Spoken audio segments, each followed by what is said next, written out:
So last swing, increase in barricade.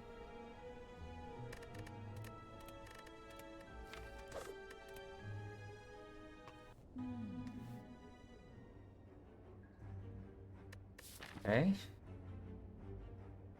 Hexagons, so remove 2 is slightly weaker than usual.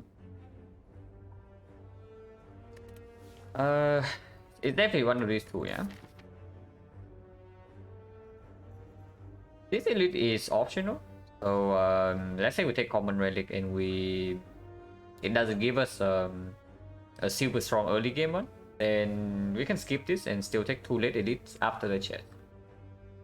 So that's very good. And yeah, the A2 Hexagons, I definitely prefer common relic over remove 2, even if the remove 2 is basically free. And then common Meko. Yeah, Akabeko is definitely a good one. There's nothing else, right? Right side. Yeah, right side is nonsense.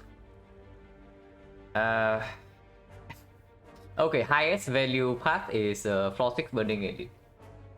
Floor 6 burning elite to this 4 elite path. But we probably die. I mean, of course, we can try for it. Like, we can take 4 fights and go here if the common relic is super mega high roll. But I very much doubt that it's takeable. And going here also costs us HP.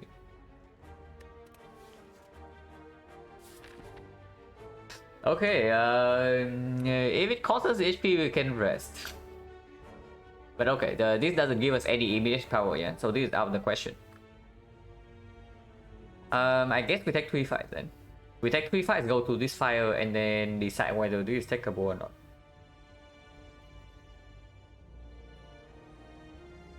Vajra favorite starting common. Vajra is one of the hits for sure. It's definitely strong.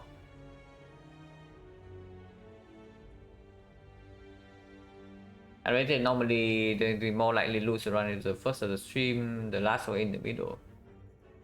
I mean, they are all the same run, so I'm not sure what the question is.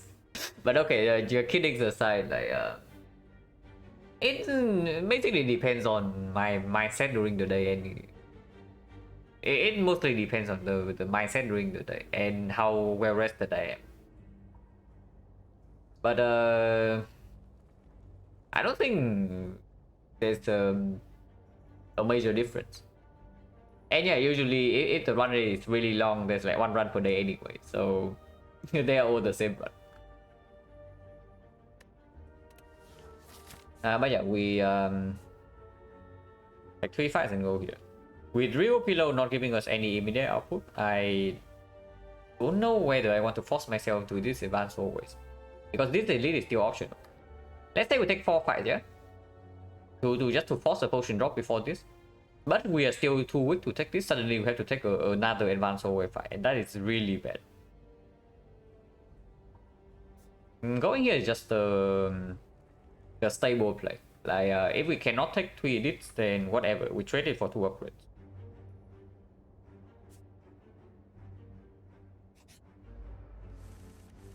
$45 HP Jorgun. But we only draw 2 strikes turn 1, so I think I can double defend here.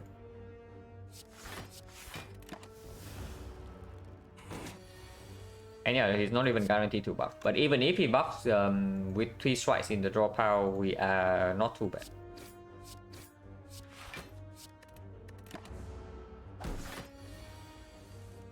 Now he buffs and we only draw 2 strikes. But Neutralize and Survivor both still in the deck. Doing no damage here though, but 3 strike will kill.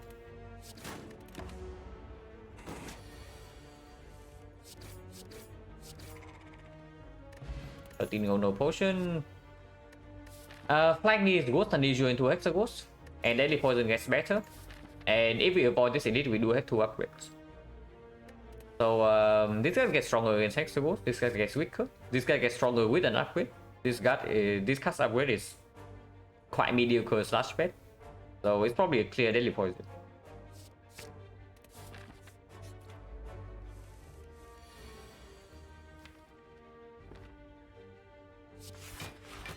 Here we can decide like where we want to put damage. If possible, I want to Deadly Poison here. If that is so, we probably put all 9 damage on this. so that one weakened strike will still kill. Hello Malfa, thank you for the good luck.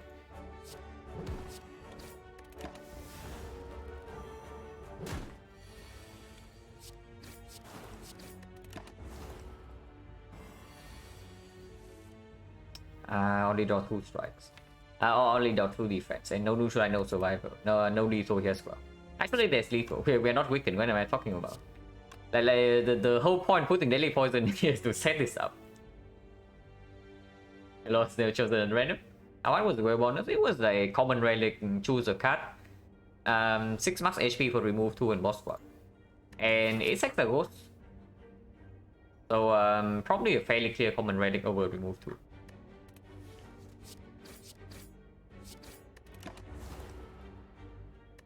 17 go no potion. Okay, so 2 fights no potion again, yeah? And we are definitely not taking 5 fights. So this is looking more and more out of reach. But after taking this fight, if this thing drops a very good potion, we can still go and take credits. Yeah, LS only over quick slash. Quick slash over LS only if we say that we go here and make the upgrade. But we can also see better things to upgrade compared to quick slash. And Agony performs better in advanced always anyway. Into Hexagons, they are roughly equal if the main damage source is poison and not terror physical. This also works better with potions.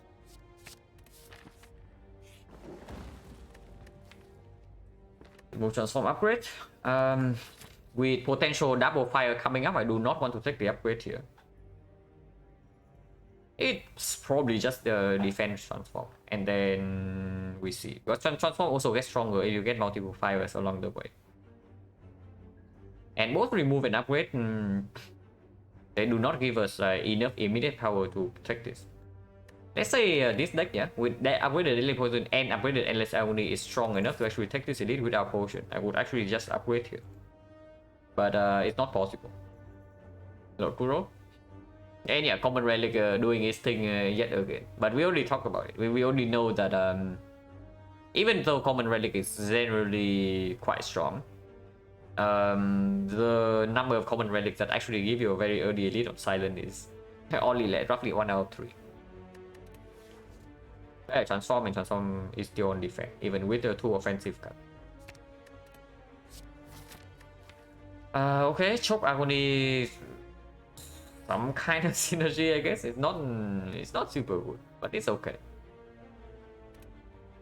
It's insane. That's the right. But what happened? Oh my god, synergy. Look at Choke though.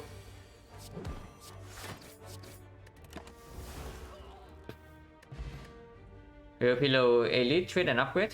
It depends on how early it is, because if you run into the knob and you're not ready, or you run into lack of linear you're not ready, like Rio Pillow only give you 15, and you will lose 30 plus here if you're not ready, potentially even die from 50. So of course, if the deck does not have enough damage, I do not do it, even with Rio Pillow. But this thing is not too bad in Act 2, is what I would say. Damn, she cut him with went to 6 shots and that was still bad, yeah. Yeah, Liquid Memory's choke were actually not too bad. But also Liquid Memory's Deadly Poison means that we are okay against Nagabudi. So it's only about the knock now. Okay, Sentries is pretty bad too. But I don't think in this spot we definitely pick one of these. Like we transform with defense already, and we added like 3 offensive cards. If we talk about Deadly Poison, then Backflip is better. It cycles back into this faster into Hexagons. Or Lagavulin, also good against Sentries. If we talk about Choke, then it's Clone Dagger. But we are not upgrading this, right? If we are not upgrading the Clone Dagger, then the value of it goes down instantly, even after a combo card with this. First upgrade definitely goes on this, and second upgrade potentially go on this even before Clone Dagger. And yeah, after we leave back one, this thing is also stronger. 15 more. Yeah, it's 15 more, but my point is that if you die from like 50 HP, it still doesn't give you an extra elite. Or let's say you go to single digit, like from 50 suddenly you go to like 5 or 6 or something. You rest and you go up to, yeah, 35. That doesn't really give you an elite. Because the way I see it, you might not trade one upgrade, but you might trade 2 upgrades. If you run into an elite like too early on.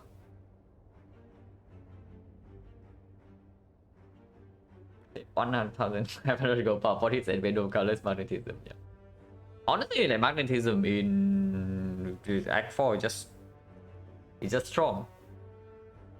It's weird, but it just delivers. But yeah, it's definitely backflip here. And yeah, first upgrade is the deadly poison.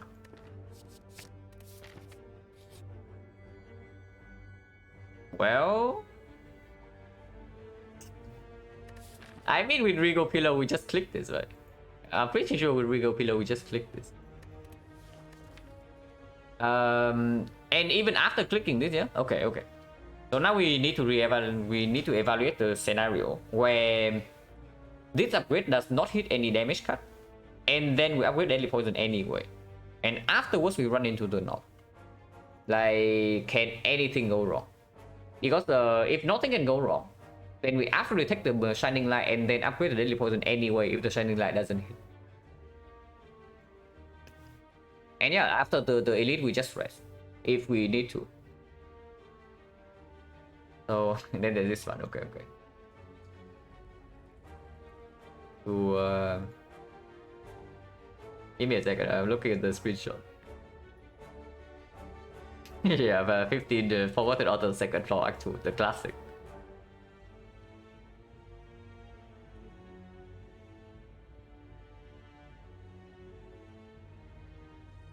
Yeah, the relic seem good, but yeah, the deck sucks. But no surprise, because it is Crown Act 1. The relics are good, so they probably carry quite hard.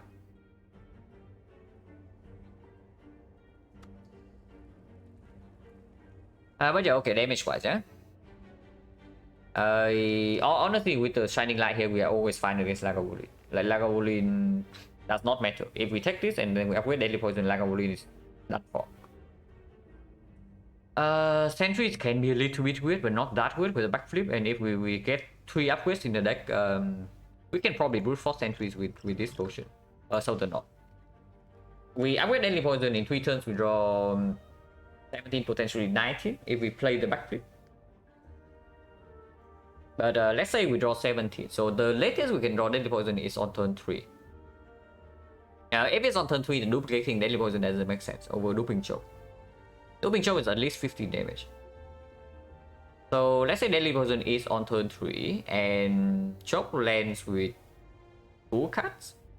That is slightly optimistic because 2 cards means that it either has to be drawn with neutralize +1 or just endless agony and a bunch of block cards.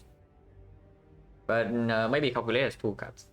And let's assume the deadly poison is on turn 3. We will not die to the knob in 3 turns. So only if we fail to kill the knob in 4 turns we die. It means that with deadly poison upgraded and with shining light not hitting any damage card, we are going to have 7 from poison plus 6 from poison, so deadly poison is 13. And the choke would be 2 cards afterwards. So it's 12 plus another 15 plus another 12, which would be 39. So 52, 60, 90, 93, and 1, 2, 3, 4, 5, 6, 7, 8. So that is already 93 damage, assuming that Shining Light does not hit any damage upgrade. And we also bottom deck the deadly poison. If we only draw 1 card with the choke instead of 2, so we do not draw any 0 cost, is -6, and that is still 87 damage, and we have like +3 cards. Defense transform, no, we pick poison, defense transform into choke. Neo bonus was common relic. But yeah, like we can click the Shining Light and then run into the elite anyway. If choke is upgraded, they even better. And yeah, we upgrade Deadly Poison to Soul Flag Goblin, and we run into Elite. Picking Poison? Yeah, of course we pick Poison. Like, it's freaking Hexagons. And he on floor 1, you do not skip cut. If you can pick any kind of floor 1, you click the cut. Almost? Yeah, almost. Ideally, I would like Choke plus 1 damage cut, but of course Choke Survivor is good. Because now it doesn't even hurt a potential P-Box. Like, we see P-Box, sure. We see Bites, sure. Yeah, Survivor is not better though. Like, upgrading anything except Strike and Defense is good.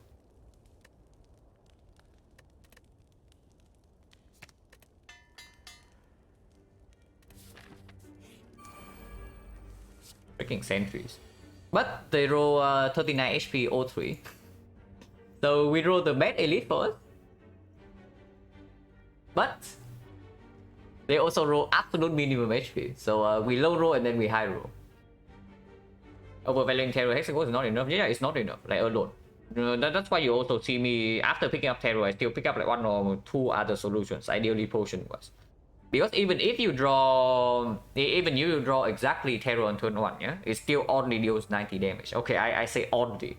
It's freaking 90 damage for 1 energy. But then you still need to deal like another 180 from somewhere. Like, it doesn't, 180 damage doesn't like instantly come from nowhere, you know. Hello, Jets. Oh, the run is going okay. We slightly break on the Neo bonus, but so far decent. How good terrorist depends how good physical. I count it as even 90 damage, and then that is still not enough sometimes. And yeah, that is already assuming you draw terror turn 1. You can also just draw terror turn 3, and suddenly terror is only like 70 damage. Terror Predator Plus? Yeah, absolutely not. Like, if you think about it, Terror Predator Plus is if you only have the strikes, yeah, and the Predator Plus, your damage per turn is roughly like maybe 20, and that is already assuming you never block, which is not true in the Hexagons fight. And 20 damage per turn with the terror is barely 30, and that is barely enough. And absolutely, you also need to waste any energy on block, and you also waste energy on the turns where you draw more than 3 energy worth of attack. So that's definitely not enough. Which is why you see me like adding so much garbage to my deck, even if I have like floor 1 terror against Hexagons. Probably the worst fight. Yeah, it is probably the worst fight, because this fight is one fight that Liquid Memories doesn't instantly solve. But they have not too much HP. Can we kill 1 on turn 1? We do like Deadly Poison, Choke, Endless Agony, which should be 22, 30, not quite enough. If we Liquid Memories away, of course we can kill. But ideally I want to save Liquid Memories for the next fight, if possible. I don't know how good of an idea that is, because this fight is quite bad for us. So should I really freaking save the potion? This potion is strong though, because without this potion, suddenly the norm is bad. Like, Lagavulin is probably still okay, but without this potion, the norm is suddenly bad for us, okay. Lowest level, yeah, absolute minimum HP. And even then, we're still getting like slightly right. But yeah, would be great if this survivor, if this neutralized instead, but of course we cannot ask for the dream draw. Spend potion now, spend HP later. Yeah, that only makes sense if the HP we spend later is less than the HP that this potion will save right now. But the way I see it, if we have to take 1 hit from the knob, this potion saves 24. So do you really think that this potion saves 24 in this fight? How much damage count Deadly Poison Plus to be against Hexagons? I count it on turn 3 and it's shuffle now. So not that much. If you absolutely never want to die to Hexagons, you count your Deadly Poison as being drawn on turn 3 and it's shuffle out of the deck. So it's probably like maybe 50-60 damage. Of course, the reality can be a lot different. If you draw it turn 1 and then you redraw it quickly, it's going to be like 100 plus damage. But yeah, I prefer not to be optimistic when playing Silent, because being optimistic in that one gets you killed.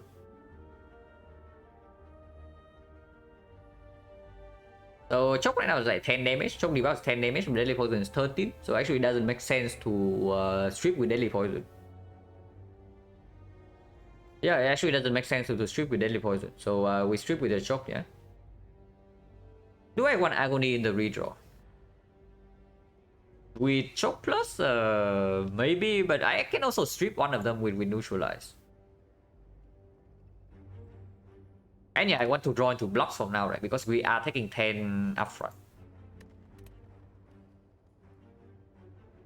So we strip with choke, we play double agony and such 22 damage, 22 plus this 13 is 35. 35, so we still need to play one attack next turn, which we only have one. But otherwise, we can also just fully block 20, no problem. Yeah, no problem. And ideally, I do not want to play neutralize on the one I'm killing. I want to strip one of the other two to apply choke and deadly poison when I redraw onto them. Oh yeah, let's do that. And we do not potion here. Potion chance is currently 50%. But yeah, having 2 potions into this fight is not bad at all.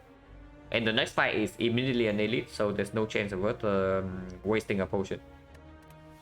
Like throwing one away.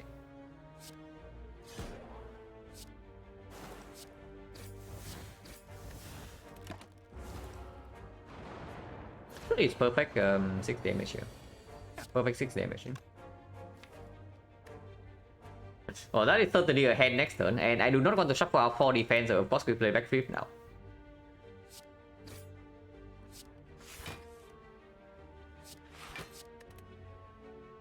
Okay, which one do I strip? Going on.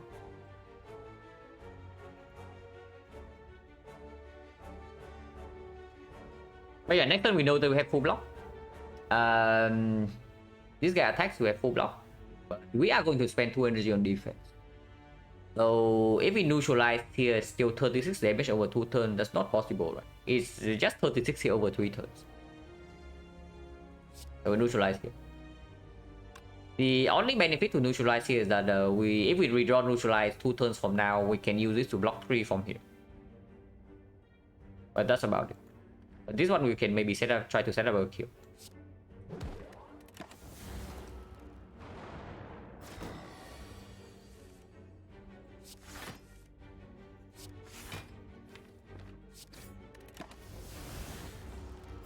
We are probably taking like maybe 15 more damage here in this fight. Hopefully less than that, but if it's more, it's just the sentries.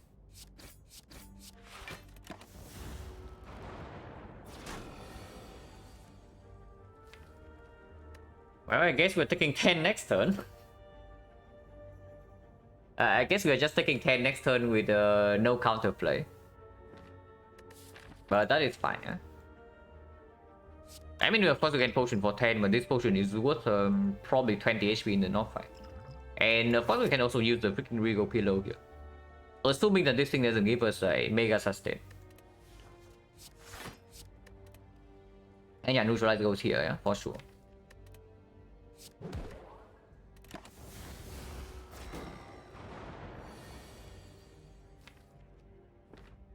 This guy is already dead, so I can see doing choke into deadly poison here. We get 3 more daisies, but I also get to put 7 poison on this, and that's probably worth.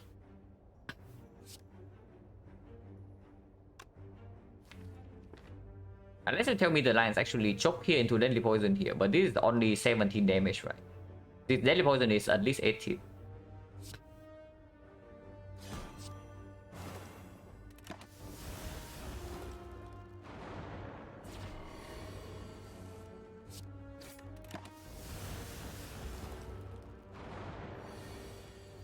I have to take another fight. That's pretty cringe, but a real pillow is coming in hot.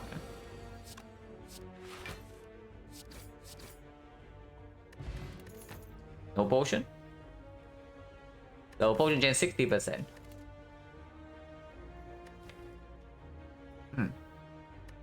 That's also bullet time. With backflip and choke. Okay, do we have an upgrade for this crap? Here. Well, that's so flexible. And I guess that also instantly gives us damage direction. And if the bullet time is not upgraded, it's not a real combo with backflip yet. And of course, we are freaking resting here. Having unupgraded Catalyst into Lagavulin is not so bad. Having unupgraded Catalyst into the Knob also not that bad. But having unupgraded Bullet Time is not going to perform. So yeah, it's just Catalyst. Hello, Surricate. It's a real pillow. Like a 43. How many if I had? Okay, so Violet Plans gets way better. Noxious Fumes gets a little bit better. And I sure hope we don't see an Envenom at some point. Because with Ornamental Fan, we can also pick up Blade Dance for front node support with the choke as well. And then suddenly Envenom with Catalyst. For Neo Messing, it was choose a card, Common Relic. 6 max HP will remove 2 in boss swap, and we took Common Relic.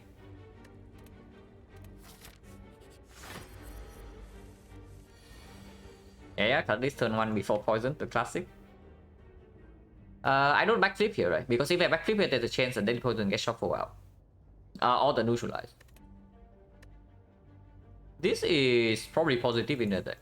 Especially if we liquid memories the Deadly Poison, but I don't even know whether we need to do that anymore with this thing in the deck.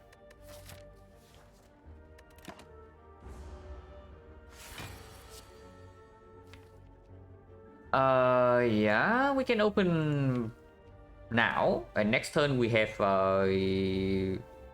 almost full block. Poison is 1 turn slower, but it makes the Catalyst redraw. I mean, it doesn't change anything. And this is not, it's not like this is a mediocre amount of damage, and we know that we only take 5 next turn. It's probably good, right? Because I don't actually think we are short on damage in this fight, now that we have Catalyst. So we just open now. This way I also don't let Agonies go 2 ways, because otherwise we are going to... maybe we could have kept like 1 Agony. But yeah, if the fight is going like this, with the Catalyst, I don't think we need Liquid Memories.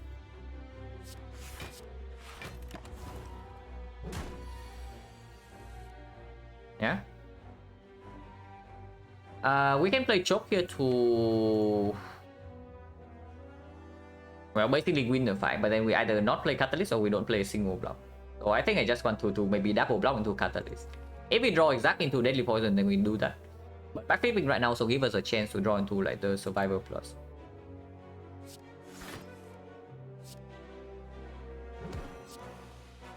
And yeah, I guess we play the exact same 2 turns. We double block into a Poison card to neutralize.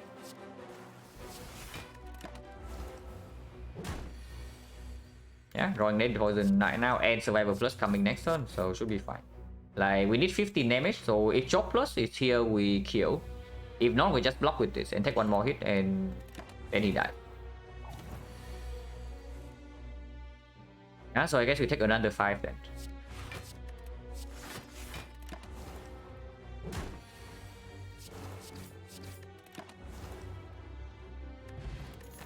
Reserve Insect.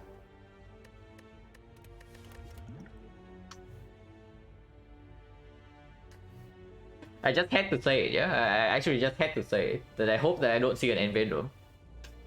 And yeah, here's an Envenom. Now, the good thing is that the Nexus Fume is right next to it, and I also just pick the Fumes instead. The unfortunate thing is that like both of them need an upgrade anyway. Like, be it the Fumes or the Envenom, we still need to make the upgrade eventually. And 1 upgrade already goes on the Catalyst. Now for 1 fight, we do have Blessing of the Force, so whichever we pick here will be upgraded. And again, the Sentry is better than this. Just because of the Choke Plus. Without the Choke Plus, then the Fumes is better. Yeah, no, we have Mummified Hands, so of course we pick one of these. Like, you do not remind, you don't need to remind me of the relic. I literally just talked about like 1 floor ago. But yeah, like Power Monkey, not that much. Like we don't need to go that far. But yeah, like Ornamental Fan speaks for Envenom, Mummified Hand speaks for both. And I don't know what Preserve Insect speaks for, but it probably doesn't speak for anything. Like Fumes. Yeah, I also prefer fumes over Envenom usually, but we only have the endless agony, and for one fight we have this. So even in, let's say we see Sentry's rematch here, like Envenom can still play, and the fumes is definitely slower than Envenom in that fight, even if it is more effective in the long run. But honestly, with Deadly Poison Plus in the deck already, we don't need the... We do not need the... Actually, is that true? I mean, both strips artifact and Venom strip faster. But how many fights do we actually need to strip artifact? It doesn't strip artifact against baseball, so against baseball fumes is actually just better. And then yeah, Donut deck is Spear Shield like way too far away from now, so we don't need to talk about them. Okay, Hexaghost probably roughly equal. In hallway fights, I guess fumes is better. Even unupgraded film is still better than Venom in hallway fights, right? Just because of the smaller cost. Even with Mummified Hand 2 is still way too much to pay for, and we are not picking Snecko here. If we are not picking Snecko, and the upgrade is already going on the Catalyst first, then Fumes over and Venom is probably more reasonable. Potion chance 50%.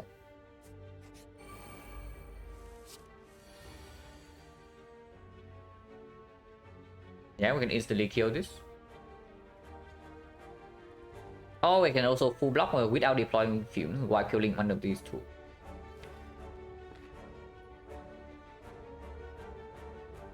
We don't actually need to deploy Fumes, right? So let's just prop O3, kill this one while full blocking this. I mean, this is free to play though. But if it hits the strike, we are taking some damage here. And we do not need the extra damage on the choke, right? So we can probably start with the Fumes. And then decide on the line. It did hit the strike. So I guess the line is slightly different then. We kill this one then, yeah? Yeah, I know, exactly. If it is strike, we can choke the attacker, which is why I play the Fumes first instead of the choke. Even if it loses a little bit of damage. So we change our line instantly then.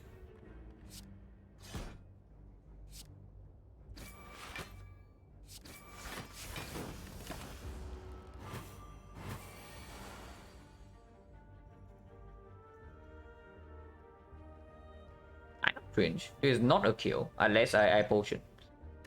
So we can use the potion now for 5 damage for 5 HP. And we only need to draw like 1 block. But yeah, potioning right now saves 5 HP. Honestly, not even 1 block yet. 1 attack would also do. Because if this catalyst is not a strike, we also only take 1. But here we are taking 5.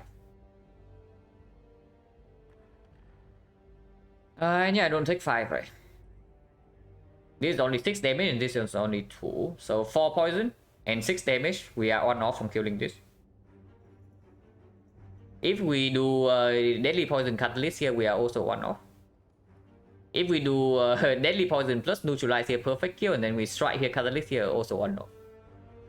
If you on both, no, we are on off no matter what. Like we do not waste a single point of damage and we are on off, no matter which one we try to kill here. We are wicked. We are wicked. Like, look at this, man. Normally, if you see that I missed something like super obvious, then double check first, because usually I do not miss something like super obvious. Sometimes I definitely do, but usually I don't.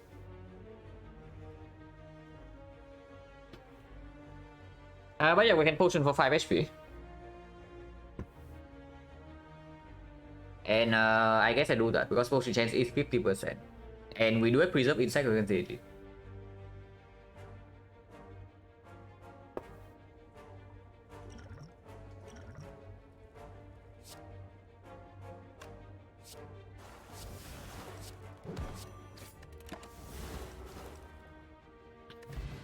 Yeah, potion.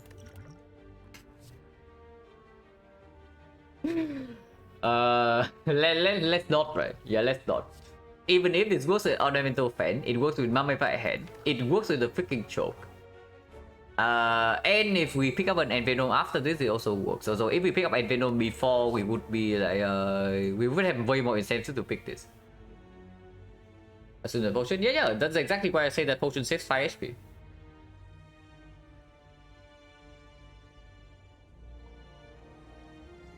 Of course, potion kills. And then once again, what I said still applies here. If you feel like I'm missing something very obvious, then double check. And then double check first, because usually that's not the case.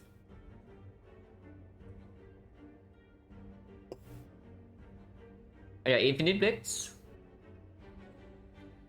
We just fought Lagavulin. So if this is a knob, Infinite Blades is quite bad. It's okay to execute. With the ornamental fan, actually the value goes up by a lot. So ornamental fan goes up by a lot, or mummified hand goes up by a lot, and then choke also makes it better than usual. But against the knob is quite bad. So how are we against the knob? With the preserve insect now we are completely fine, right? We already know that we are fine against the knob with just liquid memories. With a full HP knob, and now we have the freaking preserve insect. So adding one more curse to the deck doesn't matter in that fight. Because sweep potion also covers the minus draw if we need to double potion. Against sentries, I guess against sentries the infinite race is positive. And against hexagons is positive as well. And yeah, like we actually need a little bit more help for Act 2. Normally infinite race is a complete garbage card in hallway fights in Act 2. But in our case it is slightly stronger than usual. Okay, a lot stronger than usual, it's not just slightly. And this deck definitely does not do well against it's some AoE, not just some AoE. Like we run into Chosen first fight Act 2 and we do not draw a poison turn 1, we are going to suffer. Infinite Blades definitely can help with that because it makes sure that the choke is not a death draw and it gives us a fan block for free sometimes without us having to put daisies in the deck. And yeah, like in the AoE fight, for example, the freaking slavers, if we don't actually have AoE, we better have consistent single damage, single target damage, and that's where the infinite race actually come in. Of course, I would prefer to have a freaking blade dance over it, but with mummified hand and the fan and the choke, it's as good as a freaking infinite race can ever get. Yeah, it's pickable, so we probably pick it and be slightly sad that it's in our deck. Because we definitely still need help in Act 2. With a deck like this. We are probably fine for the rest of Act 1. Unless its advanced always is very nasty.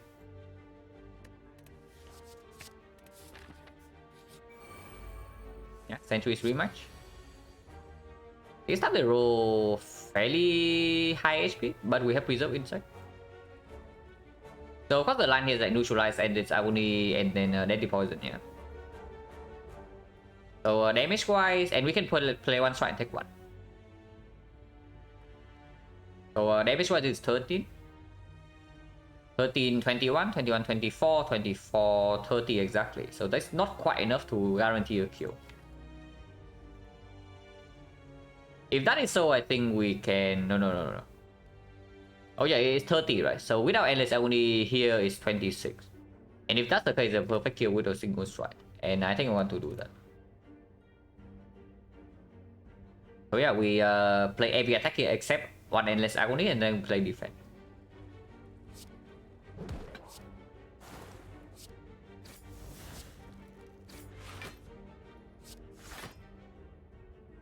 This thing goes where? Choke is the dead draw first cycle until at least 2 turns from now. So we cannot count on this to deal heavy damage. And next turn, unless we draw into Survivor, we also want to play a lot of blocks. But this covers 1 turn and the 2 defense cover 2 turns. So 3 turns from now we are going in blind. which means that we full block this into full block this, and then we go in blind here. So we're going to kill this over 3, which probably suggests that the agony goes here. Yeah, seems okay.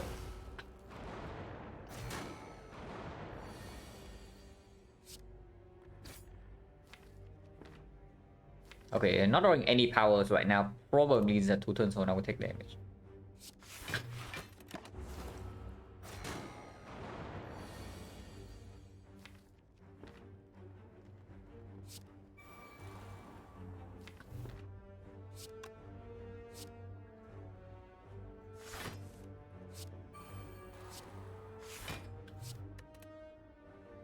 But yeah, next turn probably taking some damage here, but there's also a chance that we can kill because artifact gets stripped and we also have 4 damage from the thing. So this guy is already on 19.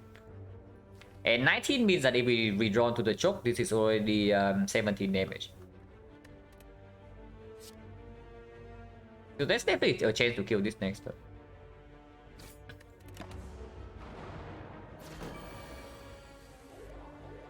If not, we can also just block. So do we change target to this guy? Because next turn we are going to deal 10 here, so it's actually a 21. 21 is deal 70. 21 is too high, right? 21 is probably too high. Because we already know that either we will kill. So I say that 21 here is not too high, but 23 here is too high, yeah, because the also just because of this draw. Because if we fail to kill this when we went for it, when we go for it, then we can also draw some blocks. But now the block density is not high enough, so if we fail to kill this guy, we are going to take damage 2 turns in a row. And that would be quite bad. But now we can basically guarantee a kill on this next turn. So 2, 3, this is currently at 14, so triple attack is already lethal. So of course we put damage here. Have I upgraded? Yeah, we upgraded from Shining Light. Potion chain is 40%, and it is hexagon, so there's no need to. And yeah, this is exactly what I was talking about. Like block density in the deck is pretty low. So if we had been committing to deal damage on this, like right now, this turn we just don't draw a block. But instead we take like 0 here. Actually we would only take 3. Is this lethal? This is 8 and 10, yeah it is.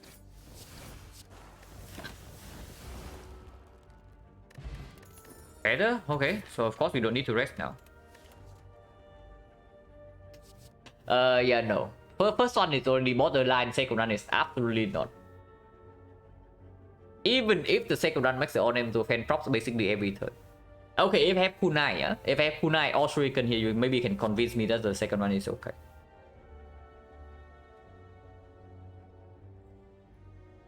Let's go to X45 fully upgrade this character. Otherwise, you're no toxic area.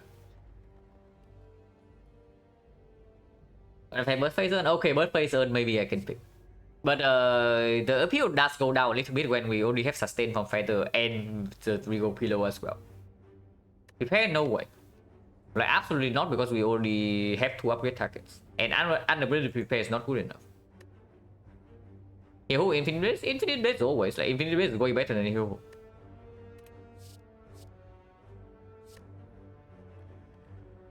Like we had a run maybe a month ago where, or maybe 2 months ago, in the third 50, where our scaling engine is 2 Infinite Blades and the kunai. Even in the hard fight, we play both Infinite Blades and we barely win. In time meter, in the hard fight, like this card is basically our call. Hero cannot do that, yeah, but this can do it. It's dagger throw if anything, and honestly dagger throw is good enough, right? Yeah, dagger throw is good enough.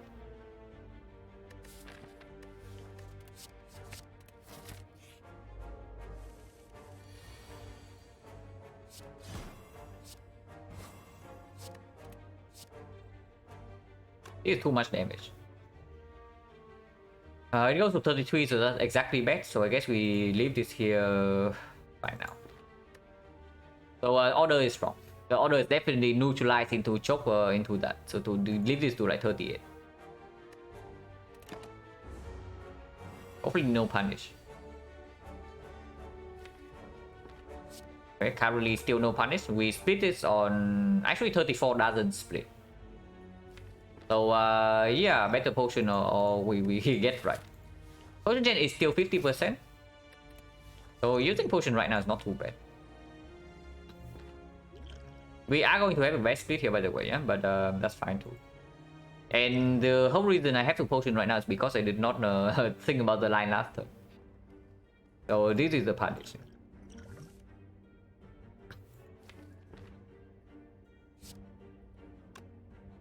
Blaze over themes, right?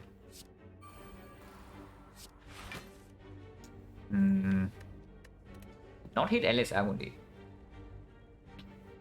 We're going to believe in this again or what? I mean, if this is a block card, we can just triple block.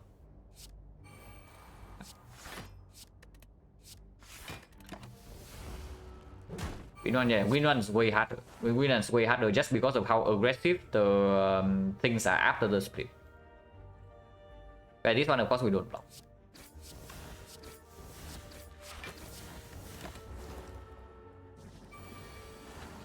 Like you see here, yeah. If this is the green one, we are being attacked for like 20 or 24 right now. But instead, we are being attacked for 0.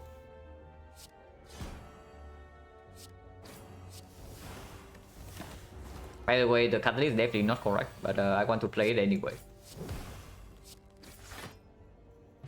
No potion refuel, so this is the punish. Accuracy without 2 infinite blades, like what could have been, guys? But yeah, probably not. However, gets slightly better with the fan and the choke. But Clock Dagger minus, not really, right? We already have to upgrade targets. Yeah, what could have been? Like Power Monkey with double infinite blades accuracy. 20 damage every single turn. Now that's something. Yeah, it's just a skip.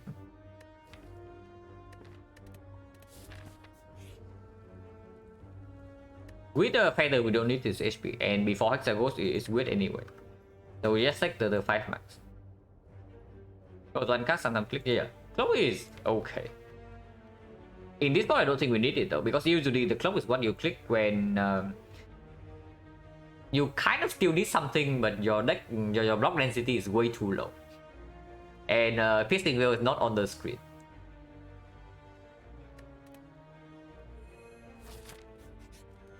And yeah, like taking 5 max also put us to perfect HP. At 35. Catalyst before Films or the other way around? It's probably Catalyst before Films. If we see CE after this act, for example, then of course this upgrade is way better than this.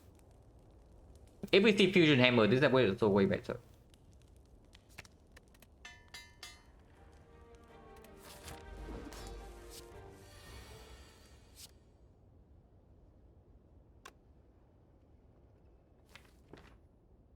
Choke first into Infinite Blades.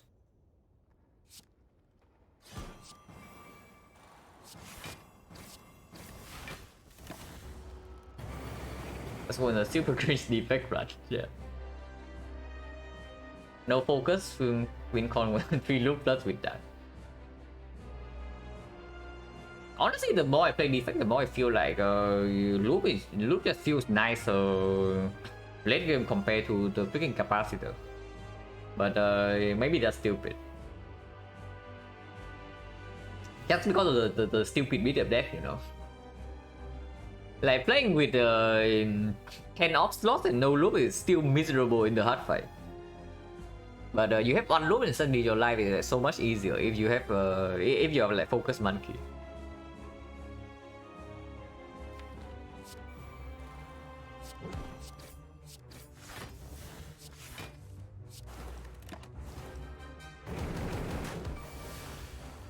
Yeah, I can cut this right away. No need to wait here.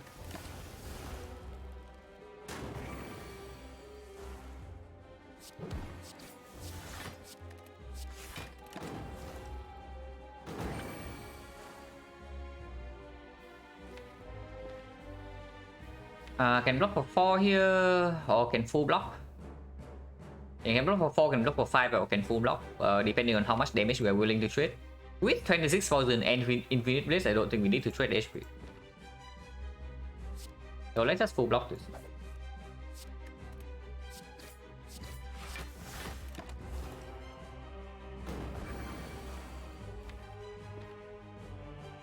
Maybe we do need to trade HP. Defend deadly poison backflip. It shuffles out the backflip though, and doesn't actually gain me anything. It shuffles out on defend and on backflip and doesn't gain me anything. It's probably just stupid.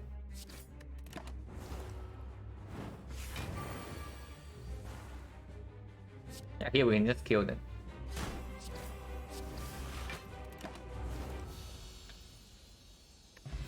Oh my god, no potions. So like maximum punish.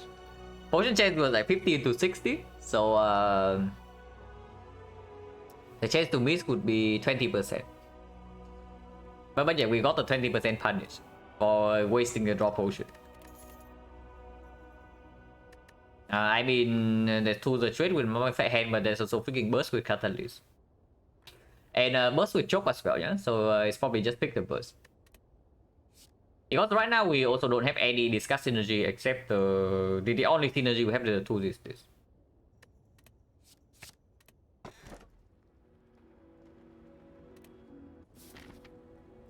Maybe you could have thought more about the Philo Stone.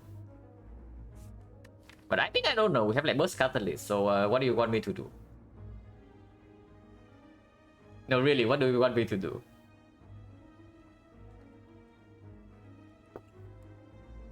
Choke speed is set and Infinite Blade is very set. But we have burst catalyst pyramid right now. So do we care or not?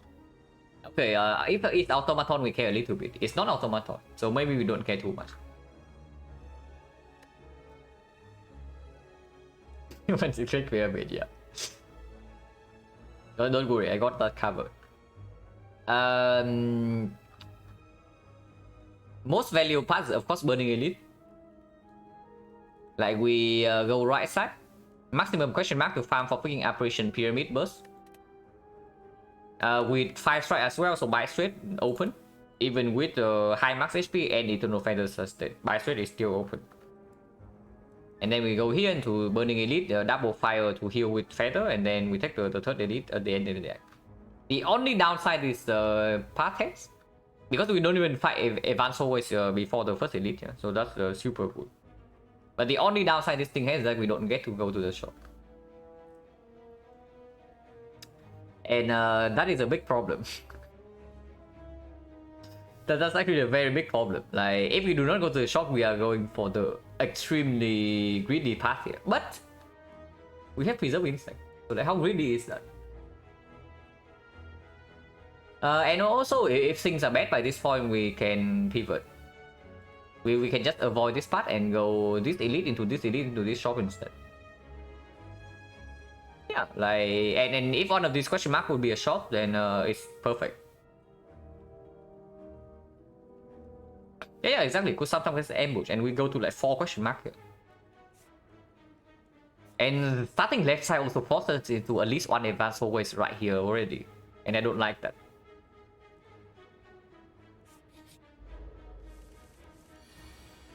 First catalyst, and then yeah, this is the fight I'm talking about. Like, we fight chosen and we don't top deck poison, and we are set.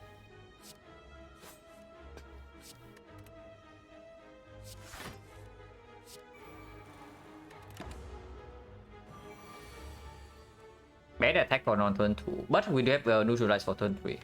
And yeah, still have not drawn into poison. And we take 3 here.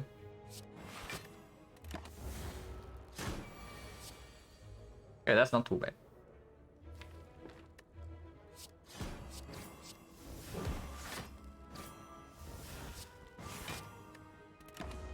Okay, another 3.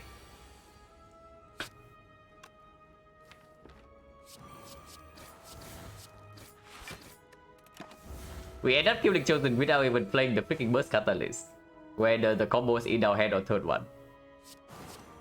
But we can do it. We can still do it to demonstrate our power. No potion. Backflip, backstab. Backstab definitely gets better with the Preserve Insect on 3 energy. Backflip value goes down on 3 energy and it goes down with the pyramid. It's probably a very clear backstab here. Oh, very cool. Easy apparition, yeah. It's not quite apparition, but we do get to duplicate our catalyst that only has 1 poison card. Now, unfortunately, Shrine Garbage means that we are getting a little bit wrecked here, but only a little bit. Second catalyst solves our damage instantly for the late game. Unfortunately, it doesn't make us super strong right now. Second burst makes no sense, like burst minus. Not too interested. Yeah, it cannot be a shot. No, it cannot be a shot. Actually, it cannot. Can it? It's like 20%, 30% fight. Probably, yeah, it cannot be a shot. This is still looping Catalyst Plus, right? Like, looping Poison is probably better short term. Like, looping Deadly Poison Plus over this is better short term, but after we leave this, okay, this is going to be like way stronger. And we don't even need to take this. Like, if things are dangerous, we just go here instead. And we can even freaking rest with Rigo Pillow. Like, we can take this fight. Or we Preserve Insect Potion, and then we rest here to full HP. And then we take Burning Elite anyway. Yeah.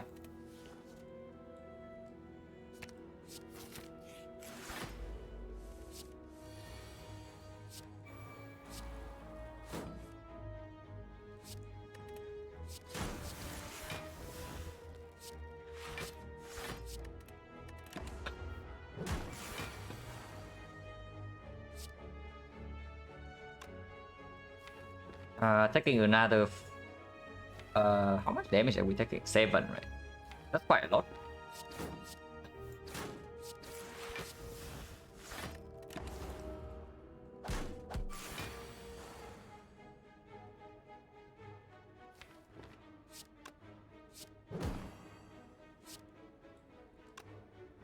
Burst Catalyst here does not kill. And unfortunately we also draw into the block. So we take another 6 damage here.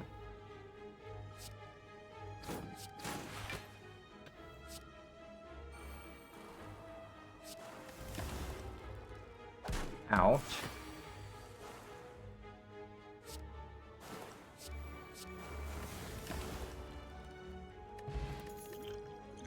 Okay, this is baiting me into the elite, guys. Like, we were getting like super mega baited here. But oh my god, like actually super mega baited. The bait doesn't get stronger than this, yeah. It gives us the so it deals a lot of damage in the fight.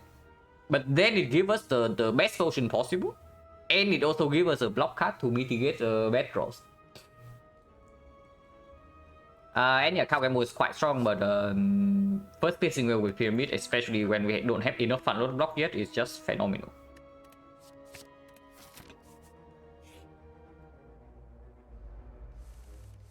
Okay, maybe this will talk us out of the freaking Burning Edit.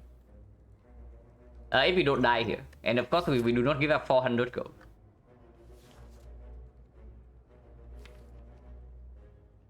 This draw is quite bad, by the way, yeah? It's really bad. So hopefully we don't need to waste this here, but possible. I need to freaking hit this. This is the one card I don't want it to hit. Like any of the other 4 would be fine. But yeah, this is definitely for next turn and not this turn. So we take 2 here.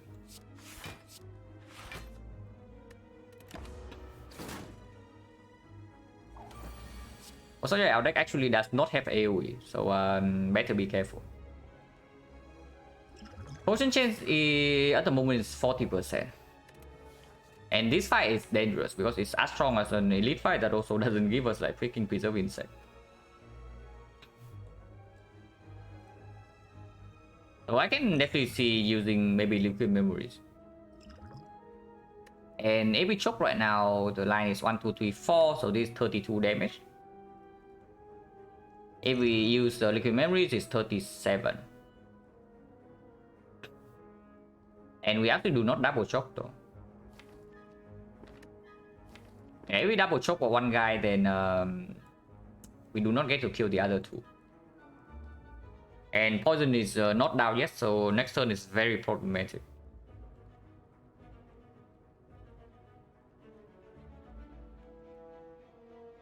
And yeah, Pistol needs to be played here.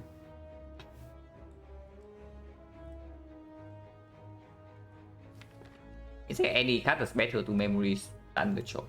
Not really.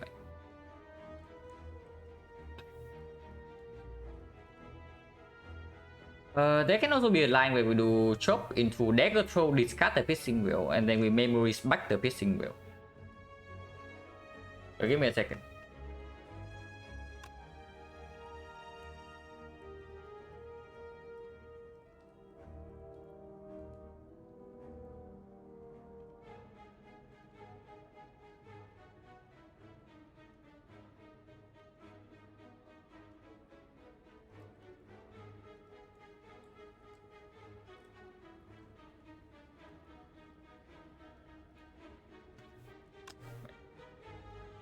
Yeah, we cannot kill bear right now, and then bear hits us next turn for 20. And this turn, if you want to die, yes. Because if we even use the Ghost in the Jar, it's for next turn. Like you play Ghost in the Jar this turn, you die next turn. And of course we don't want to die. I'm trying to think of a way to save the Ghost Potion. We can probably never get away with saving liquid memories. But Ghost in the Jar may be possible. If we piercing well right now, this deals 0, and this deals 6, and this deals 4. So we are facing 10, but we block for 1, 2, 3, 4, 5, so it doesn't proc fend twice.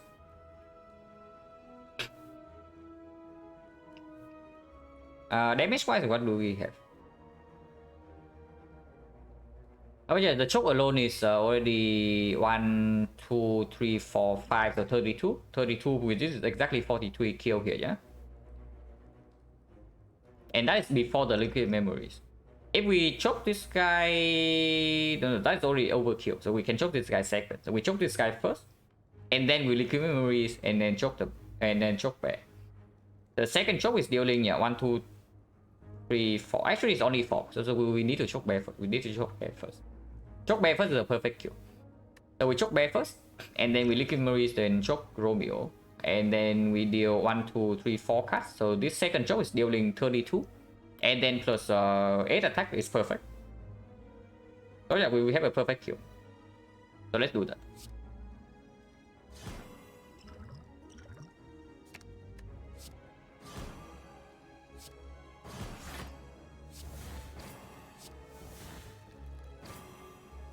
Yeah.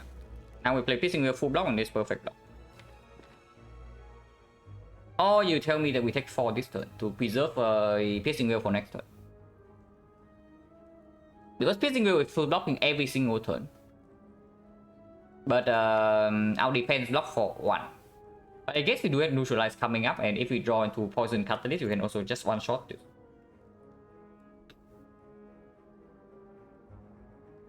So even if we play 3 attacks next turn only and no weakness, we are only taking it. 30, actually 30 means that we need to draw into exactly these 3 to kill. Or we need to draw into this. Actually, Survivor also block for 7. Yeah, Survivor block for 7 plus 2 attacks, but Infinite Blade is blocking for 11. The whale can be played right now.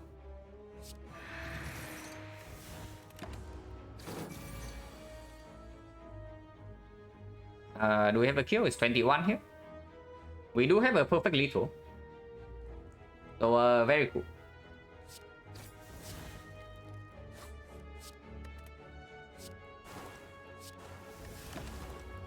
Yeah, very cool. Yeah, well played. Good job. Potion chance, we got 1 potion drop. So 50%. Now we do have red mask turn 1 against this, but 19 HP only is slightly weird. But if we survive this fight, we instantly get full heal, yeah? Because after we survive this fight, we can just rest here and we can run into this fight with full HP.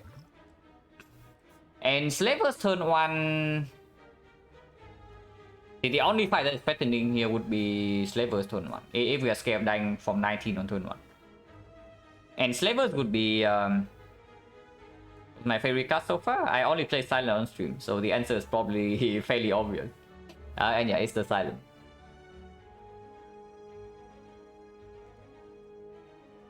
But yeah,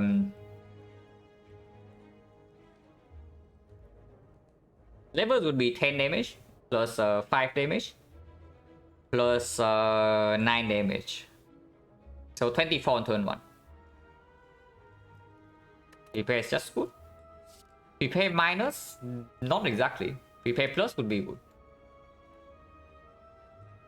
Prepare minus is just making you some hand space with the pyramid. It doesn't do anything else. It's negative card draw. The only Silent just the unlock the heart, yeah. But I think sticking with one character until Ascension 20 probably makes you improve faster in the long run, is what I would say.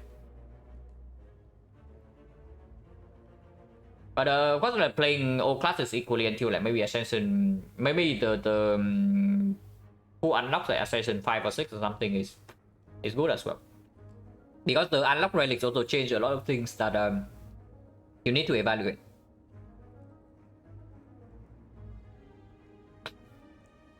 Oh no, doing luck my way to Ascension, you still need to know something about the like at least you know how old the cards work.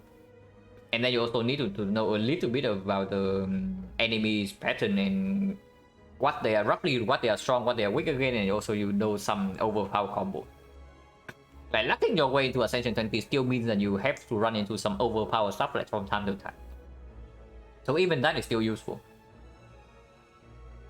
Just arrive one way Infinity Flip in Act 1. After Mummified Head. Anyone being the game get confused? If you're talking about XecnaR, is one of the strongest boss relic in the game. But okay, not on the Silent. Do not blindly pick XecnaR with Silent, no matter what people tell you. But XecnaR is very, very, very strong. The Runic Dome is complete trash on Silent, but it's okay. It's not that bad. But usually on Silent it's complete trash because of this card only. Actually, just because of this card.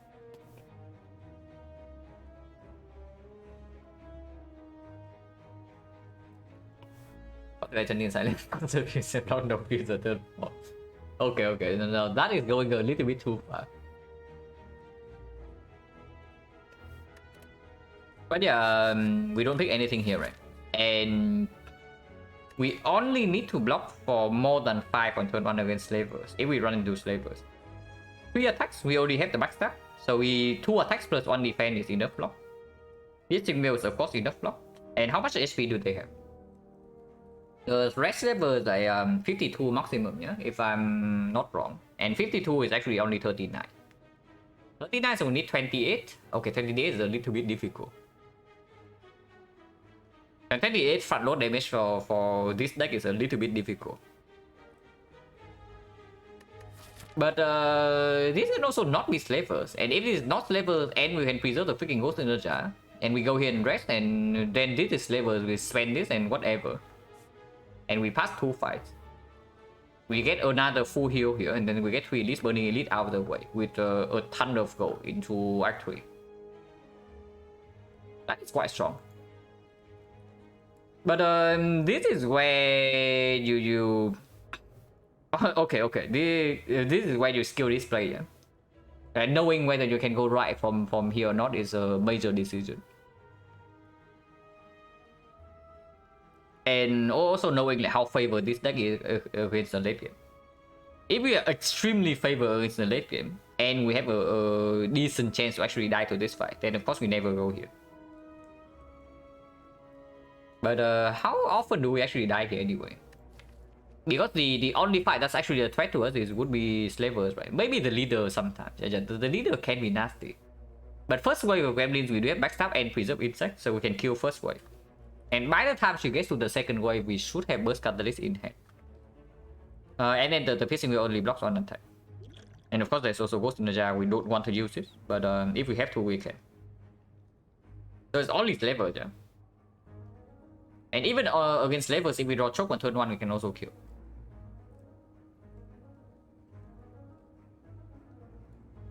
It's not too bad, right?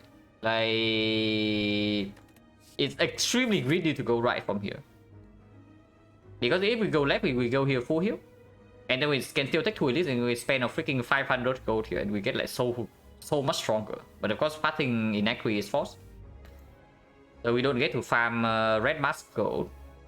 And if we brick on the boss riding after this act, and we still don't have a defensive soul, then it can get weird in Act 3. So yeah, the current situation of our deck is that we don't have enough fat note damage to deal with something like Retromancer. Super cleanly. And we do not have like any scaling defense. So even with the Pyramid Burst and 2 Catalysts, I do not think we are that favored yet in this run. And if that is so, we should just go right. If the chance of death is very, very, very low. If it's even present. And yeah, none of these cards help us if we go right side. Because potentially we are resting twice here. So we just skip. Not slavers. He attacks on turn 1, but we do also draw into enough damage. So backstab instantly kill this. We can block it and take 9 damage. Right path? Yeah, right path is running into Burning Elite. Like, of course I'm not blind. Of course I know that we are running into Burning Elite. Which is exactly why I want to go right from here, you know. Because if you can take the Burning Elite for free, then why not? Because you can also see that the second half of this act is way better if we take the right path. If we go here, we are going to the shop, and then what happens? Advance away, advance away, advance away. Yeah, not too interested. Instead, we go here, we get 3 elites, we get Burning Elite out of the way, we get 2 fires to refill our HP and use Eternal Feather. And we also get a late question mark to roll for Colosseum or Apparition.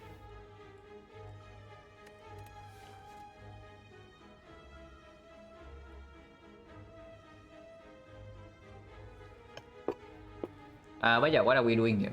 We can do tech 7 or we can tech 9. So tech 7 is strictly better, yeah? So we do that. Which means that we don't play Fumes, but that's fine. Because next turn she never attacks.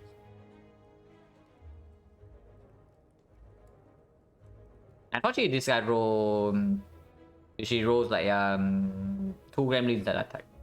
We can also ignore the Fat Gremlin. Like, how bad is Fat Gremlin really? Fat Gremlin doesn't do anything, right? Yeah, why do we need to kill the freaking Fat Gremlin?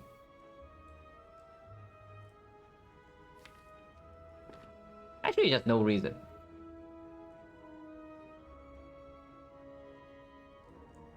Thank you very much for the prime sub, Nabu. I appreciate it a lot. Yeah, there's really no reason to kill the Fat Gremlin, right? Besides blocking for 3 this turn. Because fail doesn't matter next turn, and weakness also doesn't matter. If we ignore the Fat Gremlin, we can also play the Fumes. There's no way we burst defense here. But bursting defense here is complete nonsense when double catalyst is waiting for us, and we need to end this fight quickly to preserve the ghost. Why don't you just triple attack?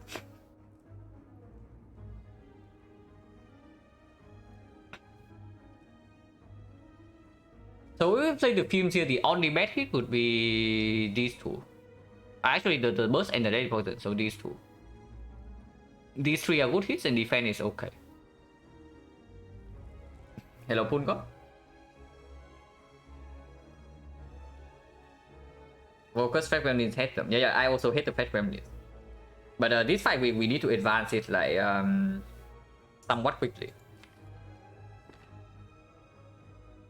Delay by 1 turn, so 7 poison here goes to 6, and 6 poison even if we burst Catalyst is only 54. So we still need 1 more turn to kill, and that is too late. But we do have Pissing Wheel in the deck as well, so maybe it's not. Because if we leave the Fat Gremlin alive, we also need to kill next turn, and we also take more damage this turn immediately. So maybe not, yeah. Maybe not. Maybe we still kill the Fat Gremlin. But then we can also play choke. Because then, I mean, deadly poison doesn't need to come down.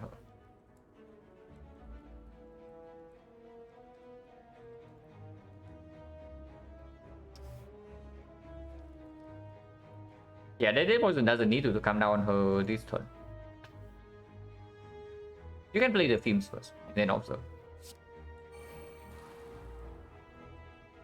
I did hit this, I'm willing to take 8. Taking 8 here give us a fairly clean line. And yeah, we do that.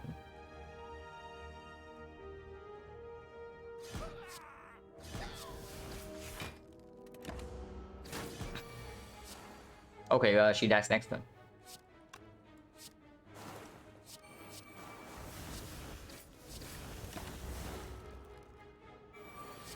She attacks again on turn 3, so this leader is aggressive, but she's dead.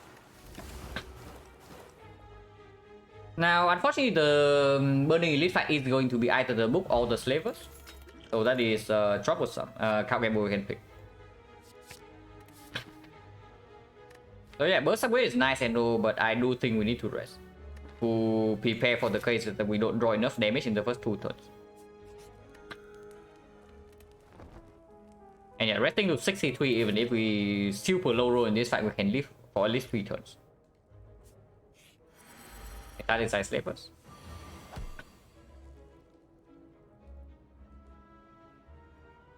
So next up game more.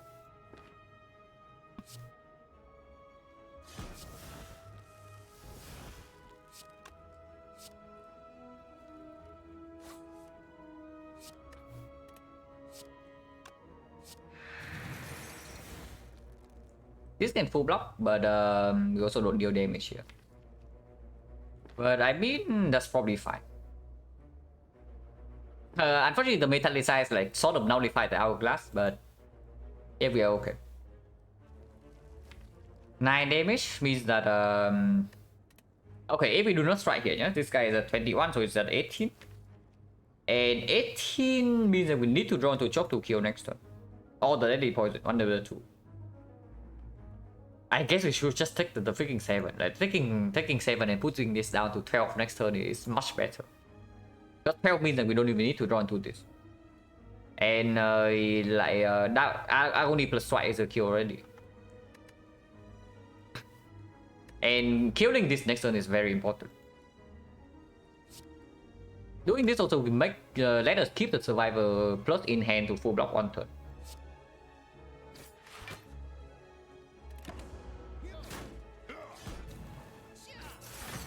Potent chance at the moment, how many fights? 1, 2, 3, 4. 4 fights and 2 potions. So 40%. We still cannot kill this. Unfortunately. But we can... We cannot kill it this turn, but even if we artifact, like it only blocks weakness and doesn't block the entangle. So we actually cannot kill this turn. But doesn't matter too much, yeah. If we strike here, this goes to 6. So deadly poison alone is enough to kill. So we also get to block vulnerable next turn. So of course we do this. Then I guess we just double defend and not play Infinite Blades because of the entangle coming up. Infinite Blades also not effective, and it blocks the draw. With both catalysts in hand already, we can finish this fight fairly soon. Well, I don't know how soon it is because the fumes also need to come down. Deadly poison kill this next turn. But maybe not that soon. Maybe it's actually not that soon.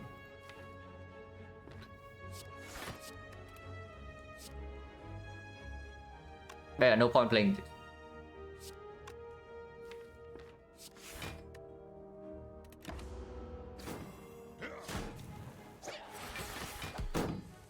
It's not even the vulnerable hit, and we do not draw into the freaking deadly poison. So, well, this turn will hurt. This turn hurts a lot. But I guess that's what we have to live with. And that's exactly why we rested, yeah, before this fight. Because we know the slavers can be nasty if we draw badly. And I want to preserve this potion at all costs. So yeah, I guess it's just take 24 to our face then. It's not 24, it's 26.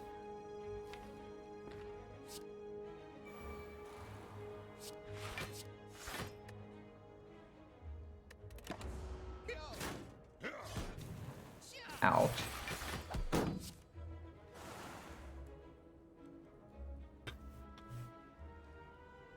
So single catalyst is a kill. Order, yeah, Order was pretty bad, but even then we're still at 30 HP with Ghost intact. So this is 8 damage. This kills this. Which means I can even maybe choke someone else. If we choke this guy, we deal 9 plus 50, so that's 24. 24, 21. It's 24, actually it's 29.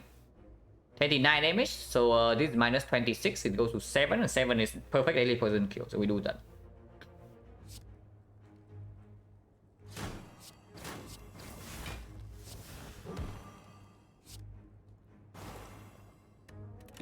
And yeah, take 6 and then 5 soul.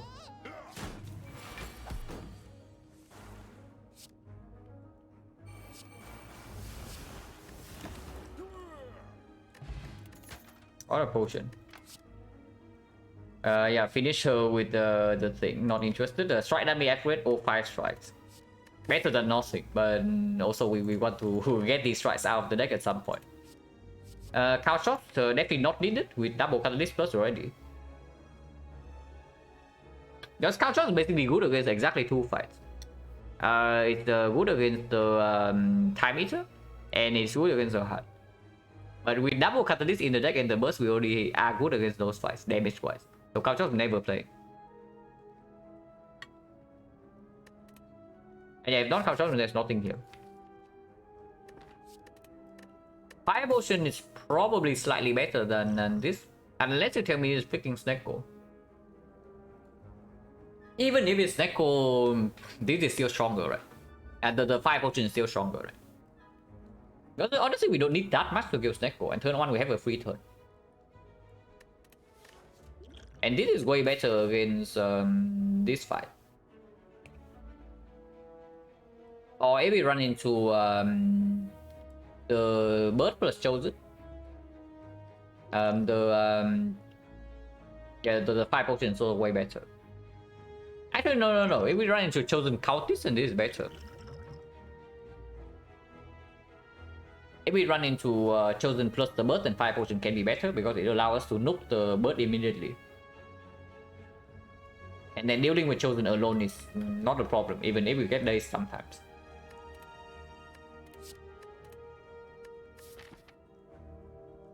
Triple cultist is potentially a fight we also have a problem with because we don't really have AoE damage. And in that fight, this potion is useless, but the fire potion can perform. Against Snake Plane, whatever. Against Avocado Mushroom, Ancient Potion is probably slightly better, but not by much. Centurion Mystic, then probably Ancient is better, but also not by much. So fire potion is probably just better. Because if we run into, like, for example, Colosseum here, the fire potion also outperforms.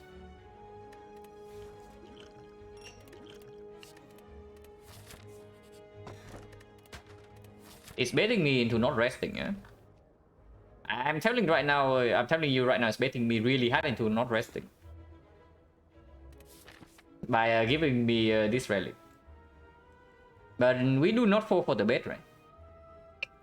The only way this rest is bad is if this is bites or apparition. Even if it is bites, like, the rest is still okay. So it has to be apparition for the rest here to be bad.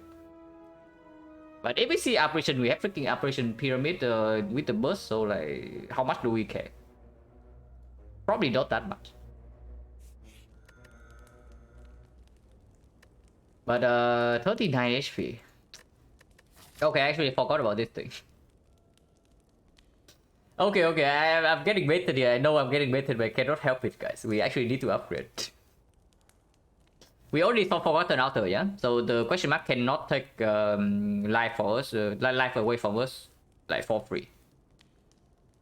Unless of course we roll some shrine events, but that's already somewhat rare. Colosseum we get a payoff for it, and we also have Helix to mitigate. Yeah, there's no way we upgrade from 39 when apparition is still on the table.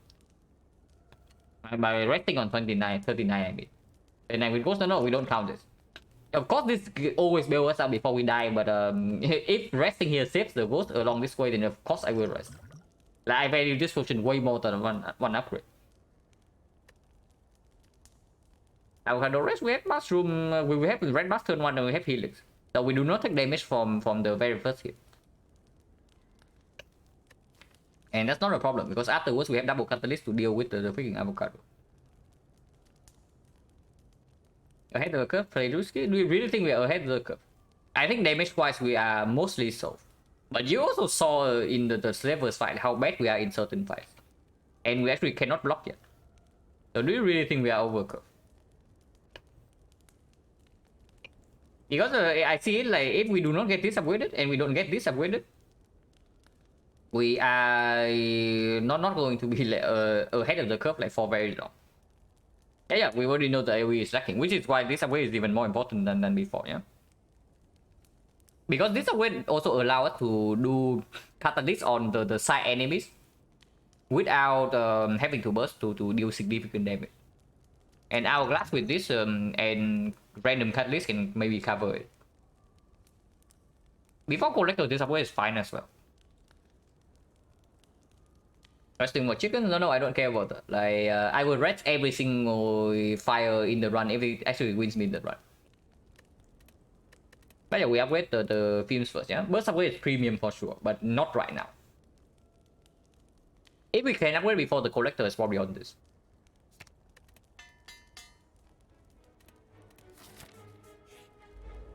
Doesn't count this. So Ancient Potion would be good here. This is the one fight I say that the Ancient Potion would be better than 5 Potion. But yeah, we run into it. Okay, one fight where the Ancient Potion is better and it matters. Like if it is Centurion Mystic, we don't care. Even if the Ancient Potion would be slightly better. Yeah, drawing both of these before the poison again, like classic. But with the Helix, I think we can target the cultist first. I do not want to lose Helix to this.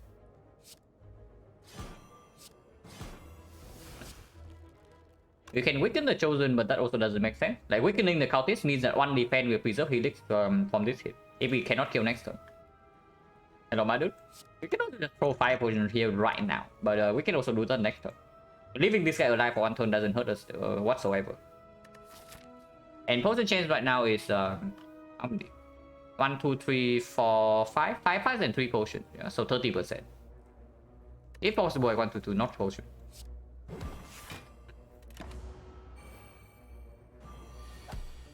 Chosen attack turn 2. That is fairly nasty. And we still have not drawn into a poison with double catalyst in hand.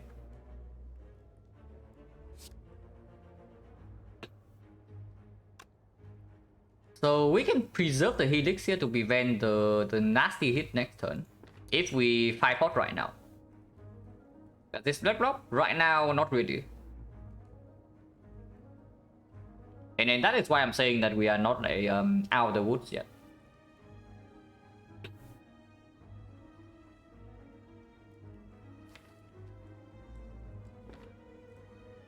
But yeah, I can definitely see 5-outing this right away. But before that, I do dagger throw here, in case we draw into endless agony. And then we can do agony plus strike here, blocks for 4, and then survival full block. And preserve the Helix without 5 potion use. It's not drawn to the agony. So 5-out it is then. I definitely want to preserve Helix in case the next hit is the big hit.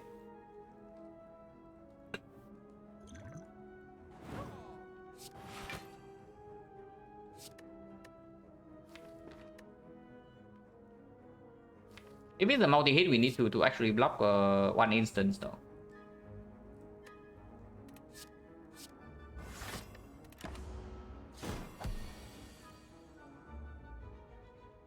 Hit, so Beam's double defense.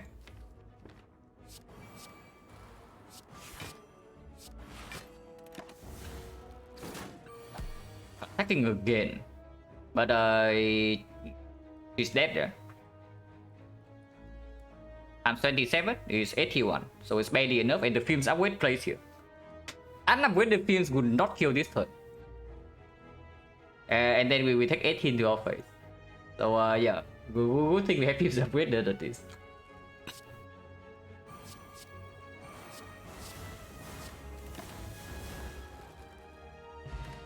No potion.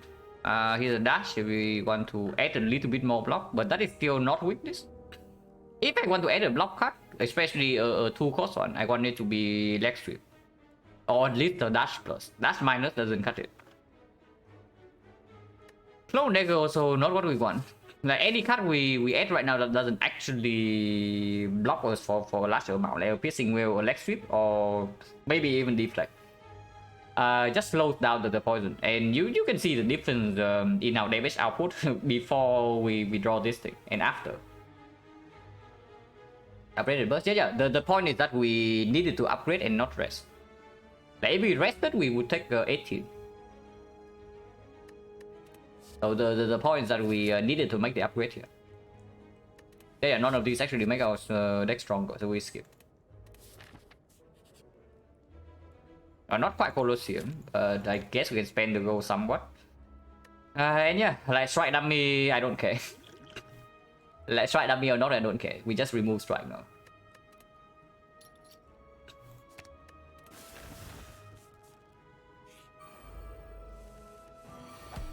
Next plan, and turn 1 is not the attack, so we get wrecked next turn, yeah? If Piercing is not in our hand and we don't have a kill.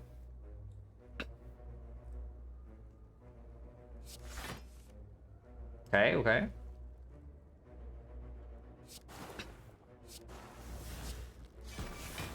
That's a start.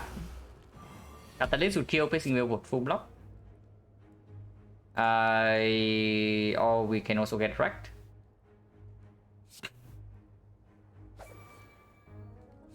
I guess getting wrecked it is then.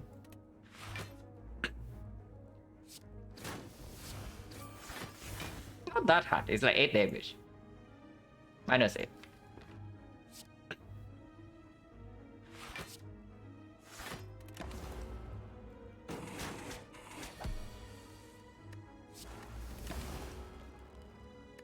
No potion.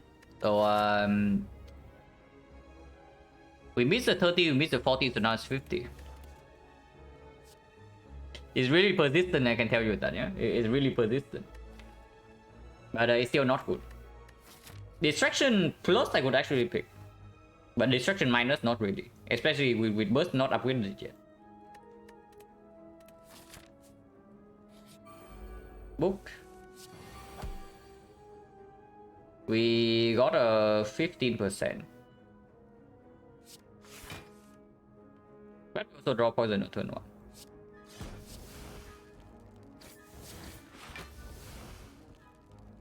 If we even want to use poison turn 1. We probably do.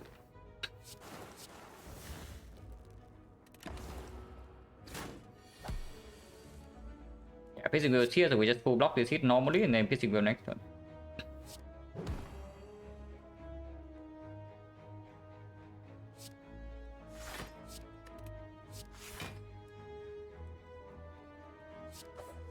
If there's a next turn.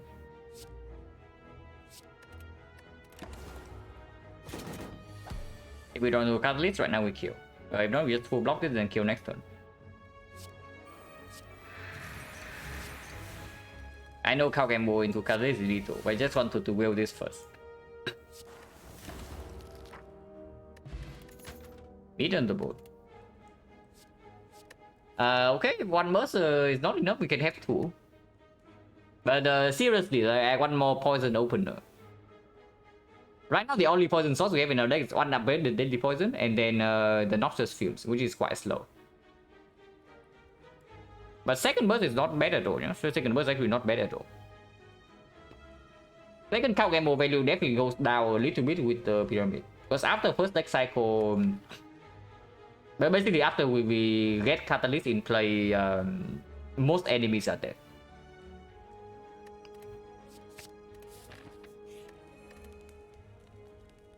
And yeah, West still goes on bird. Yeah, if we can trade 2 birds for 1 upgraded burst, I would definitely take that. If we see Fusion Hammer, then this upgrade is clearly the best.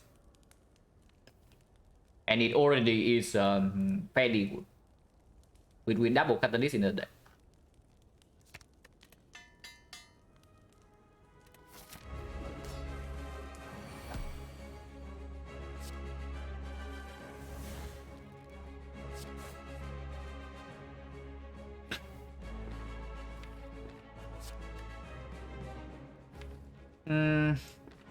Neutralize the infinite plate. But yeah, we're not drawing on into any poison on turn 1 is slightly set.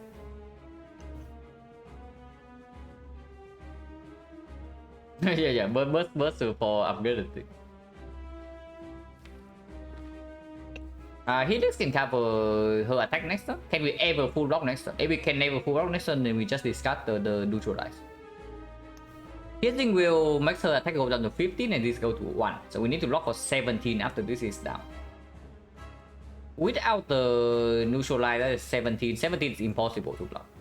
But with the neutralize, it goes down to 13 only. And 13 is blockable. So yeah, if it's blockable from 13, then we discard infinite plate. And we don't play it this turn, even if we float energy. Unfortunate, but this thing is just blocking our head. Doesn't attack. If she doesn't attack, then I guess we just go in.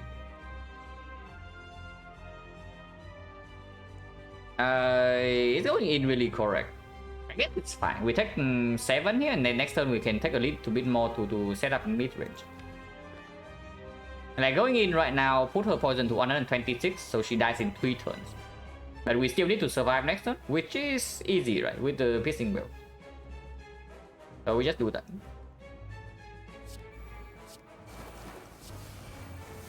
Yeah, 126, and we take 7 this turn. And next turn she is guaranteed to attack, and this guy is also attacking for 12. But we have piercing will neutralize on her and survivor to block. So we are fine.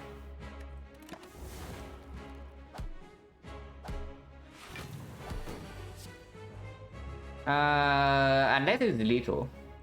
Is it lethal? If possible, I want to take 1 damage though. Easily done 1 damage, right? We burst the piercing will full block this, and she goes down to 14.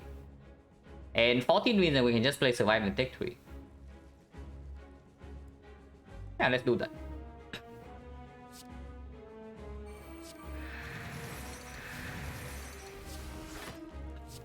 She dies next turn.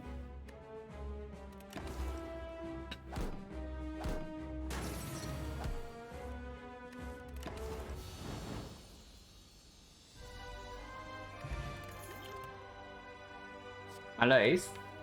Now adrenaline is quite strong, yeah, but with 2 bursts in the deck, with no weakness chain yet, and with our defense being complete crap, Malaise is a godsend. Only against XecnaR though. Against Time Eater, we already have like 2 catalysts plus with 2 bursts, so Time Eater probably not a huge problem. But XecnaR, the burst definitely helps. Dodo deck, I guess it can strip artifacts, so it's not that bad. But yeah, with our weakness chain, it's probably super clear. Free energy? Just another day with no red form. Yeah, it's not like we need it, but of course, like, just another day with no red form. Oh yeah, like perfect HP as well. Totally calculated, guys. But yeah, we have free pathing in this side, and we can take 4 elites. I wonder why we have free pathing. Just why do we have free pathing, I wonder. Now, we might have too much gold though, is what I would say. We have like very long discussion with the boss relic, like both in Act 1 and Act 2, like very detailed and consider like every single angle before we make the choice, like carefully. But yeah, like boss relic this one super obvious. Question mark for red mask right before the shop is okay. Normalities we don't take, yeah. We definitely do not take normalities. but we also don't need to. We have more than enough gold already. So how many upgrades do we did? This upgrade is nice. It's not compulsory now that we have 4 energy, but it's nice. This upgrade is still, of course, very good. So at the very least 2 upgrades. But after these 2, we are free to do what we want. If we see a footwork, we are going to pick footwork with the Malays and then Mumfat hand and no defensive scaling yet. Question, this deck only lacks defensive scaling? It lacks defensive scaling and it lacks a poison opener. And you can see like our only poison source right now would be these 2, and this is slow. So it's actually only the deadly poison. So anytime we draw catalyst before the deadly poison, we are like basically sitting ducks. Because we have curses in our hand that we cannot play. And we have to wait for this. Also, we have like a lot of base cards. So this deck is behind on removes, it's lacks defensive scaling, and it needs another poison starter. But it has the consistency of the pyramid, and it has like a lot of sustain. Also preserve insect to kill edits. There you go, take this event first and then we evaluate, and most likely we're just taking double question mark before show. And yeah, 4 elites. So this part gives us 1 more fire, which we appreciate. Yeah, because we have Malays and the burst upgrade at the very least. If we see footwork in the shop, of course we upgrade that. That is a slight problem. Slight. No, not that big of a problem, but it is a problem. But yeah, we can also fire port here.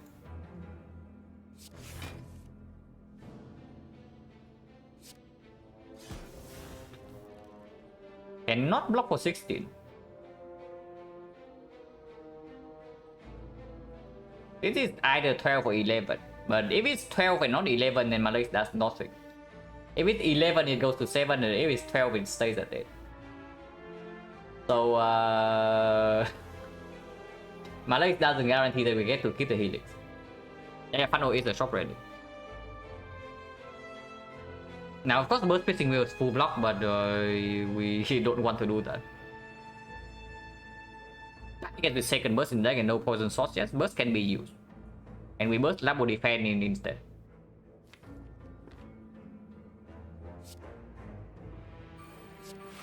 We can also burst Malays here, and burst Malays here always give us inner block to preserve healing, and that's just better.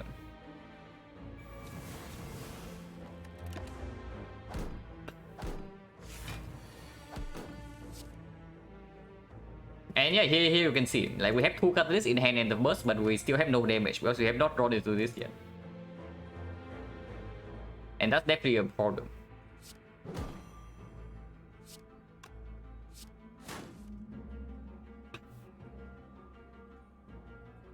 The 11, so it goes to 5 actually goes to 3, so we need to block for 6 only. We don't need this.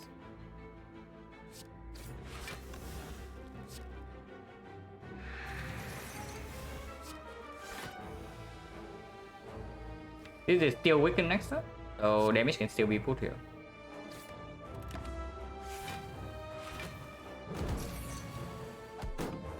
And yeah, Helix is still intact. So currently we are taking 13 now. Is there any way we don't take 13? We need to count game move to not take 13, and then no catalyst in hand, but I guess that's fine. I guess that's fine. We just redraw to the catalyst. If we do choke endless agony in the game before 6, it still guarantees to inner block. I can do that.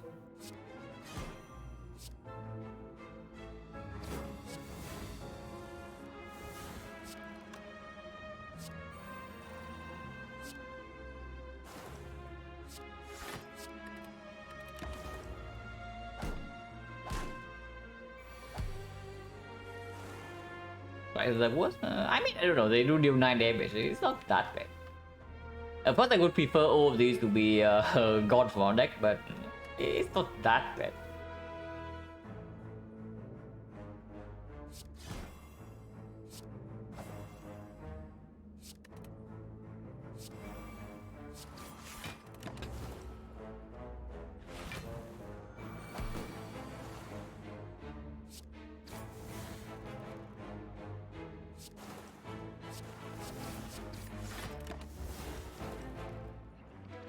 A potion, 50%.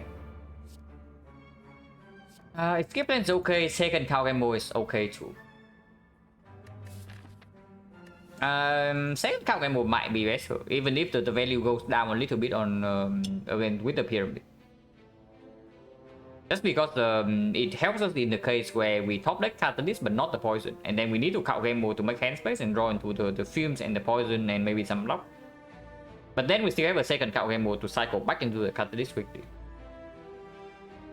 Without any dexterity, dodge and rolls, definitely not it. And yeah, escape plan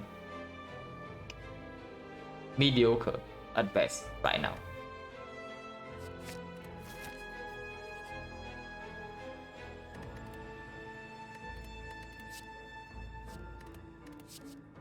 The technique is very, very, very, very good. Exceptional, in fact.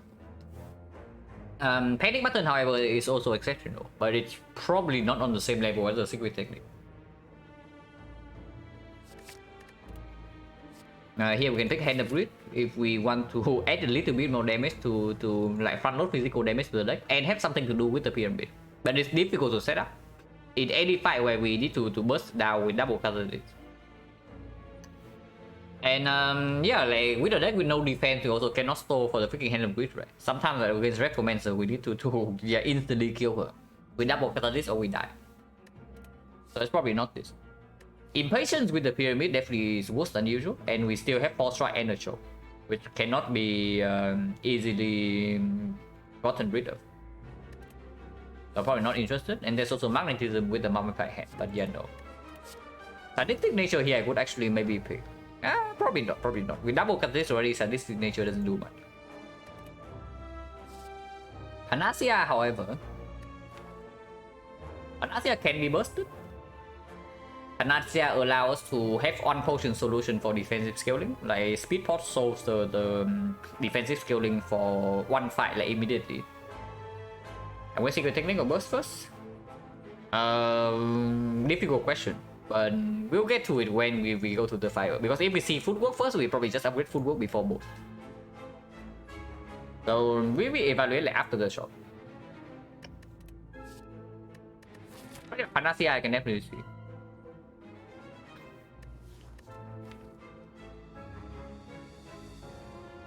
Instant defensive scaling.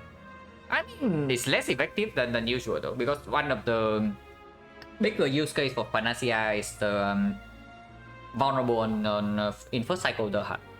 But first cycle of the hut, we already have Piercing Wheel Malaise to block multi-hit with the pyramid, and big hit we have Helix.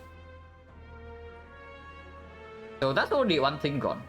And if it's not the vulnerable in the hut fight, and if we don't care about Time Eater, which we should not, Time Eater is probably the easiest boss for us by far in a deck like this, with double catalyst, double burst, and a Malaise. Then Panacea doesn't play anyway. Unless we get Speed Hot, but that is a stretch. Because we don't have White Wish, we don't have Alchemize, and we don't have Potion Bell. So probably not even this. And then we already know that we don't pick this, and if we don't pick Panacea, then there's nothing here. Unless you tell me Trip for Artifact Strip is good. It's okay, but it becomes a dead card fairly quickly. Against the Durin deck, we already have these two strip artifact one layer. And this strips one layer and this strips one layer every turn. We don't strip that slowly, even Choke can strip. So yeah, it's probably just a skip. Yeah, don the red mask right before the shot.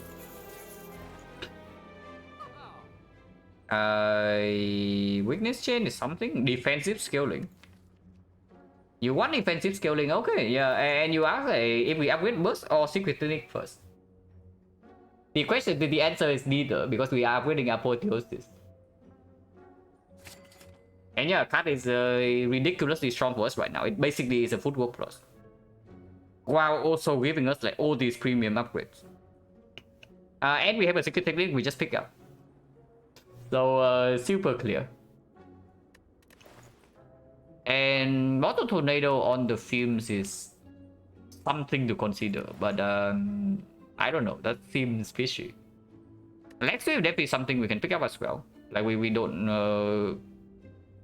Malay's weak chain is only for the first cycle, and if we have to use Malay's to strip, for example, in Dono Deca or into Spear and Shield, then our weak chain is not present.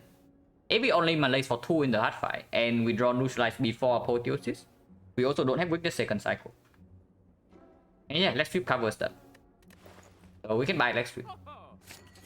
Now, if we say the 2 catalyst is not enough, we can make it 3. But 2 is enough, yeah. Without Poison Starter, 2 is more than enough. If we buy the mirror, it's actually on the secret technique. And I think it's worth it.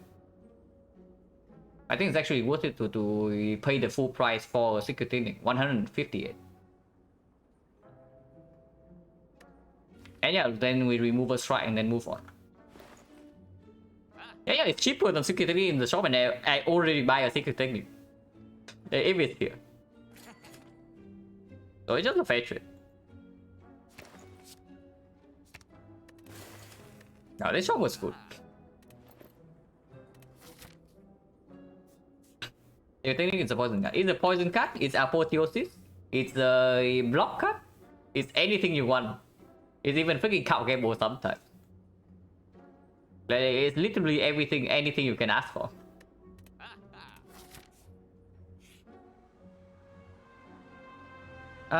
This is cringe. But of course we have seen this in events, so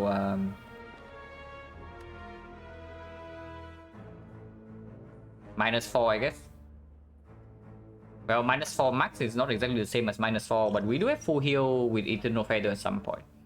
And also make the mid on the bone threshold lower, but Bandits is definitely not good here. Our deck does not actually have real cut draw.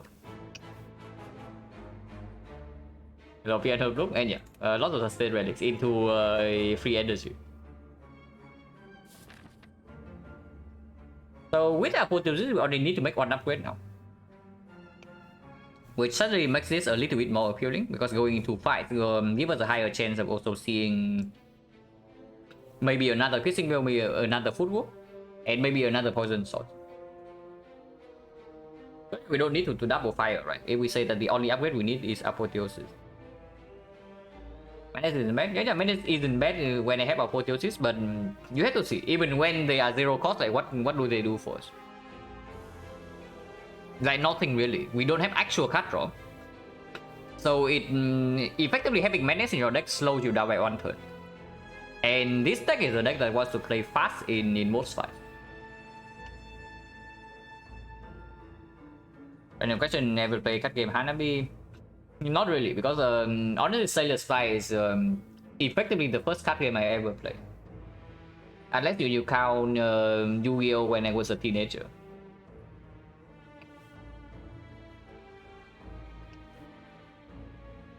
Yeah, like if we have more cut draw than this, if we have like maybe 2 acros or maybe 2 more backflips, then Menace can be decent.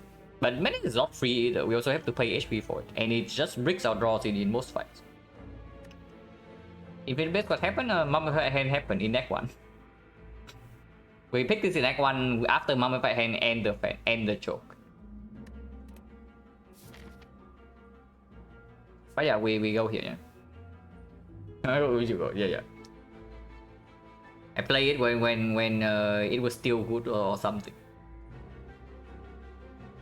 At the time, I think the meta when I was playing was like the 6 Monarch deck.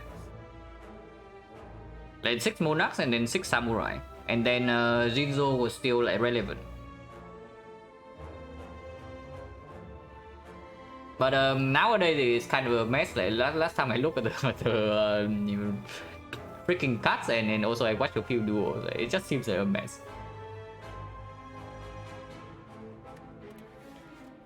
But yeah, it was really fun when I played. Maybe it's still fun, it's just a different game. But yeah, we take Elite first and then upgrade Apotheosis here.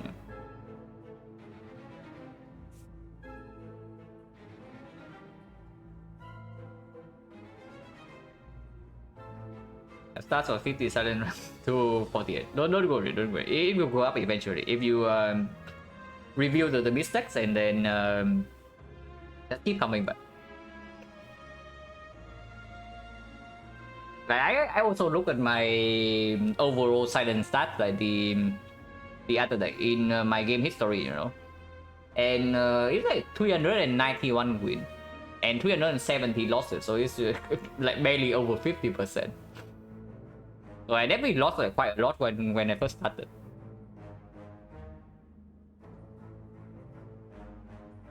But yeah, we go here.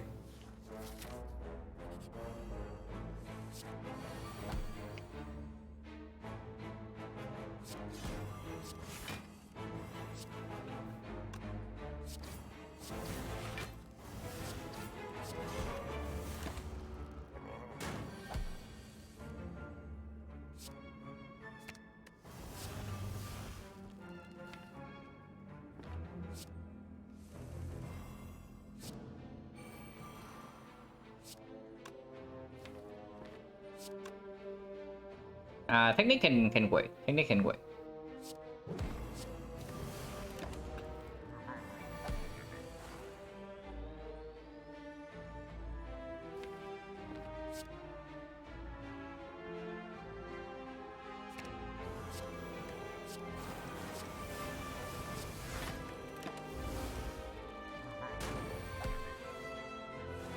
Oh yeah, this fight is free.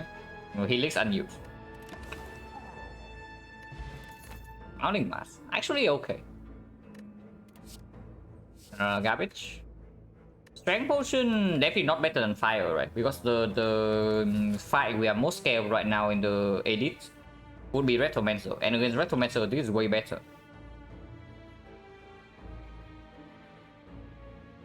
%40% level skill half the time to customer for infinite, yeah. And then that's why you also see me not committing to infinite like early on, unless the game really give me everything I need. Because the Act 1 is already like slightly rough, and then you get to Act 2, if you're not super strong really quickly, like you are near infinite and you don't have a lot of burst damage, you just die to the elites. And sometimes you cannot dodge the elites.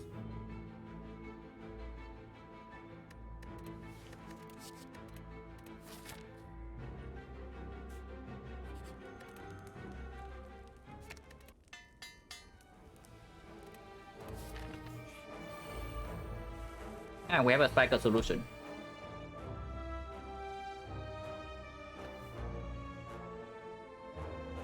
And check 65%. On silent, that is very good. So that's definitely very good.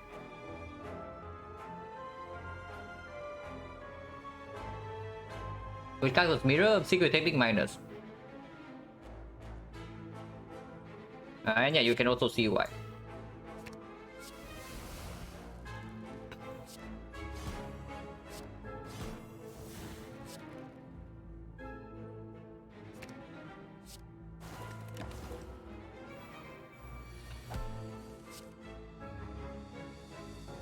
And it's only slightly troublesome, but I guess it doesn't get multiplied every pyramid.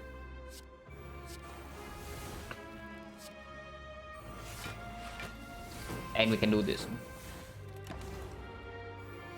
And when 60 it's good.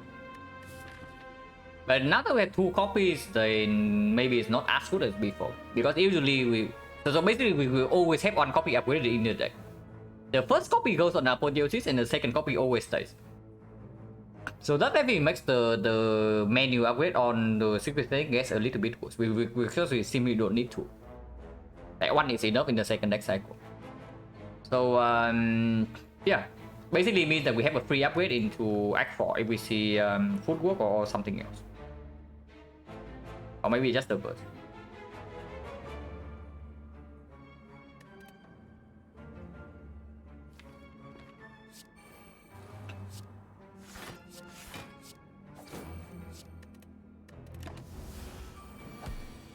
Yeah, now we just kill this guy. No potion, bouncing flat. Okay, this is exactly what we need. Yeah, we need 1 more poison starter, and this is not quite corpse explosion. Honestly, even creeping cloud is probably slightly better than this because it strips AoE artifact. more effectively than this, but we take this. Artifact strip? No, the cloud is way better at stripping artifact compared to this. But it's good.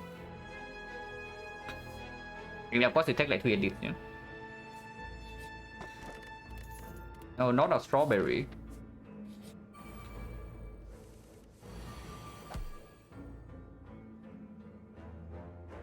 Yeah, Retromancer is a fairly nasty fight, so better not let our guard down.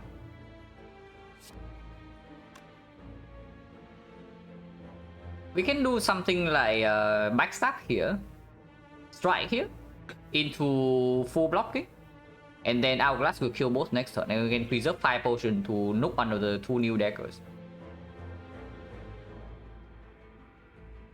Remember what the cast do now, Exodia 5-head dragon, yeah. Exodia deck is really cool. At least when I play. Like it rarely works, but whenever it works, the opponent just gets upset. And everybody knows that when you play PvP games, the main goal of the game is to make the opponent upset. So it's always a win.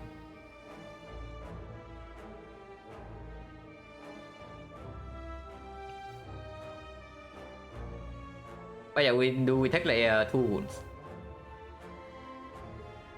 Taking 2 wounds also means that I need to commit 2 energy on block, or waste the piercing wheel. So maybe that's not a very good idea. But if I use the 5-pot right now to nuke one of the dagger, she summons 2 next turn. And we draw into Bouncing Flash, and suddenly Bouncing Flash has a smaller chance of jumping here. Probably that doesn't make sense. So it's just this.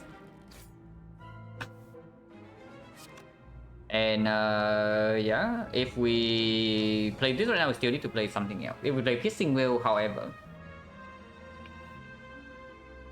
if we play Piercing Wheel, they go to 4 or 3-3.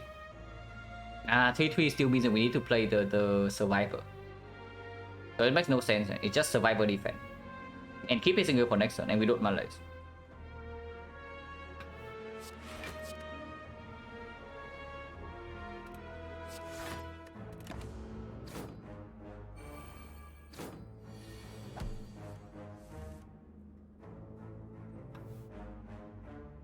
Fairly nasty.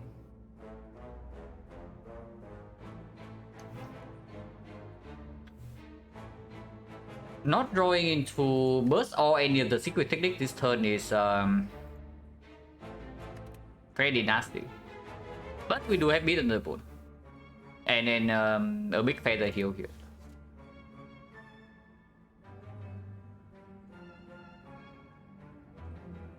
What are we doing?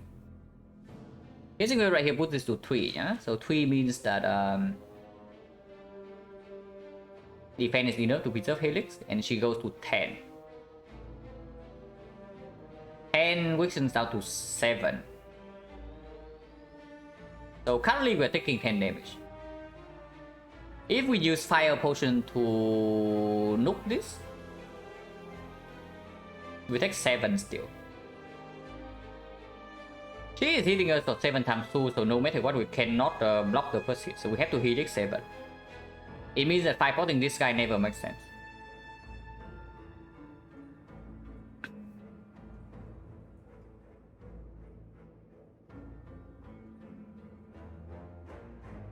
But yeah, so we 5-potion this one, yeah? And this is exactly why we played the line last turn as we did.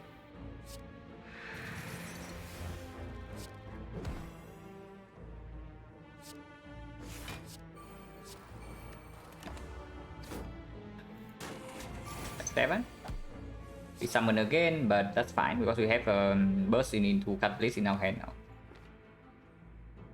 How much damage is this? Times 81, right? So she's dead.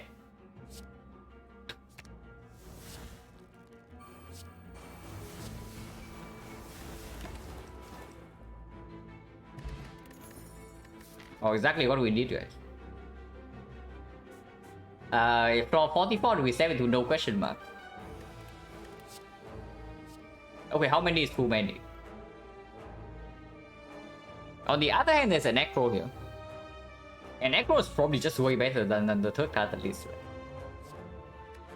Necro has to be way better than the third card at least. Potion chance 1, 2. No, 1, 2, 3, 4. 4 5 on potion, 60%. Yeah, Necro is way better than the third catalyst. Like 2 catalysts already enough damage for basically every single fight. And yeah, like it just breaks our draw if we do not draw into poison beforehand.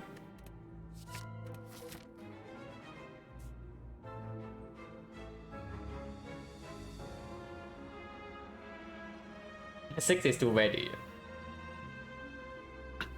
I got a run with like 6 backflips on stream. And that was a very fun run and also extremely strong. So sometimes 6 is not too many.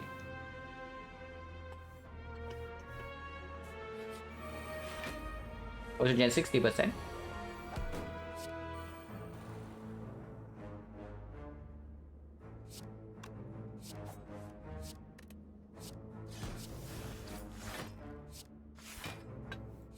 Do 2 layers here. Let's kill this next one. Really like infinite blades. Okay, now really like really like the infinite blades. Probably pushing it a little bit too far. I don't dislike it as much as most people. It's got a good side, but it's still a bad card.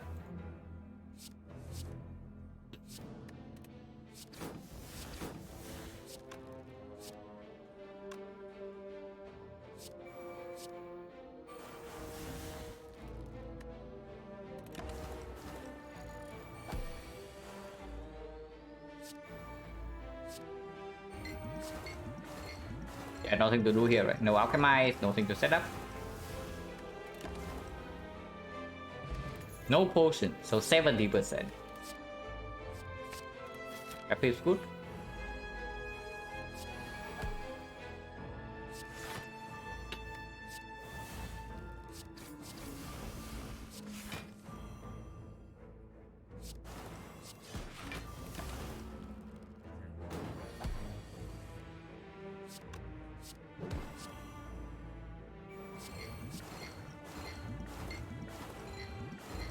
Yeah, I looked Helix here, but I don't care because he's dead in 2.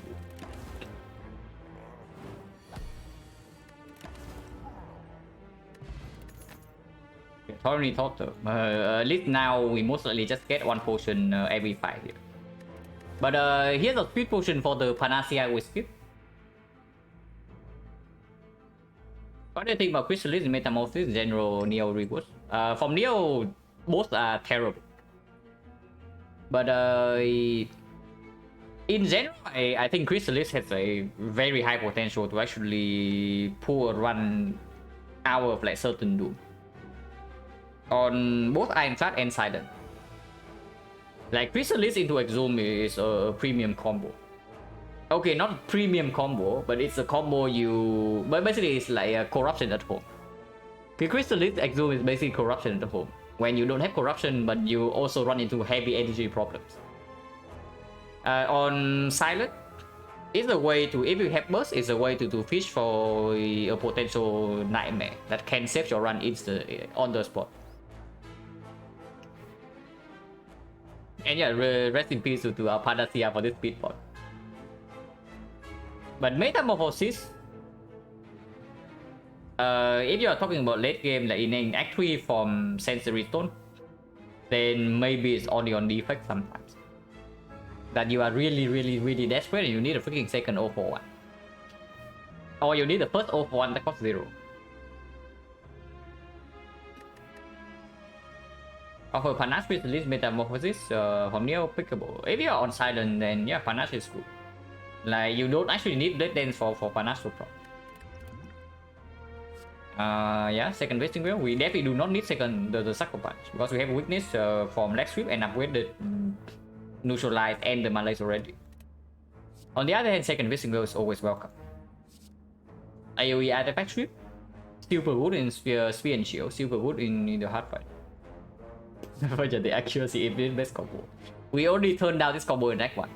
In Act 1, after the first infinite blitz, we will offer a second one, and then an accuracy. So instead of being like Poison Monkey, this run could have been double infinite blitz, double accuracy now. With Mummified Head. What could have been? But yeah, we turn down the green cards. Like they are all green anyway.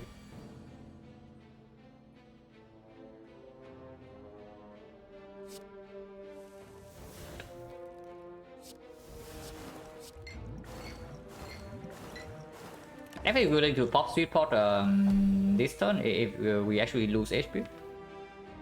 Looks like we're not losing HP.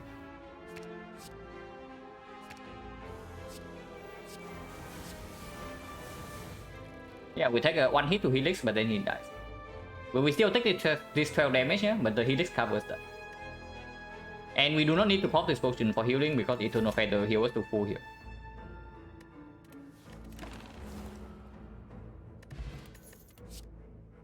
Oh my god, it's here, guys. Like, finally, we waited all run for this. But it is finally here. Like, our savior. Oh yeah, this is a skip. And, correct, Catalyst potion is better than Speed Pot. Yeah, Catalyst is definitely better than Speed Pot if we don't have artifact. And... did we turn our close souvenir earlier in this one? I don't think so, right? Maybe we did, but I actually cannot remember. No, actually we do not go to a single shop. So it's definitely not that. And I do not recall we see that we see close souvenir in Act 1. And the quick run, yeah, it's fairly fast. Like 2 hours and we are at the end of Act 3, it's fairly strong.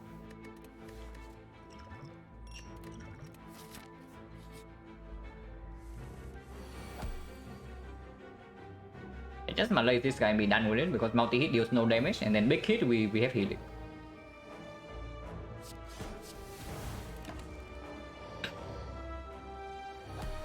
Big hit, so we have healing. Like, we don't care about this crap. In fact, we don't even get apotheosis.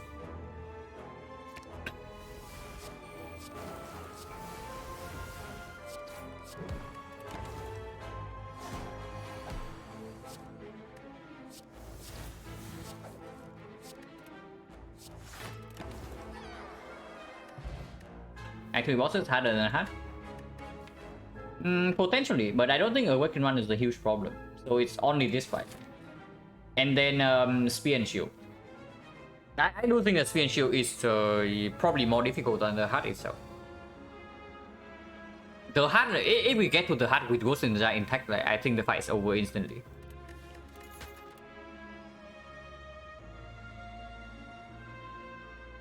Don't need any of this. I will take the Unceasing Top. I mean, if it comes for free, then sure. If it comes for the blue kit, then usually not. And if I have to buy it in the shop, then absolutely never. Okay, maybe not never. I would not say never, but very rarely. It's a bad relic.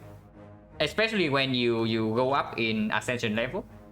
Because on Ascension 10, you get like a curse in your starter deck that cannot be removed.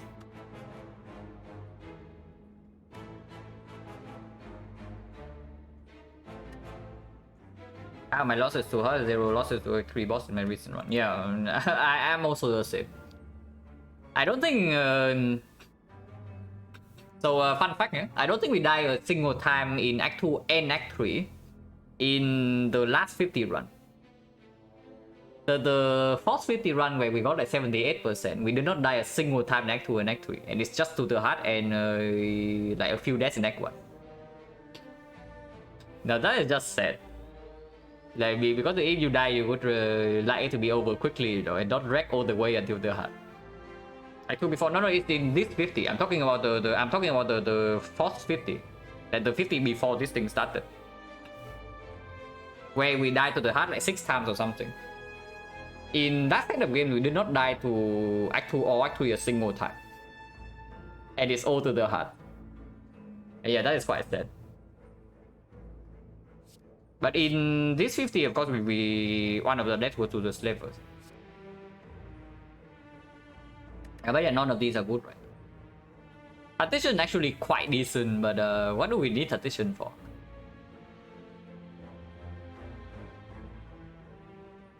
It's good. Silent constructors and skill. I mean, of course, result wise not bad, but it just sucks to play, you know. Like you drag and run the struggling all the way through until the hut, and then you die anyway.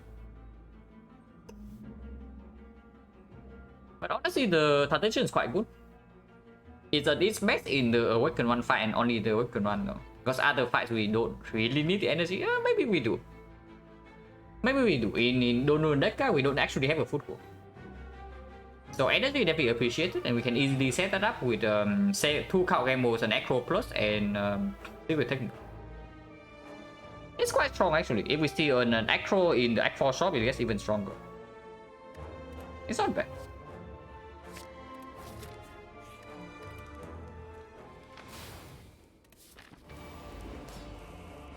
Yeah, this fight is one of the nastier fights for us for sure. And unfortunately, we cannot do bouncing fast next sweep.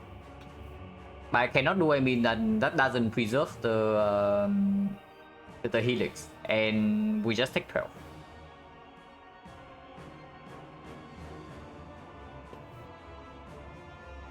So I can see even something like bouncing fast Cow Gamble.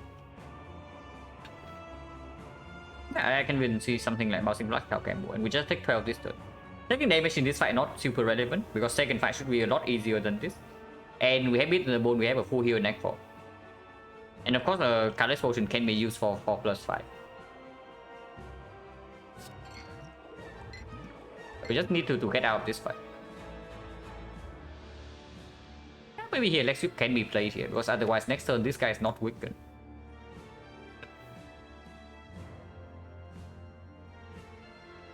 This guy being weakened means that he's attacking for 11 times 2. So yeah, that's acceptable. Also means we are guaranteed not to float energy. This can be left in hand, but playing it right now also gets rid of Alice Agony if we draw into it. Potentially +4 damage and +4 block next turn with the fan and the apotheosis, but I mean, redrawing into Agony is not that bad. After this guy's dead, the fight is like super mega over. So I just want to preserve as much SP as possible before that. And leaving this in hand preserves more HP than not doing so. In the first cycle, that is. Also, if we play Cow Gamble next turn, then having this in hand is also way better. For +1 card.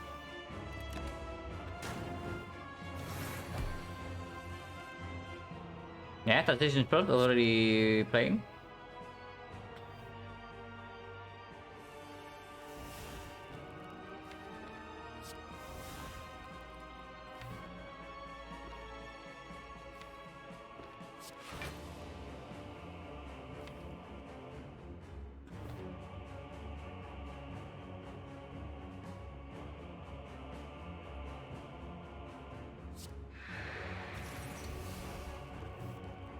Take 2, and we already lost Helix, so taking 2 right now doesn't matter.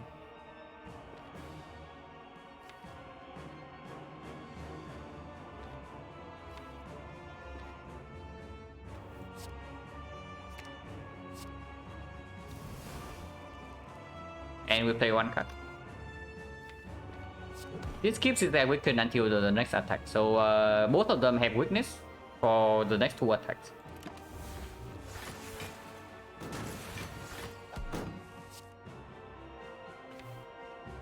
And yeah, we still have not drawn into the burst or the poison, so that is slightly annoying.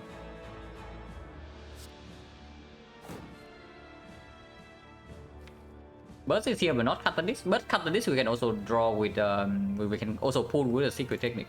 So we can just burst poison here.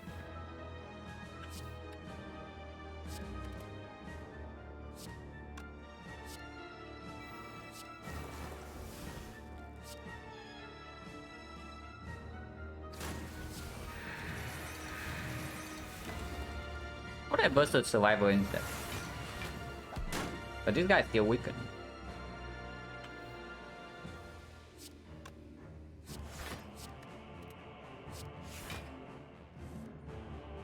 Burst is already here.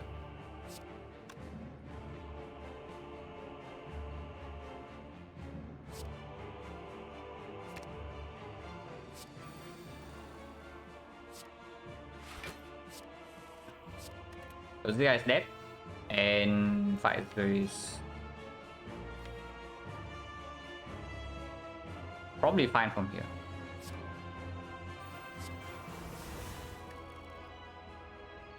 And we can burst with technique to get 2 more skills in our hand, and of course we do that.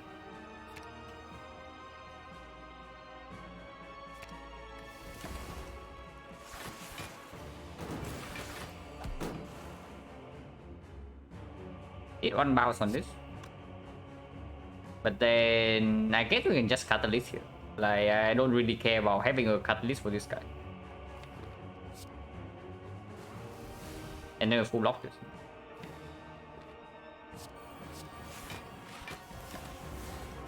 I do not want this guy to gain 3 more strength.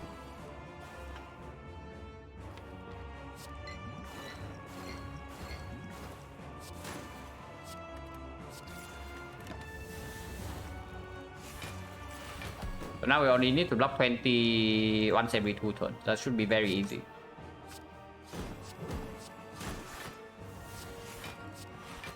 Also, calendar coming in.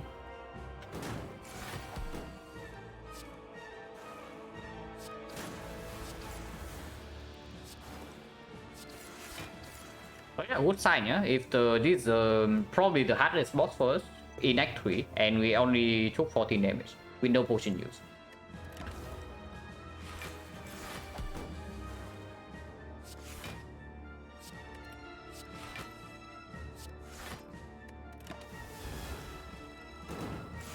Nothing to set up.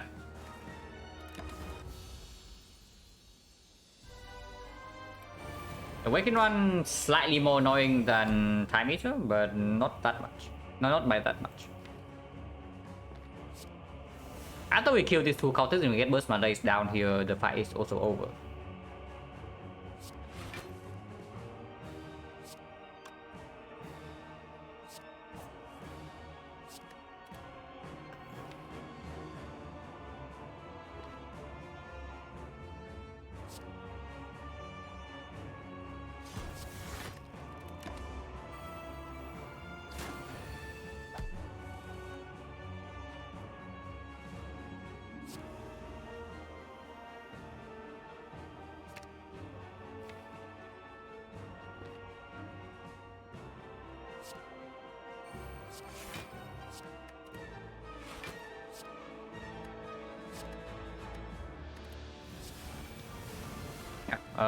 Fight's over, and we still preserve Helix.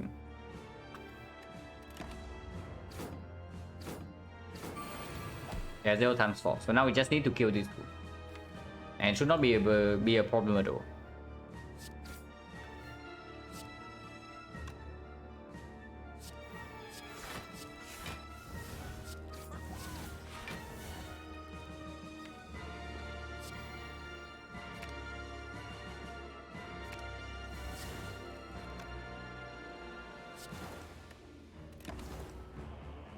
If we like first half, then we save catalyst for second half.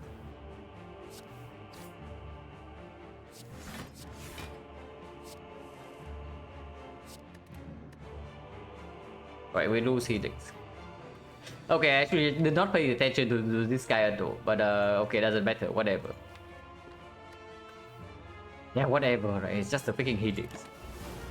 Even if we lose 57 HP here, we were still full HP in the next set. But who cares?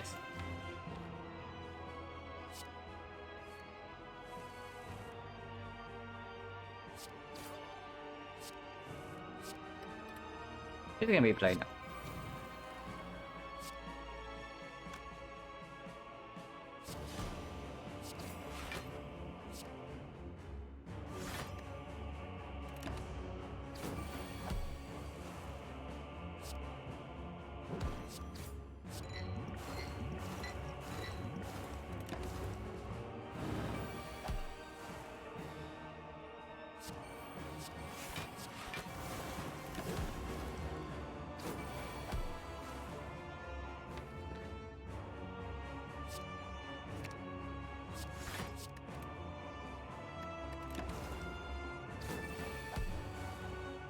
I mean, this can go away. Like, why keep the whales anyway? And no reason to.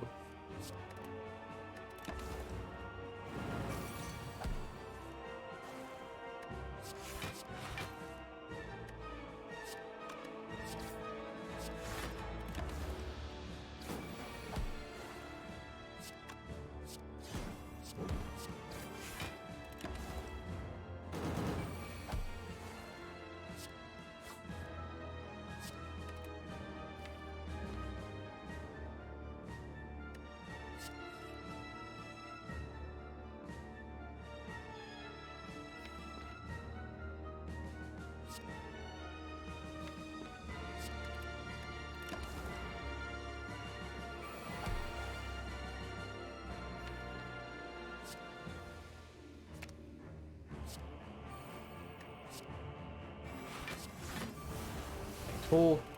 Who's whatever?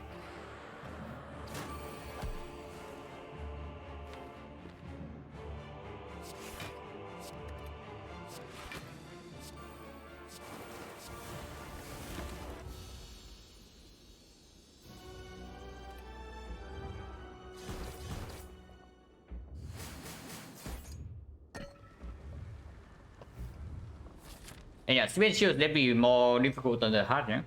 So better be slightly careful there.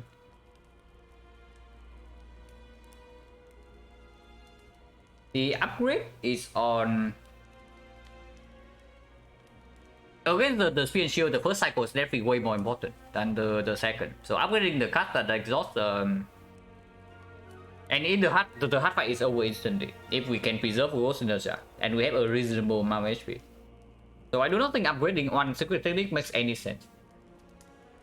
We just need to make the upgrade that makes sure that we do not brick, that increase the chance of us not bricking in the Spear and Shield fight. And that would be Echo. That would be either Echo or the boss, and it's probably the Echo. Yeah, it's definitely Echo.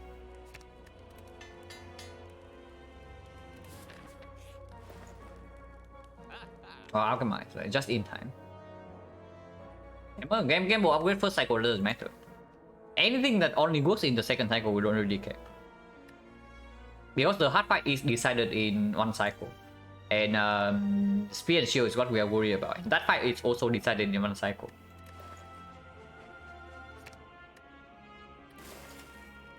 Football is probably very good. None of these potions are good enough. Horn, not really, right?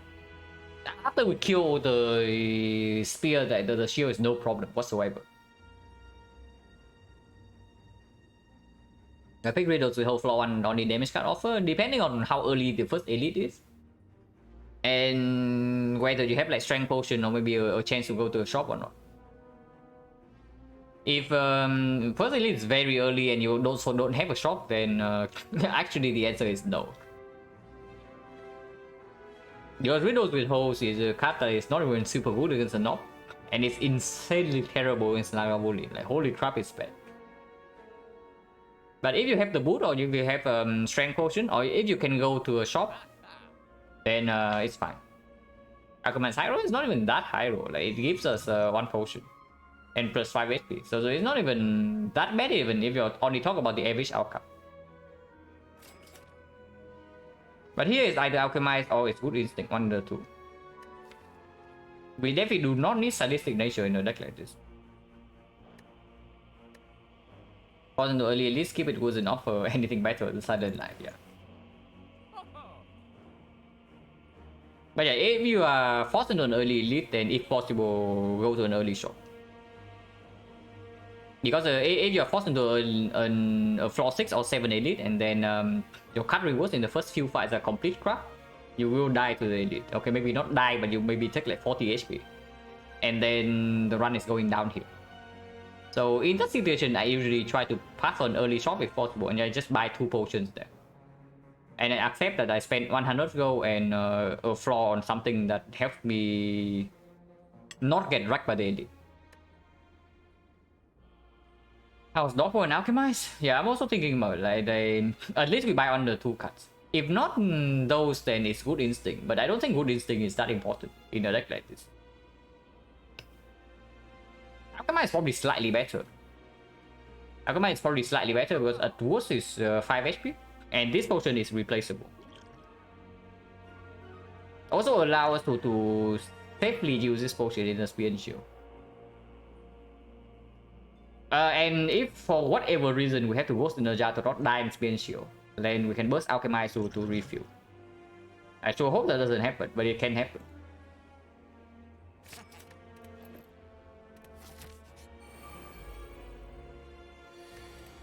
Panache not so strong, but it does give us some energy with the Mummified Head.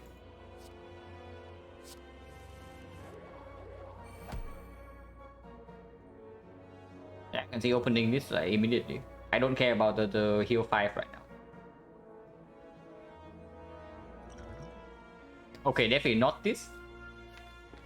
So it's blind then.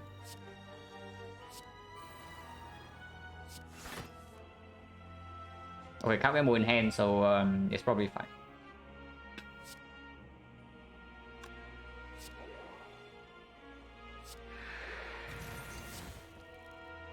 If I get a free play on this card, then I just play it right now instead of floating energy.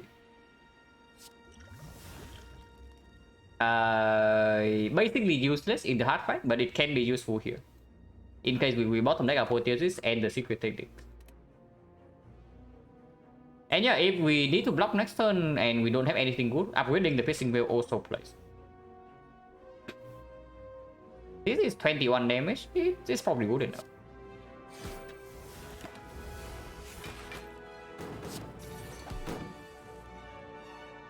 We do get secret technique, but with this hand, I do not think we even pull for Apotheosis. I think we will pull for the burst instead, and then we upgrade the whole hand, and then we burst piercing will to full block this, while also deploying poison.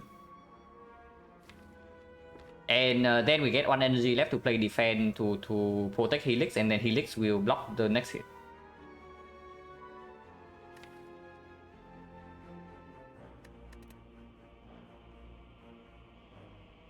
We need to upgrade this, right? Otherwise, we actually still take damage here. Unless we poison this guy and turn around.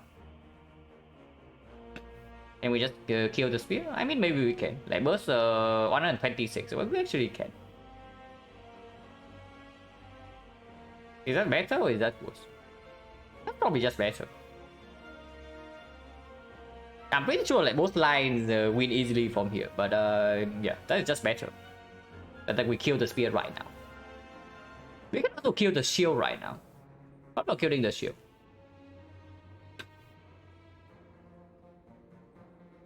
Killing shield takes some damage, right? Yeah, killing shield takes some damage. So we probably kill the spear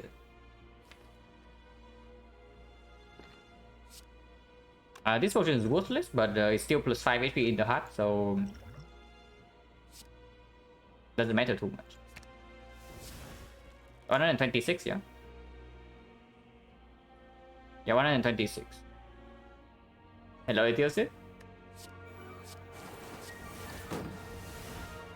So yeah, we have to block this to block the burns.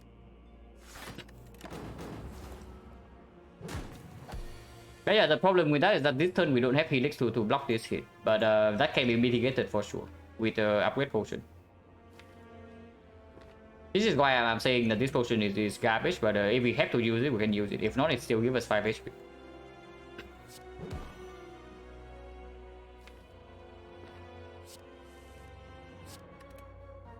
We might not even need to use it.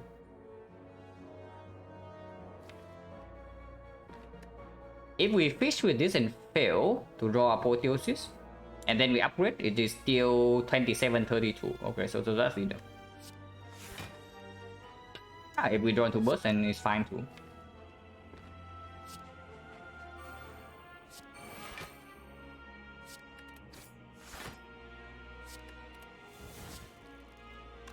Can take 1, but yeah, no need. Right?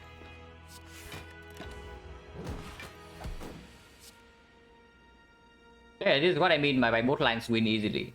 The burst single line does not take damage on turn 3 ever. This line might take damage on turn 3, but it will never take damage on turn 4. But regardless, the chance that we take any damage at all with that turn 2 hand is like very low.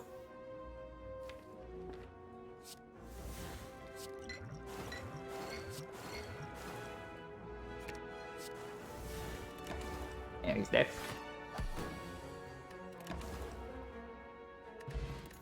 Calipers probably doesn't do anything. Is this good? It's definitely not, right? There's no way it's really good. Like, we need a second poison opener, but we do not need a third one. We double secret technique in the deck. The most important draw in our deck right now is actually either Malaise or Piercing Will, to make sure that the Helix procs in the first cycle. I mean, it's not that important. We still have the Ghost, but if we can preserve the Ghost to first cycle, then the fight's over. But yeah, I do not want any of these. And yeah, upgrade port is still better than 5 port, even if we have Apotheosis.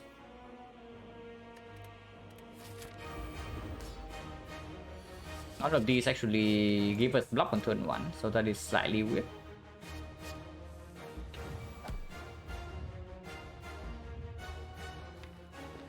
Oh yeah, the double defense films blind.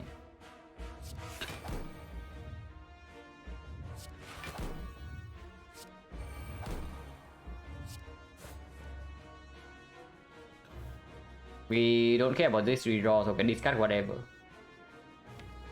Discarding backstab give more hand space, but it makes the card combo draw next turn worse. So I'll probably discard this.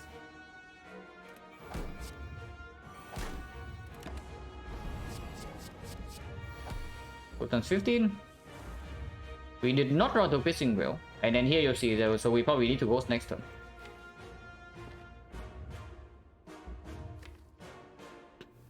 And yeah, we even tried to prevent this case too by not ending Baltic Blast order. But we have not drawn into any Piercing Wheel or the Malaise or the Secret Technique. So there are 5 hits. We can still try, but we have to upgrade first.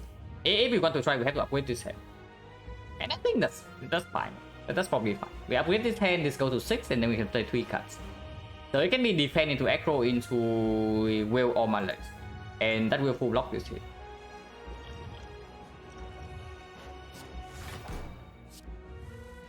Aha. So everything's fine. So perfect. And the films is down already, so we can just do this whenever. What is more important, the Will or the Malaise? It doesn't really matter, right? It actually doesn't matter, but this thing can be discarded from our hand from 0 energy. Unless you tell me second cycle is important, but we already have artifact sweep into leg sweep plus fodder, and potentially this as well. There's also another line where we do like defend Piercing Wheel Malaise here. But that line have a very small risk that we draw to burn next turn and no block card. If we draw to burn next turn and no block card, it's messy though, I would say. Not that messy because we can use the ghost, but this defense only blocks for 1. So it doesn't even block the burn. So that would be quite sad. But I guess it's fine. Yeah, there's no way to make more hand space unless I play this defense right here, but I don't want to. If we draw to burn in a second defense, then we can still do it.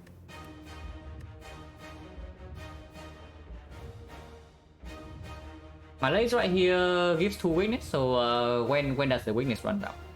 Here's the first attack into second attack into often the first attack, so it guarantees weakness, first attack, second cycle. And we are playing like Burst Catalyst regardless, right? We have no time to freaking play this Malaise. By no time I mean no energy.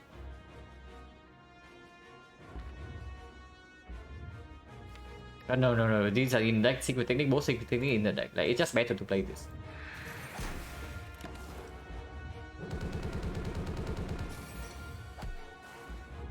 Okay, no burn. So, unfortunately, we cannot do anything here, but that's fine. We can make 1 hand space with this. And that is the only thing we can do. What's up, Banshee? So do we want hand space or not? Like how relevant is that? We technique in the hand already. Probably I don't care too much, and we still have the ghost. No. We need to draw into weakness soon, or at least some artifact strip for second cycle. And space back.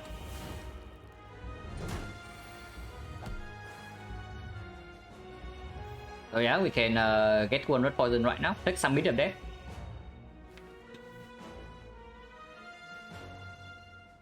Technique for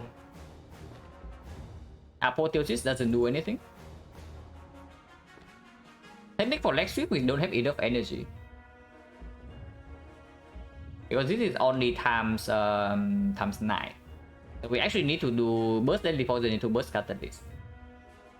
And I guess that's fine. We see keep the Secret Technique for potential artifact sweep with bouncing fast next turn, and then we block multi-hit with Piercing Wheel. So we just apply 200 poison here and then win.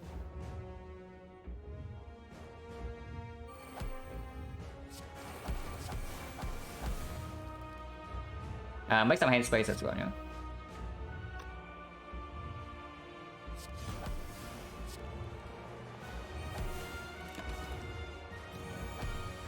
It's 188, not quite 200, but whatever, it's the same anyway.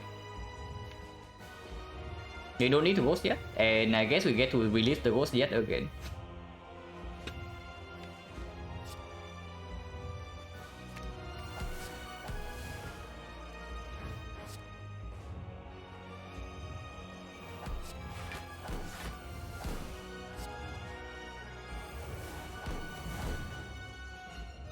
Yeah, we get to release the ghost yet again.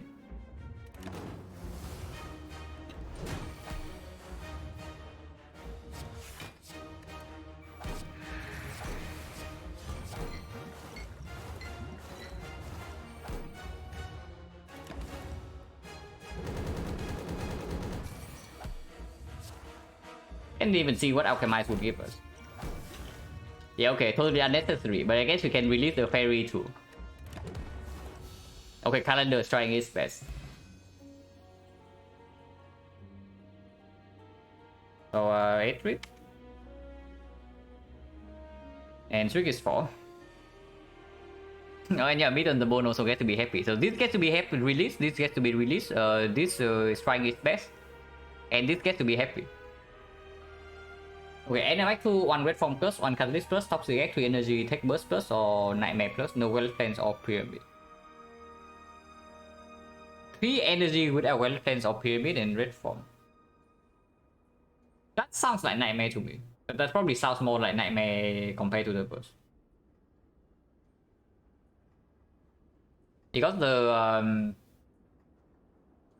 burst doesn't solve any problems for you. Even if you have burst catalyst in play, you can still die. But Nightmare Catalyst is roughly as strong as burst catalyst, yeah. And Nightmare Red Form just wins the fight for you instantly. And if you see defensive scaling like Footwork or even Deflect plus, then Nightmare plays way better than the burst.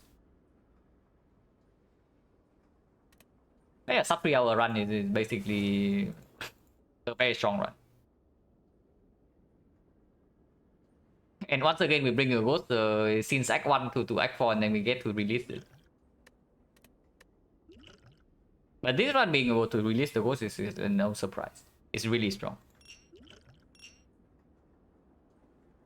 And Foot Go Plus, yeah, if you have Foot Go Plus, then it's probably a very clear Nightmare.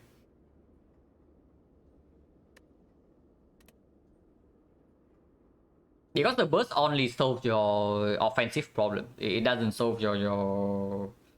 I mean, it does solve your defensive problem sometimes, but the solve is not nearly as strong as the Nightmare. And if you encounter a Well-Lit Cleanse, then of course you would like Nightmare over the burst in Act 3. So yeah, just like very strong. And taking Burning Elite here like paid off for sure, yeah? Free parting into 4 elites. Honestly, not like we need it. Like at the end of this one, after we see Apotheosis here and 2 secret techniques, we did not actually need to take Burning Elite. Like we were more than strong enough after this floor, is what I would say. Before this floor, it was a little bit iffy, but after this floor, we are like completely fine. We did not even get that much stronger from the Elite. Like Smiling Mask, whatever. Zuzu Blazes, completely useless. Acro is okay, I guess. But the Acro is not the Elite reward. Thornthopter, whatever, like how much does it even heal? Okay, 0. We reduce 4 potion, but this thing heals 0 HP, unfortunately. Second Piercing will of course the same, not Elite reward. And Stone Calendar tries its best, but doesn't matter. Tactician also not actual Elite reward. So even if we take like 0 Elite Act 3, we're still fine. After this floor. But yeah, that's a very strong run. And yeah, probably second Silent run then, because this one is not super taxing. So I'll take like 5 minutes back, and then yeah, second run. So be right back.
What did Juju do? Juju show up on floor 44, and afterwards there was no more question mark. It show up super late and did not do anything.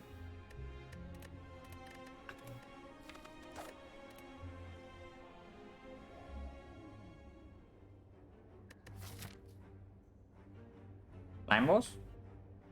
So instantly the 15 damage gets a little bit worse.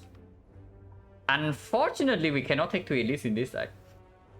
Because the 3 elite pass force us to go to 5 fights, and we cannot use the go.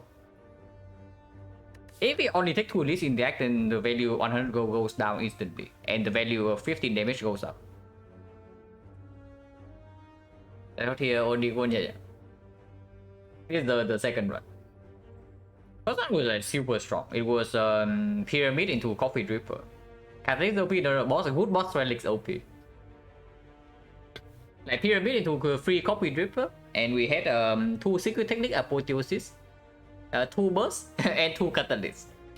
So it was super chill.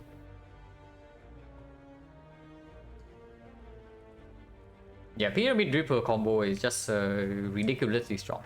Because that already implies that you survive Act 2 with either pyramid or the dripper, and then you see another like super good boss relic. But yeah, this thing probably says that we play with the rare relic. If it's the red side relic like Giria, Peace Fight, Shovel, Peace Fight we ignore. But Giria and Shovel, we can still take this elite into this elite with 2 fires, and then we get a late shot to prepare for slime boss. And the initial pathing can be here. These can be healing events to heal us back the 15 HP loss, and then no advance always yet until the first fire.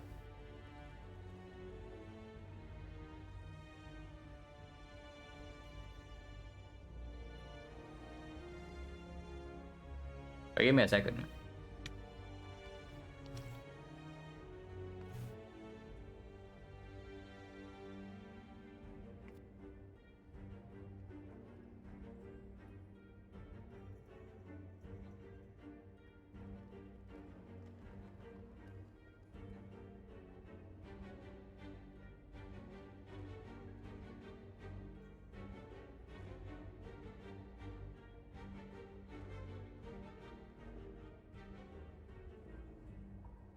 Okay.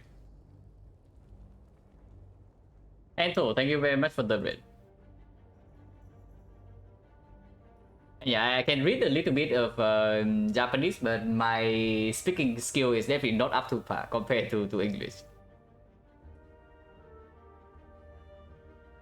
But yeah, welcome and thank you very much for the read. Yeah, it's just really great.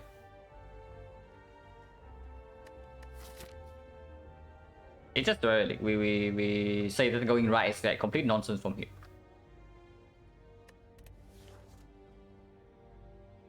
Oh, that's a very good relic. Unfortunately, it's not strong enough for us to take this to 5-4 wave fights. But we get a very strong relic for later on. Not for now, but for later. For now, this is only useful. I guess it's somewhat useful against slime boss, and it's quite good against the knock. But it doesn't create output out of nowhere. But good thing we do not have to face any early elite. But yeah, without any early elite, this shop is out of the question. So we just stick to the pathway we discussed. 44 Jogworm, and we draw 4 strikes turn 1. So I want to get rid of all of this. To redraw to the strike faster and redraw into these things faster. Prevent best and draw turn 1. Yeah, exactly like this one. Like drawing 4 strikes and turn 1 against Jogworm is never what you want to do. One eviscerate, act 1 is so. Yeah, until the slime boss and then you die. Like, do not underestimate slime boss. But yeah, of course, this relic is exceptional.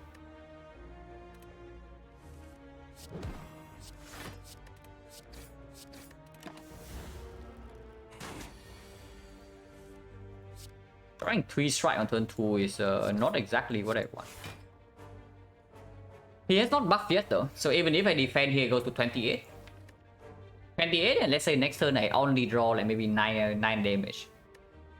So he goes to 24. 24 goes to 33. 33, we actually it's 24 plus 9. I just take 2 here, right? I probably just take 2 here. Usually I can get away with not taking 2 here, but if we get into the best scenario, like where he buffs next turn and we draw neutralize. If we draw neutralize and he buffs next turn, it's going to hurt.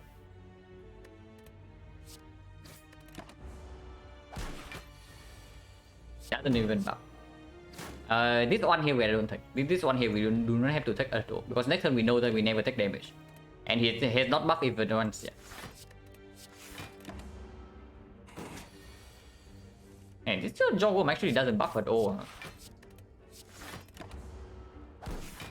If only I knew that this guy doesn't never buffs, we would actually take 0 here, but we take 3. 3 is fine. Technical no potion. It's flying knee or nothing. Prepare technically acceptable, because we do not fight an elite until all the way here, and it's a wood upgrade. With the gambling chip, of course, the value of sticky strike and eviscerate goes way up. So it also means that the value of prepare goes up. Can we dodge the elite? Actually possible. So we can dodge the elite here even if we don't see anything that goes to the prepare. And yeah, this package is quite strong into Act 2 as well, even if we have on less relic. I think I like it because we do not fight advanced forwards. So the fact that prepare minus doesn't exactly make our deck stronger right now compared to the flying knee doesn't matter as much. And we just fought the Jawworm, so not having a deck that is stronger than the starter deck immediately doesn't cost us much.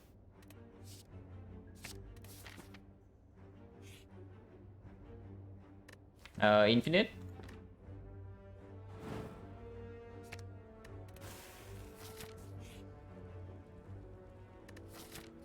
Where is the shop? Yeah, that's very far away. But we do have prepare and gambling chip. But we have to fight like 2 advanced always, yeah, at least, and then maybe an edit as well. So probably not takeable. Also no healing event, so this portion of the map is going to be weird. Is what I would say. Get the shrine crab out of the way right now.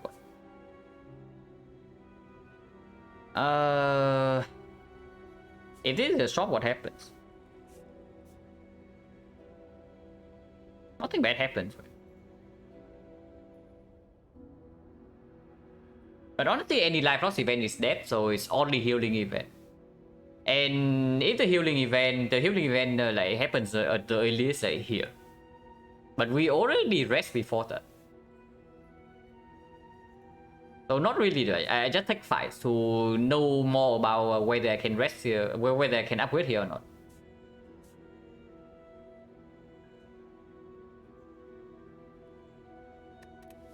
So I just take the fight. Attacking on turn 1 is quite rude, but if we draw into the survivor can full block. And I don't care about exhausting this. Also don't care about this, because we need to keep 1 strike. It's always draws into the survivor. And we always kill this.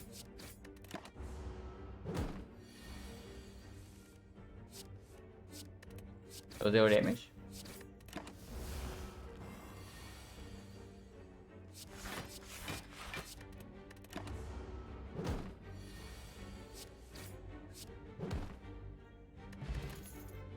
No potion and mediocre damage cards. Well, maybe we have to dodge this thing. The problem with our deck right now is that it's also complete crap with advanced hallways. Not yet, not yet. If we have more card draw, then sure. But right now we have like no damage whatsoever. And this card also doesn't perform against the advanced hallways. If we are talking about the card that actually good against slime boss, then it's a Fuse. If we are talking about the card that performs in the hallway fight, then it's escape plan. But with the starter actually looking as it is, I am really worried that we actually have to take like only one elite in this side. Like we go here and then we of course we go to the shop to prepare for slime boss and we only take one elite. Well, this might not be takeable. If that is so, I would like to. If that is so, I would like to have a slime boss solution ready, which would suggest the Flames. Flames also potential upgrade target here, but with no potion yet, I don't know whether we can upgrade here or not. Yeah, with no potion and no actual wood cut, it's really weird. But it's probably still this. If we dodge the elite, then of course this upgrade is not mandatory as well until here. That's to run to 13, 12, and 7 jog on turn 1, yeah. Sometimes just like that. But if you can get away with 12 HP, then it's a fairly big low roll, but at least it's not like 20 plus. Count this. We draw 3 strikes already, but getting a Fumes now is good, and I also want to redraw to Survivor. This shuffles out the neutralize potentially, so maybe only 2. No, only 2, then we play prepared, then we shuffle anyway.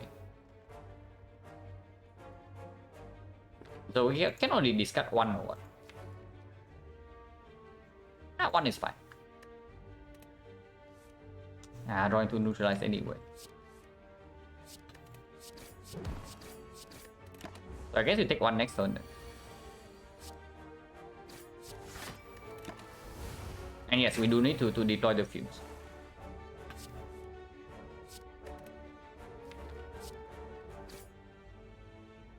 60. Technically next turn we can break if we draw into exactly these 5, but even then we only take 2. So no reason to take 3 this turn.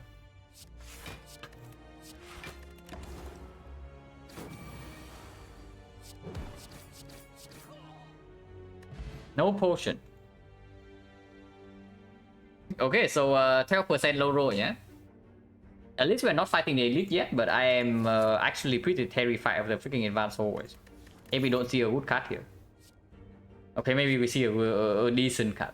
It's not that good against advanced forwards, but it helps a lot. This upgrade also is better than the Fumes upgrade, yeah. So if we pick the CE here, we just upgrade it right away. If we do not rest, that is.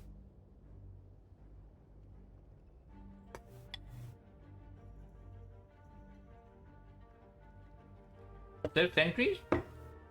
We are not fighting the first elite. It's what I was saying. Unless something very good happens in this floor, the knob right now is like murdering us and it's not close.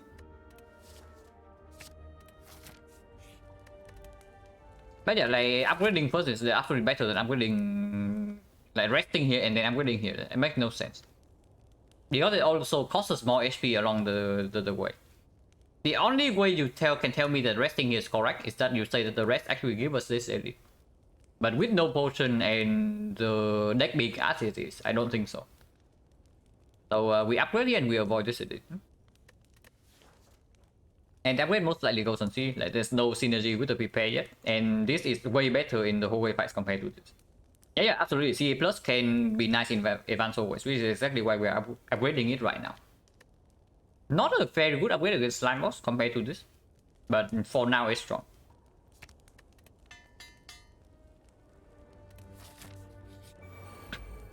Yeah, like in this fight. The already performing. We do not need to discard a single card here, yeah? How many quick shots can adequate for active witching? It depends a lot on your amount of card draw. But so you count your deck and you roughly estimate like how fast you cycle, and then you can count the number of turns that the maximum witch chain is giving you. But regarding the hard fight, I usually run 3 cards to be comfortable. If you absolutely need weakness, then 3 cards. But usually 2 is enough to cover permanent weakness. But 3-3 is just guaranteeing the second cycle the weakness doesn't drop. But yeah, possibly you can cycle into your neutralize over and over and over again, and a single neutralize is enough. And yeah, we don't need to discuss anything here, you know? Can discuss some of them just for fun.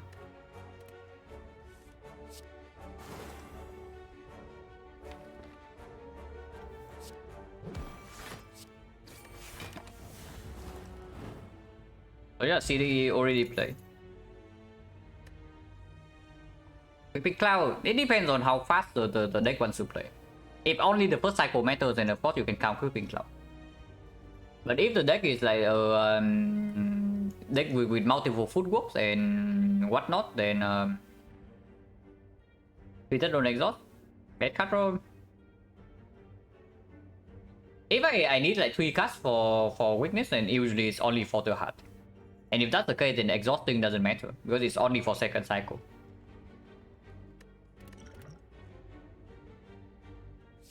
No way, yeah? No, absolutely not.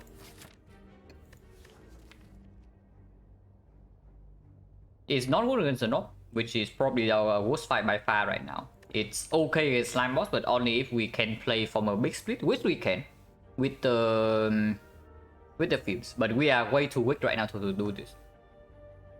It's not good in advanced four-way fights either. But this has synergy with both the Films and the CE. Not quite a good attack into Slime Boss, but... Okay, we have only been offered 2 attacks in this entire run. The Flying Neon Floor one and now the freaking Poison Star. So that is certainly something. Yeah, P-Star is okay. This upgrade is not mandatory. So we can just pick it up and upgrade the Fumes and it performs fine. Yeah, punished for not freaking Flying Knee, like no kidding.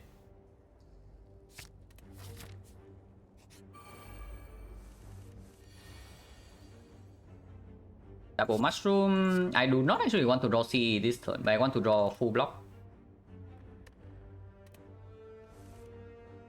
Well, unfortunately I draw CE.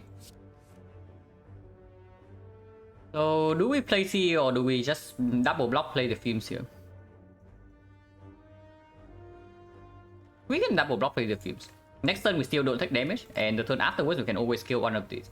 If they both buff next turn, then it gets slightly weird. But even then we can still redraw CE 2 turns from now. There's no need to take 4 immediately.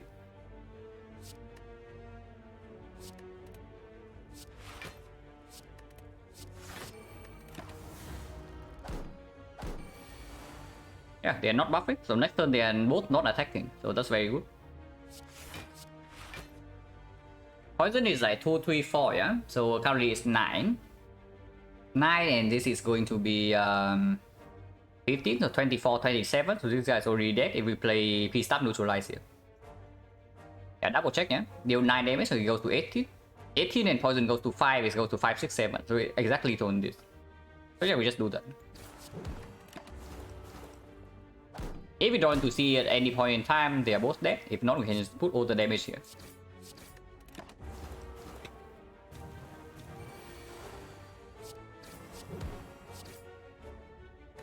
No potion. 1, 2, 3, 4, 5. 5 got potion 70%. Now here's some attacks.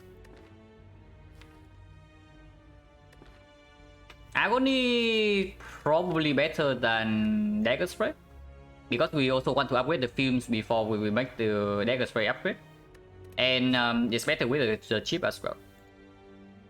Dagger Spray, if we don't have an upgrade for it, I don't want it, and we actually do not, because we need to have the Fumes upgrade before Slime Boss, especially when the deck does not have damage.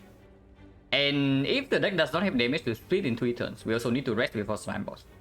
So right now there is no upgrade for the Dagger Spray. And the Agony also better in the advanced way as well, because we already have Gambling Chip and the CE. So any fight where the Dagger Spray can perform, we already have CE for that. And if we deploy CE, then this is way better.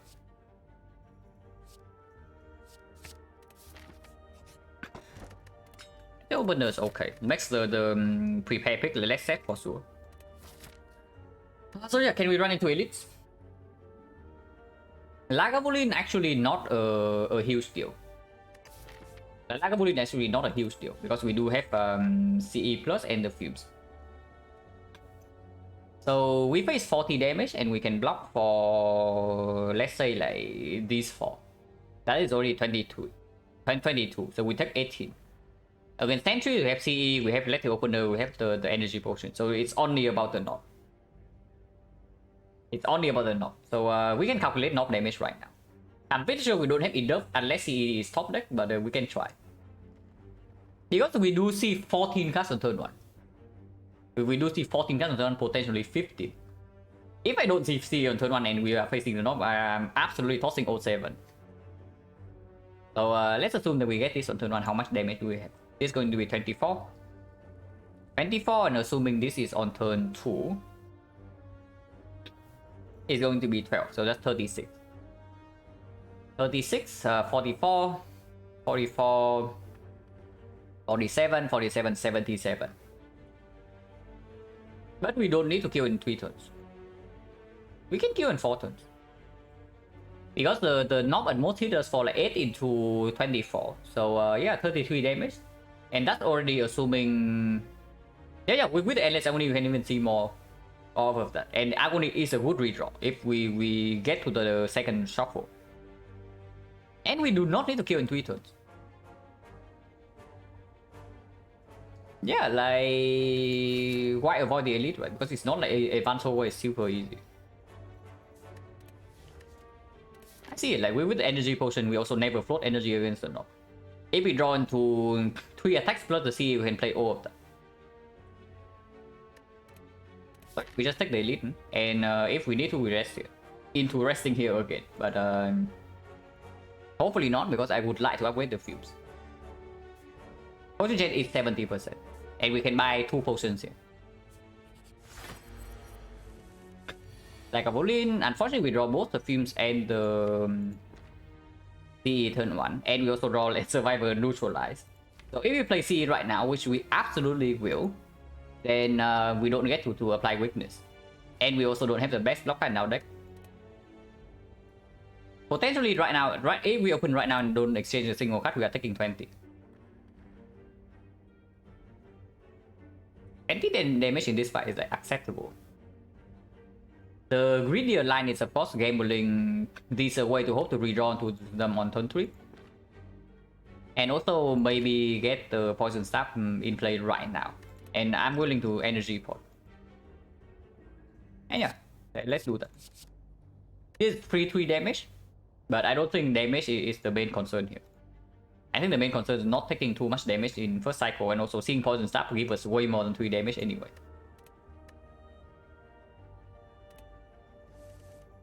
We don't see Poison Staff.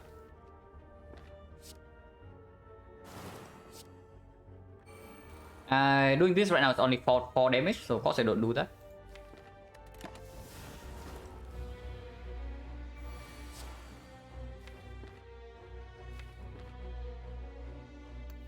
Prepare right now means the next turn we are slightly blind.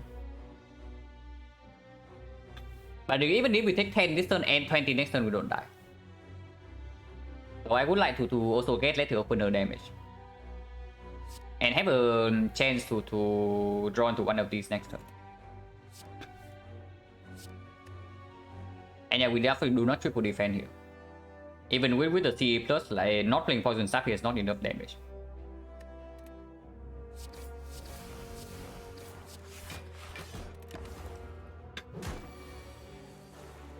Yeah, redraw to neutralize. So we never need this, right? We never need this. That is 17, 18, 19. So this guy has 3 HP and he's dead already.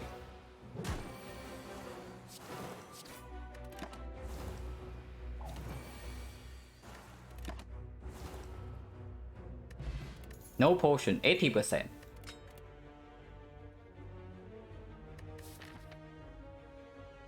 Well, that's pretty cringe.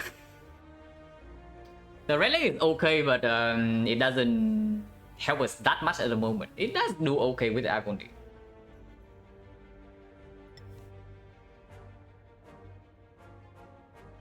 But 80% potion chance with a deck that is also bad is quite a rough spot to be in.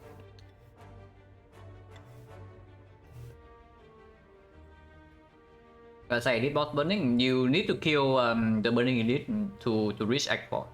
So if you have not unlocked Act 4 yet, you will never see a burning elite. But this elite is slightly stronger than usual. It will appear in A20H until you kill it. It has one of the 4 bonuses, like max HP, metallicize, strength bonus, or regeneration. But yeah, you need to kill this every run to unlock Act 4. If it has free attack to kill where pop letter opener. Yeah, also advanced immortal. Also not too bad in this fight.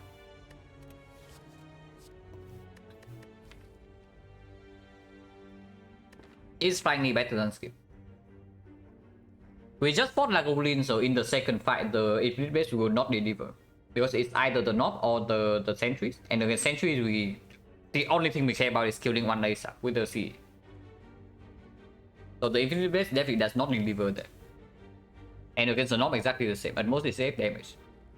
Usually 4 and sometimes 0. Pliny does play in the Slime boss fight. The energy plays a little bit better with Immortal, plays a little bit better with Letter Opener. Yeah, it's like regen, max HP, metallicize, and strength. So 4 bonuses.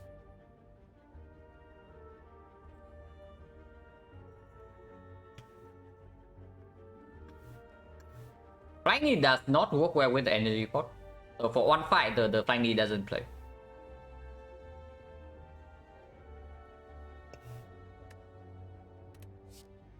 If we... How does it do in this fight? In this fight against the Knob, it's probably positive. I guess against Sentry is okay too, because our single target damage against Sentries is also complete crap. Like we have CE, so we need to kill one of them, yeah? We only need to kill one of them, we still have to kill one of them. And that is still 40 damage. And if we do not land into this before the CE, we also don't get 9 poison in play. Or beers and bacon. And yeah, if we do not get 9 poison in play, then our damage is complete crap. Like how long does it take for us to deal 40 damage? This is 8. If we cannot apply 9 poison, then this will land. Poison deck, I hope not, because it's a freaking slime boss. But we have not been offered any attacks whatsoever. So unfortunate circumstances, but we have a bunch of poison cards against slime boss now. But yeah, this is going to be 9, maybe 11, but usually probably 9. Yeah, it's definitely 9. Otherwise, we have to take both turn 1 and turn 2 hit. So this is 9, this is 8, 17, 17, 20. 20, and we need 4 more energy. So how much energy is that? 1, 2, 3, 4, 5, 6, 7. And we have 8. So technically it's possible. But we also need to draw into CE turn 1. Flying does help. Flying definitely does help in Sentry's fight. And against the Knob it's definitely positive as well. Against Slime Boss it's not so good, but better than nothing. And yeah, we have to rest here now. 13 HP is simply not enough to do this.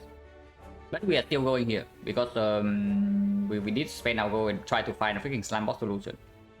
And buying a potion here also makes this fight potentially a lot easier.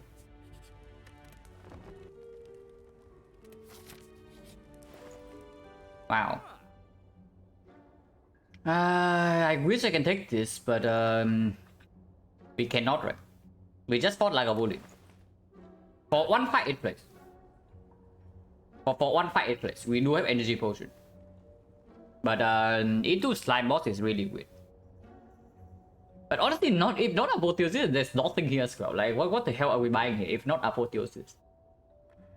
Like no, seriously, this shot is complete trash. Because this thing doesn't even bail us out with the slime boss. And against Sentries, the AoE portion is not necessary. So tempted by this apple, but what? Because I also don't see anything else in this shop. If there's something good in this shop instead of apotheosis, then sure. But yeah, I'm just seeing the apotheosis skill potion, and if we need to use energy pot to get apotheosis in play in the elite fight, we do that. If not, if we can preserve this until the slime boss, is really good because it does allow us to rest. And with apotheosis, we can maybe play a longer fight against slime boss. Maybe. There's no, like none of these relics help, yeah. So it's either apotheosis on potion or apotheosis into slice, and potion has to be better. Potion gen is 80%, but right now we are not super favor against it because this cannot be like a bullet. So it's just a potion, and between these, this is effectively on energy with apotheosis and can upgrade our hand before that. But this is upgraded skill, good against sentries. This potion is great in conjunction with this, but we do not want to spend 2 potions in one elite fight. Underworld is okay, but it doesn't help us against slime boss. And then my main concern right now is the freaking slime boss and is murdering us right now. And yeah, we can also not buy anything and live with perfect money into death here. But yeah, it's probably just skill potion.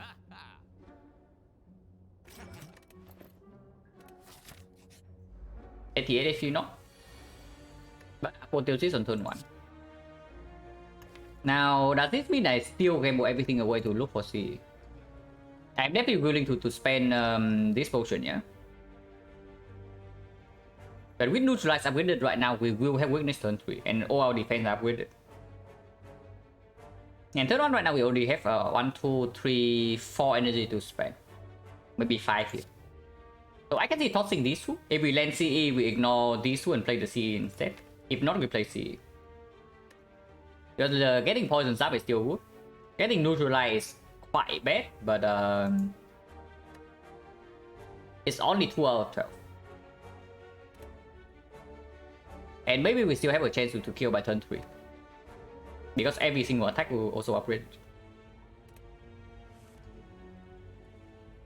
This prepare, I don't think I play. Yeah, this prepare, I don't think I play.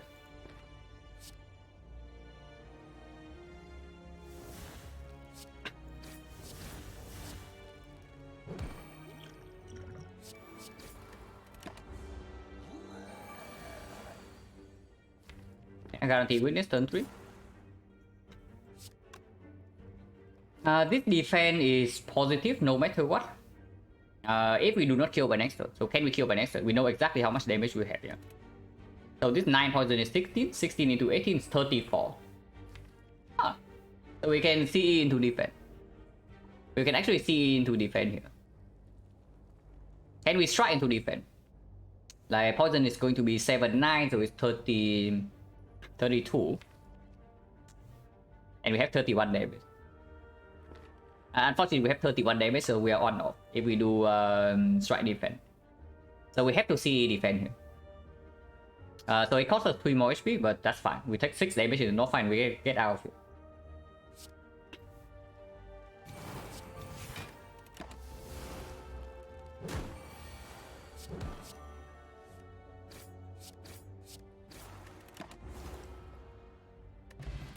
No potion. 90%. Surely 90% will drop here, right? Surely it will not go to 100. Surely. There's no way it goes to 100, yeah? Absolutely not. But yeah, Blade Dance with Immortal, Blade Dance with the Fan, Blade Dance with the Letter Opener seems super clear. So, and yeah, Blade Dance front load damage also better than Predator. Last time said it's going to 100%. Yeah.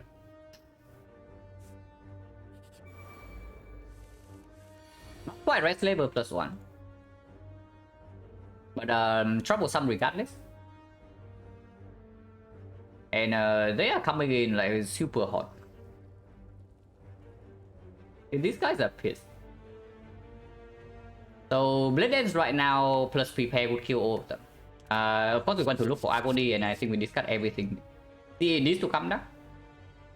And Survivor will never be played. So we can toss everything.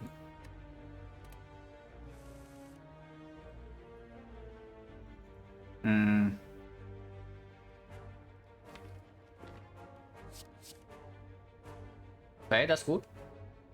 This would be 17, so it kills everyone. So yeah, I can see this guy can kill everyone here. Double check. This is 16. And yeah, here you see what I was talking about with the freaking C and the dagger spray, right? Like if this agony is dagger spray, we are really set right now. But it's not, so we get a kill. But yeah, 16, 25.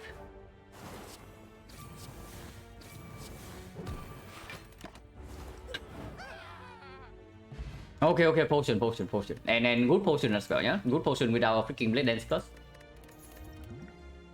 With our second Blade Dance Plus. Sticky Strike is fairly good as well with the Gambling Chip and the Prepare. But with the Flex Potion, with these relics, we absolutely took a second Blade Dance. And honestly, we can upgrade now. We can absolutely upgrade the apotheosis. Concentration is still 80%. So I'm willing to spend one potion at least. Potentially both.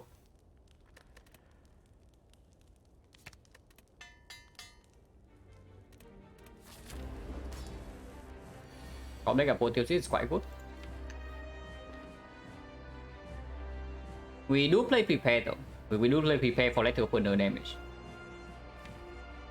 I do not want to miss the films and I do not want to draw Blade Dance on turn 1 or turn 2. I want to draw this on turn 3 with the Flex Sword.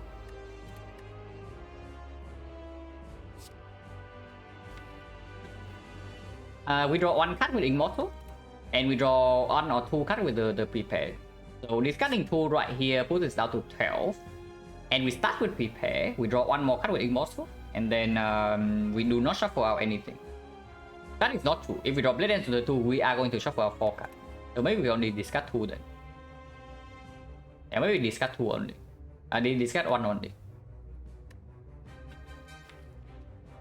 But we want this on turn 3, right? So can we activate Immortal again? Like 1, 2, 3. And this is 5. No, we will play Blade Dance first. And then we upgrade because the no, Immortal is more important than 2 damage, yeah? Immortal is more important than 2 damage. So it's like 1, 2, 3, 4, 5, 6, 7, 8 cards. Immortal goes to 6. Next turn we play 3 or 4 cards and Immortal draws. In the turn after we always draw. So Immortal procs twice. It means this right now is 12 cards.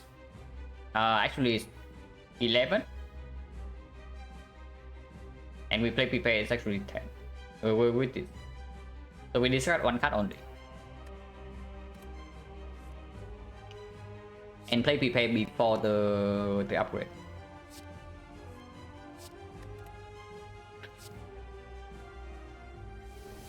Want to see turn 1. Is that more damage than this? It does break the Immortal, but is that more damage? This is 24. And this is 15, 31. So no, it's not more damage. Like this is still more damage and it advances Immortal more.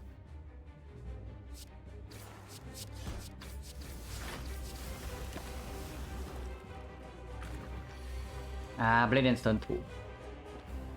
I mean, Agony on turn 3 is still somewhat okay. Unfortunately, we also do not have enough block in our deck to block turn 3. Maybe this can cover that. Flex Bolting right now makes no sense, yeah? So if we just attack, this is 16, 16, 34, 34, 34, 38. 38, 41, so it goes to 76, perfect, right? So let's do that. If we Flex Bolt right now, it's for 1, 2, 3, 4, 5, 6, 7. So it's this on 41. 41 split. If not, then 76, and next turn we draw into maybe this. And Flex Bolt is 20. So it's 40, 40, 52. Okay, that's much better then. Bottle into Agony? No, if we bottle into Agony, we can open right now. If we bottle into Agony, we lose 5 damage, we gain 12, so we open on like 34. And that's completely fine. We discuss coming up. And a skill potion as well. So yeah, we always start with Blade Dance and then we see what we draw with the Immortal.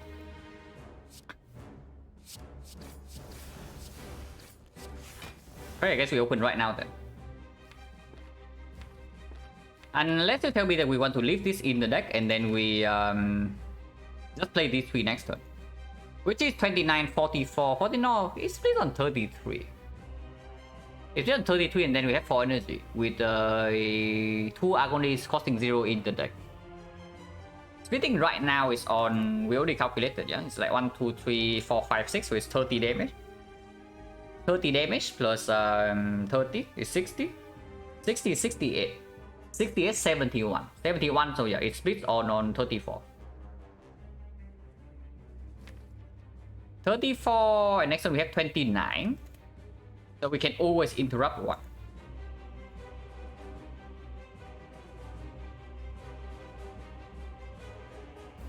If we flex spot next turn, it's 29, 44, 44, 32. 32 minus 2 is 30. Notice that we offer this 2 damage on less card or the real. Yeah, I talked about it already. But I won Immortal over 2 damage. Okay, about Fumes. I mean, of course, Fumes now is better, but before I sacrifice my split, I would play the attacks over the Fumes. But if we open right now, then we of course play Fumes next turn. Because these 2 are still enough to interrupt. And at most we take 18 damage. Opening right now is just better, right? Opening right now is just better because we know that we have this guarantee. Opening next turn is barely better than this. And then we have to go into the turn after completely blind. Opening right now is just good. And we can still open Skill Potion next turn. And get it shuffle in the deck. If we are facing a double 18 or something.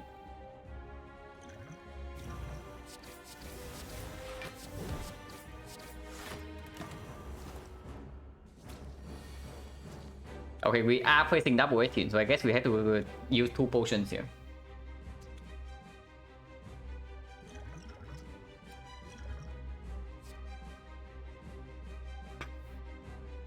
Blade block for 4, we block for 8, so we take 10 damage and we kill this. Or it's 20, 32, and then we play the Fumes instead.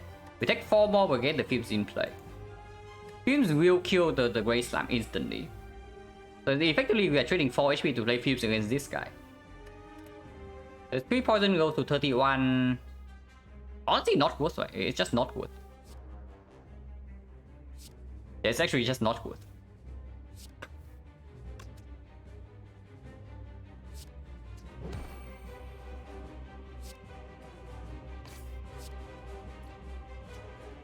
So we can play defend here for 8 and then shift here anyway. Can see what the bottle will draw first because I'm not too interested in shuffling this in. And I'm also not caring about this either. Second defend. Honestly, with 3 Brilliancies in the deck, we can just block 8 here. Right? So we don't have to kill this and we also don't have to play the Fumes. 2 damage actually is relevant compared to 6 with the Brilliancies in the deck. This box of 4 only. It's still fine.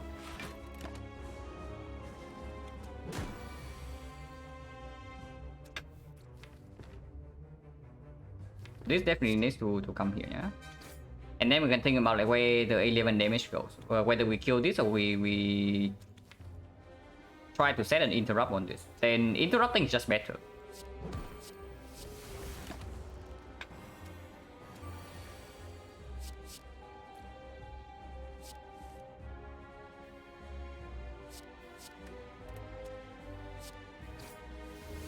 And yeah, we get to kill anyway.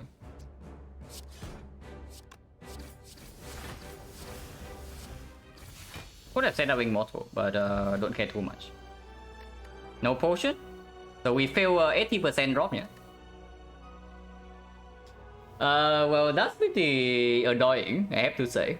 But I guess sometimes you just don't get potions. At least we got Flex Potion before the slime boss, and that is... I guess we have to deal with that.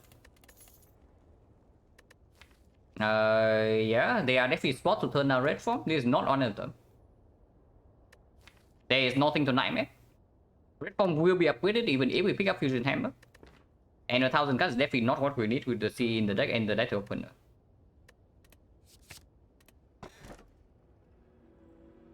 Yeah, good job. Amazing Joker pick here, yeah. But Joker is actually a funny relic. Like the other day I had a silent run off stream that I picked Blade Dance Act 1. I upgraded Blade Dance. And then I picked Joker and then I removed Blade Dance first shop and Act 2. And then the run won. Fairly easily. So maybe Joker is just OP. But yeah, in upgrade definitely not, so it's just coffee. And we absolutely need energy. We do not pick empty case here, for sure. Ideally, of course, I would like Fusion Hammer because we don't have sustain. And we don't have event protection in Act 2 for the Forgotten Outer. So Reaper is scary here. But that's only one choice.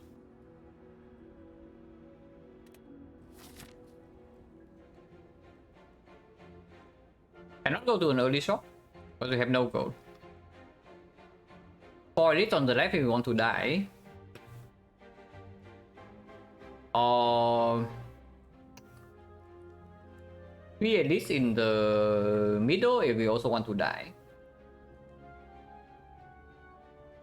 The only safe path in this deck is going to 1 Elite. Got screwed up.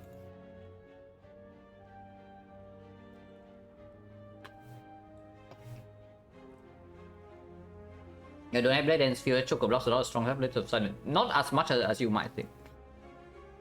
Like you can also count like how many times you actually play 7 cards or more per turn.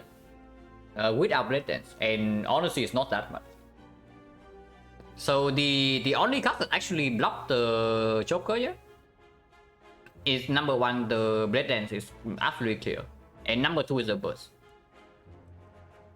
Otherwise, if you can consistently play 7 cards per turn, your deck is very strong regardless. And it can win with 6.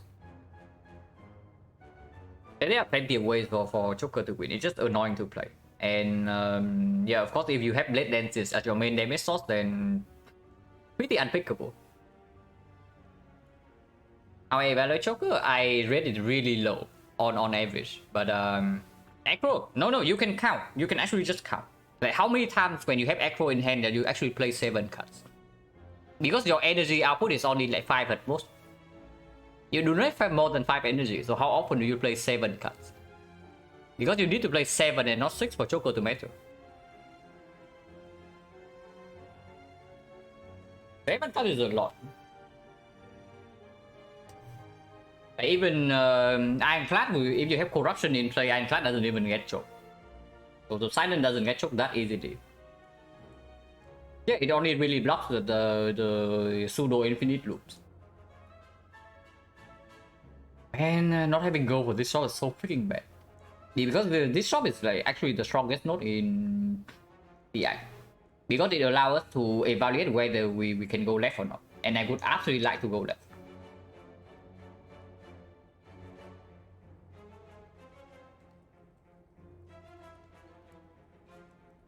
This map layout was really weird, by the way. It's extremely strange. The only safe path in this deck is to 180. Corruption Dark Embrace choke. Okay, you get choked, but when you get choked with Corruption Dark Embrace, you have already won the fight.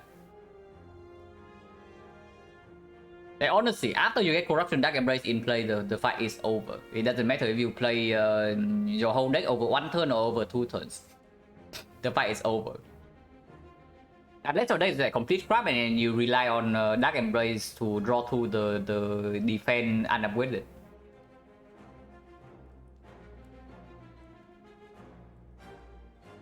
I don't know, energy rate, did this skip card button? That thing combo with Button Crown like, will result in interesting runs, I would say. But no, skip run is fun, man. Probably that relic will be pretty strong. Or probably on the very strong scale, because no skip is not nearly as bad as people think. Like, you just give no skip a few tries and you see that it's actually not bad. Reaper seems okay here, don't find any sustain. No, Reaper is not fine. I only find Reaper fine in early Act 2 if either we have sustain or we have a way to prevent Forgotten Outer. Because you run into Forgotten Outer right now and suddenly your HP gets cut in half. And yeah, getting your HP cut in half in Act 2 with the Reaper is not a fun experience. How many strikes do we have? Oh, 5, right? So by straight possible? I don't think we can try for the left part. The left part is impossible. But we can go for 3 question mark here. And if by this point we get bias or accretion, we can go left. If not, we can go for 180.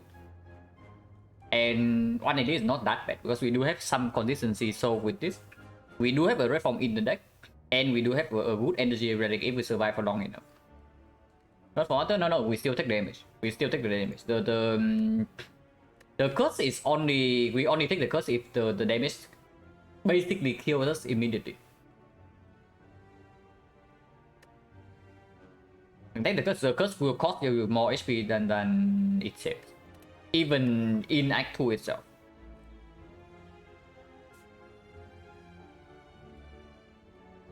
That's like getting Remnant Wheel, yeah. I mean, I have taken the curse multiple times on stream before, and you can also see the effect. I take it when I die otherwise, and it's a miserable experience. Especially when we still have that all 5 strikes. Now, taking curse for a freaking relic is not bad, but taking curse for free is a very different story. Because you actually don't get any direction and you don't get stronger, you just add the garbage cut to your deck. And yeah, like if you're talking about the freaking wheel, like, I think the wheel has single-handedly lost me like 3 runs on stream.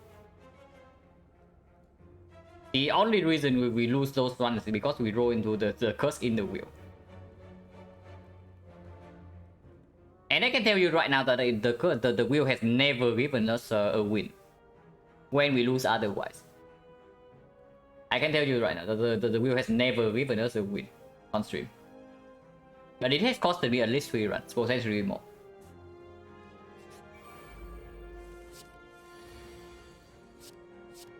At least we have a gambling chip apotheosis, so hopefully that can cover a little bit.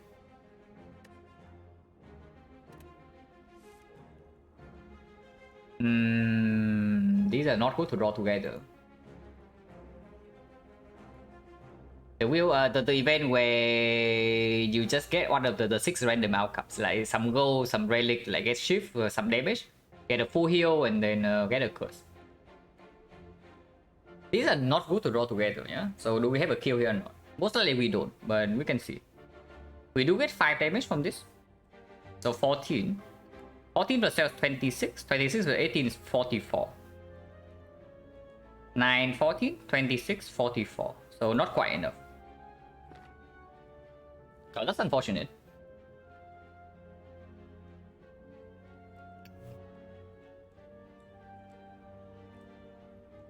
I mean, we don't go to the shop, so getting drop here is not that bad. Yeah, getting drop is not that bad. Surely it's not that bad. And there's a chance that we don't get drop anyway.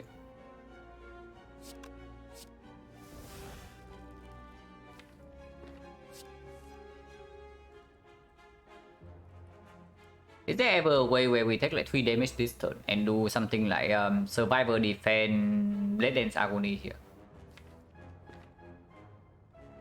Never played this, yeah. This is never play. And this is never play.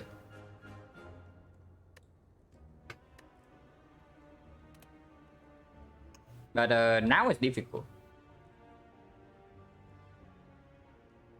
How much damage is this? This is 16, 16, 28, 28, 33.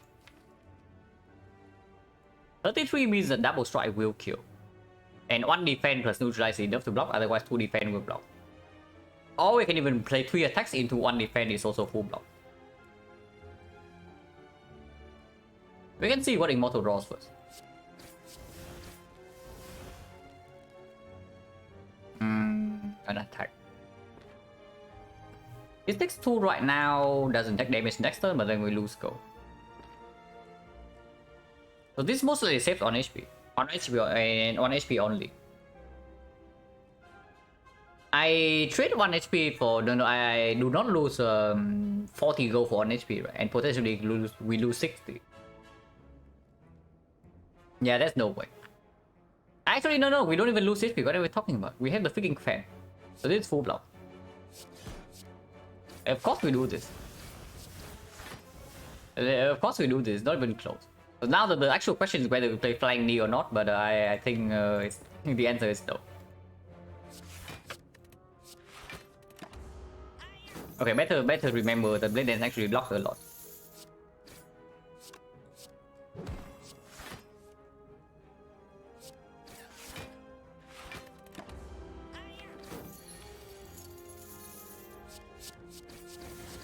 This guy is quite rude, but we do kill him.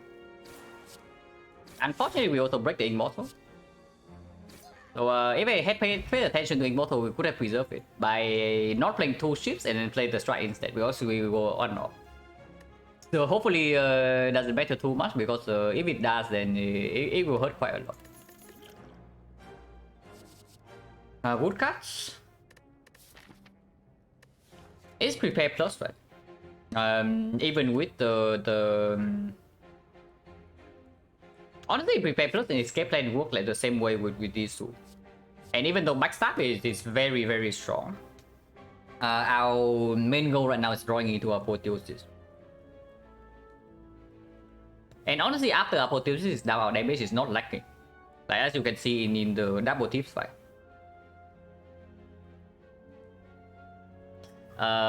Kuro had redeemed we become update worker and then paying for Suriken. But yeah, it's fine. I can accept like alternate payment.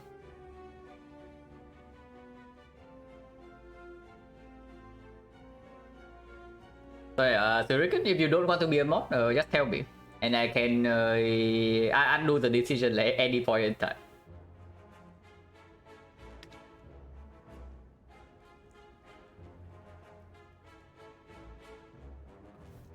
Basically backstab plus, yeah, but that's what I'm talking about.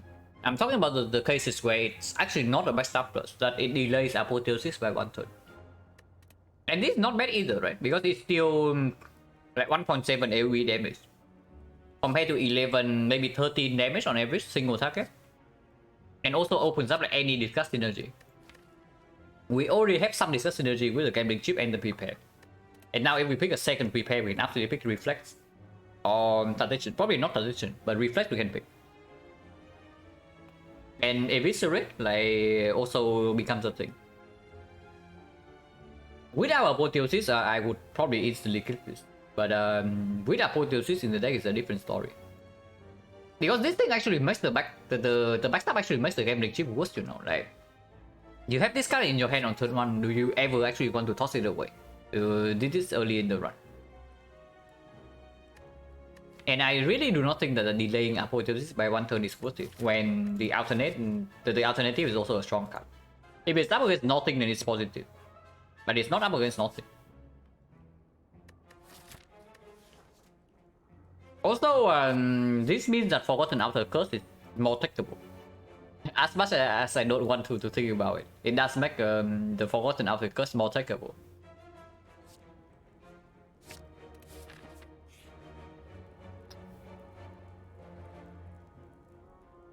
Yeah, okay.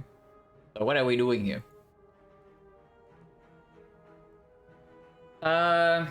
Minus 18, yeah? Now, if we see this slightly later on in the act, then curse for sure, but you also see what's happening next, right? We take this box HP, we lose a lot of HP, and then we see apparition here, and then we have 4 HP, with more HP than before, and no curse in our deck. Because apparition reduce your HP by half. My fate here is exactly the same, yeah?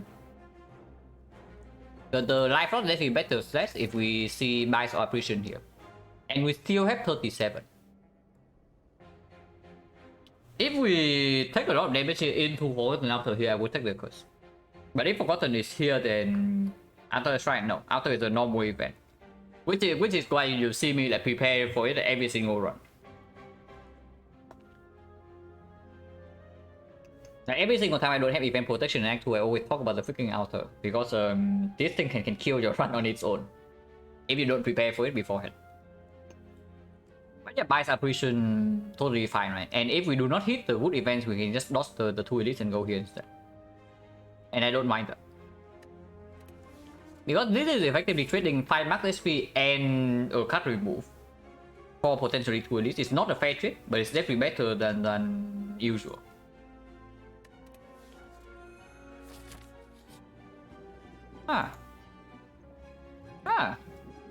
Yeah, free max HP for us, guys. Like, max HP has never been so free. Okay, what are we tossing for the full heal? We are definitely full healing here, yeah? So, and do not start with red form. We are not tossing red form. We are not tossing Apotheosis, and we are not tossing CE. So we are definitely losing either the Fumes or the Agony, one of the two. Now, it's just the Fumes, right? Because the first upgrade in the act goes to red form, and second upgrade can still go on the prepare. Looks like Agony for sure. Really. Because the way I see it, the Agony works better with the relics we have. We do not have Catalyst at the moment. And this thing without an upgrade, if it comes down before Apotheosis, is also bad. And yeah, we already have this upgrade to make. And then afterwards, this upgrade is comparable to this as well. At the form of protection than Omamri Idol, you can also have like a lot of sustain. If you have a lot of sustain, it's fine. The only AoE? No. Right next to it is the best AoE card you can get. Like right next to it is the best AoE card. And it's a next one card. It exhausts. This thing also exhausts, but this thing works better with both the fan and the Immortal. And it deals front load damage, right? Like, do not underestimate the importance of front load damage. Dealing front load damage for free when we have to play red from ASAP in some fights, when we have to play CE ASAP in some fights. Like you run into slavers, yeah? You run into slavers, do you want to draw this on turn 1 or draw this on turn 1 with the CE? And yeah, this also works better with Gambling Chip. Like, there's no way Endless Agony is the toss here. It's just the themes. The only way you can say that Endless Agony is worse than the themes is that maybe sometimes we pick Snecko, but we don't pick Snecko.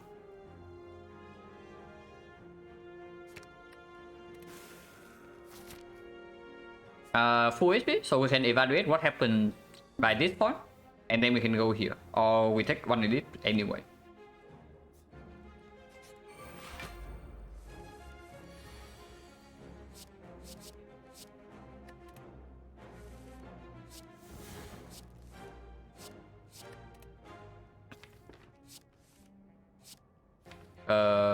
And yeah, like next turn, Endless Agony will block, but the Fuse will not block. Unless we draw into Agony right now, that would be slightly sad.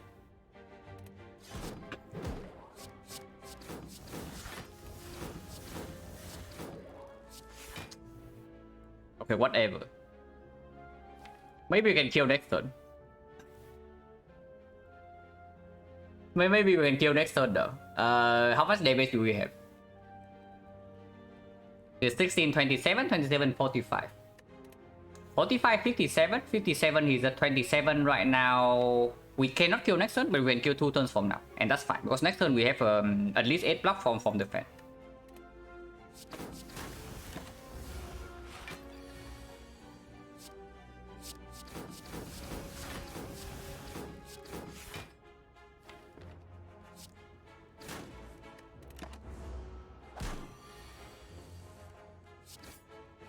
Okay, whatever. Dash. Not super good, but Dash Plus is fairly chunky though. And yeah, right now we are actually just blocking with the fan. You can also see in the baseball fight that we actually don't have real blocking now. We have base defense. -1 base defense in fact. And that's it. We have no other block card except like red form. And yeah, that will not cut it in the automaton fight unless we have enough damage. And right now our damage is definitely not up to par. I don't mind the dash that much. The big block also works with the fan. Probably very positive into move stopping. Into the even into the automaton is positive because we will pick up footwork, yeah, in this deck. Unless we see a way to multiply this red form. Even if we see a way to multiply this red form, we probably still pick footwork with apotheosis. That solves defense for most of the fights where we can go long. Or where we have to go long, like the actually boss gauntlet. I don't mind too much. And also performs in the advanced wave fight. If we run into snack plane or something blocking with the fan is not going to be that much of a thing. And yeah, 2 cost attack if we get the economical, like, absolutely. Good block card against Chosen. It's okay. Good card against this guy. Unfortunately, we also draw a turn 1.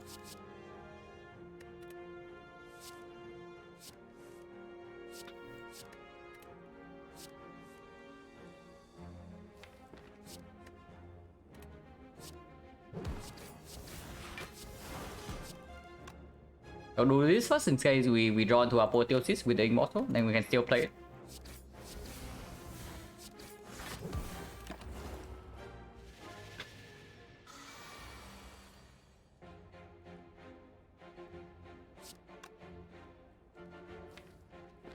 Yeah, can Red Dance first. This time we can Red Dance first because more damage is what we want.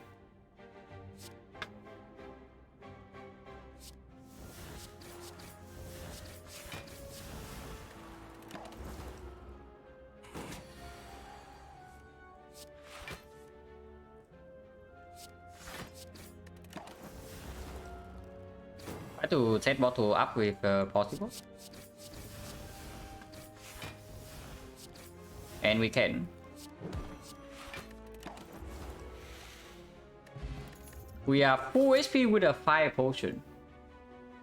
Okay, so what I'm seeing here is that the fire is baiting me into death again. But as always, we take the bait, right? Dragon Spray Plus. So if you're saying that we actually have no AoE, then yeah. It's an AoE cut. Against the leader? And yes, it's true. Against the leader, we do need slightly more AoE than the CE. CE doesn't cover the leader fight. And we don't actually have a terror or a PK to deal massive single target damage. So spray is okay. Against the book, we already have the fan to block and we can deploy poison potion. Finisher bit? It's probably not finisher. Before I pick finisher, I actually just pick the slice. Finisher is not too bad here though. I would say it's not too bad here.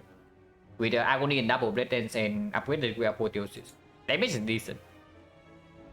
But without a way to actually scale physical damage like terror or the PK, I don't really think finisher is a great card. Then if we only want to pick for the immediate future, then this is better. And yeah, we take Dagger Spray and then we go left, right? The troublesome part about going left is that we have to fight 3 elites in a row. And then in several advanced hallways, and we have no safety net. Hello, Meromorphic. We have no safety net whatsoever, but we are on 68 HP. Levi will come back to the unpaid worker. Yeah, Kuro paid for you. So yeah, if you don't want to be a mod, just tell me. But yeah, Dagger Spray is fine. And we go left, yeah. Absolutely go left with 68 HP. Go first, and we top deck apotheosis. This is definitely not. The book also 15%ers. So the book like decided to 15%ers. So this fight will be nastier than usual because we actually don't have pacing well. We do have some weakness, but only 2 weakness, so it doesn't cover both attack, both multi-attack turns.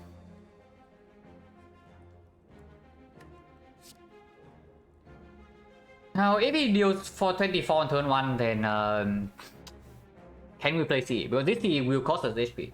But not playing the CE can potentially cost us HP in the long run as well. The breakpoint is killing by turn... So turn 1 is a big hit, yeah? Turn 4 is a big hit again. So the breakpoint is turn 5.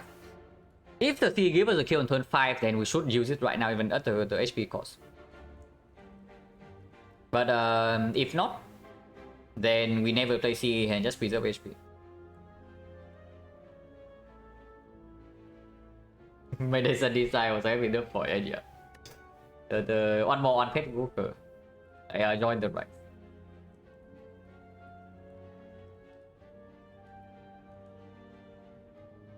I mean, we do have red form in the redraw though. So how much of a rush are we actually in? Probably not even that much. Yeah, it's actually true, right? We do have red form in the redraw. So there's no need to play this.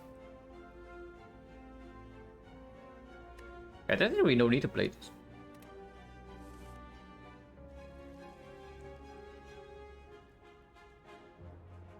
Currently buffing for 23. And I guess that's fine. And I put this first, yeah? Before the blade dance, even if it deals less damage, because if we draw into endless agony, it also gives me enough block to full block. This is a lot of damage too. Like, do we actually not deploy a single poison card in this fight?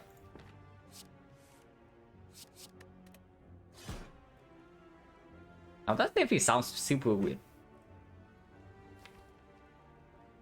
But with red form in the deck, we can probably get away with it. Also, the poison potion is definitely the best here, yeah? And not in the other fight. So I'm effectively playing 4 HP. For... Let's say this fight lasts like at least 5 turns, so it's like for 12 damage. If it lasts like 7 turns with the red form, there's 20 damage. 4 of my HP for maybe 20 damage here. Sounds pretty good actually. But this advanced Immortal more so it increases the chance of me drawing into neutralize next turn.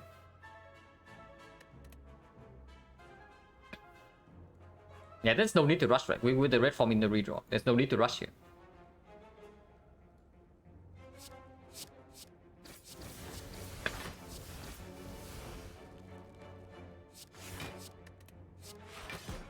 This way also get Immortal to exactly 9.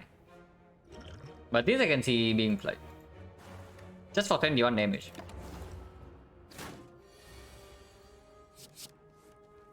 Did not draw into neutralize all the dash.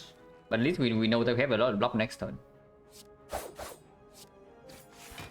So here we take 13.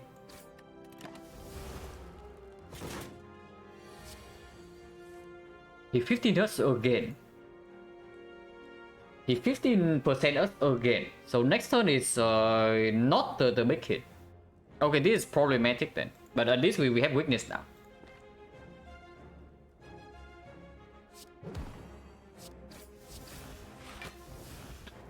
But this is quite scary, yeah? Hopefully we don't also have to 5-pot, because the 5-pot is going to be very good against Lepers.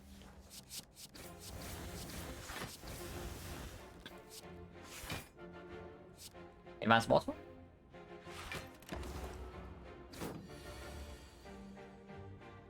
Uh, 25, 34. Okay, so we have a kill with our 5-pot.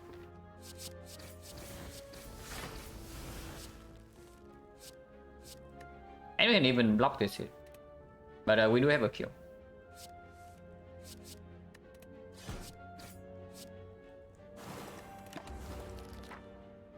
So not too bad. Calipers? Calipers not wood here yet.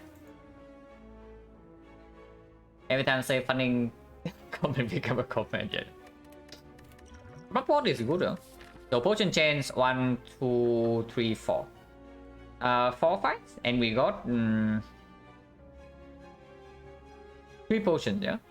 Yeah, 3 potions. We left icon empty. So 20% chance now. Black sweep has yeah, chunky block and permanent weak chain. And with the calipers it gets better as well. It makes food work quick like phenomenal. Yeah, the prepare plus are also working super nicely, like for sure. Grand finale with the gambling chip and the prepare is something to consider, but I probably don't consider it for too long. 90% potion chance, so ideally I do not want to potion here. And good thing we don't see turn 1 against this crap.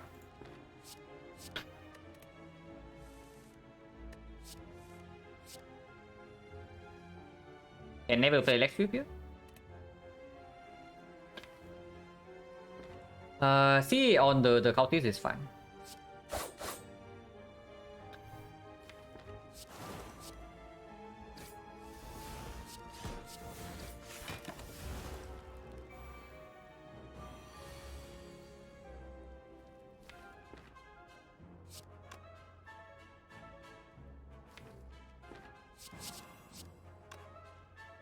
If we do not play red form, do we still have a kill?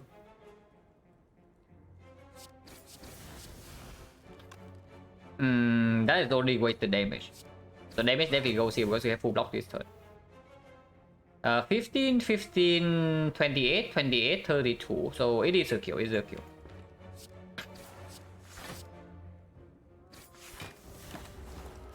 And yeah, we save Immortal as well.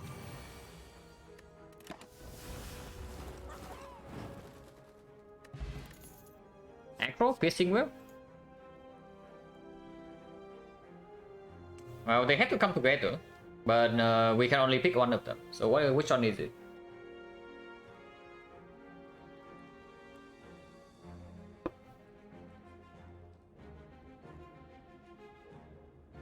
Piercing will work slightly better with the calipers. And most of the casters we would like to have multiple copies of. But Echo with Apotheosis, Echo is better with Apotheosis. And having Echo and 2 prepares in the deck, with every card potentially upgraded with this, opens up some extremely strong pick later on. Immediately into this fight though, I would say Piercing Wheel is probably slightly stronger. But we also have 2 potions and 54 HP.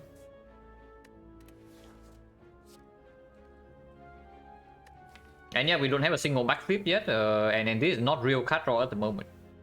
So let's not turn down card draw.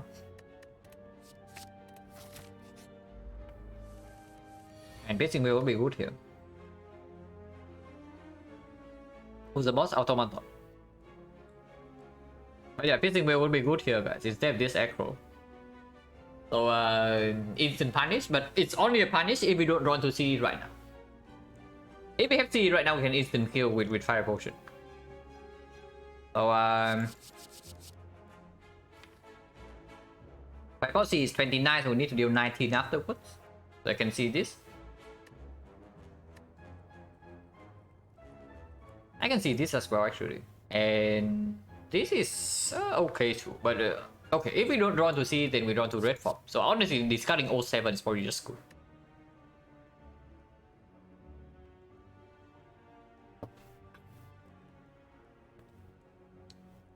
Appreciate card draw more deck less has less base card. It depends on how much card draw you have. If you only have like 1 or 2, if you barely have any card draw at all, then yeah, it's not that strong when you have like too many base cards. But if you have a lot of card draw, then it's better in a deck with more base cards for sure. Compared to let's say you have 3 Acros in a deck with 0 base cards. It's not as strong as 3 Acros in a deck with a lot of base cards. Comparatively. But honestly, if you have 3 Acros in a deck with no base card, you are probably infinite.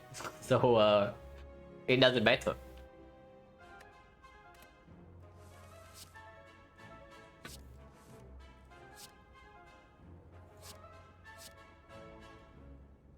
Is this enough damage or is this enough block? If we just block with this and do not attack at all, yeah? This is 11, 27, 27, so we take 7 damage. 7 is fine. 7 is fine. Actually, this block for 8, so it's just strictly better than defense.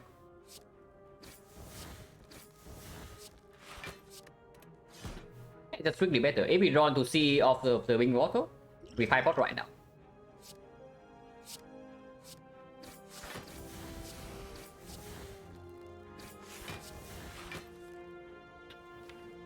Am I adventurous enough to play this? Because it is 5 AoE damage. And honestly, it doesn't change anything regarding next turn. Yeah. We can block pot right now for 7. Potion chance is 30%. Yeah, this is the silent stream only. So no place to have comments or like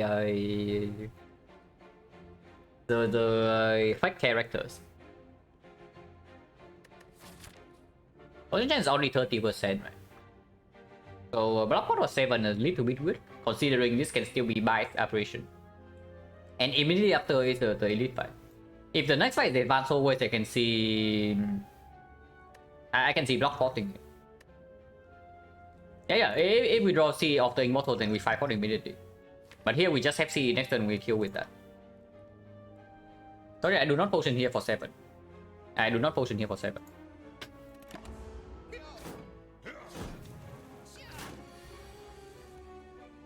Yeah. So easy fight. This kills all of them and we want to advance bottle a little bit.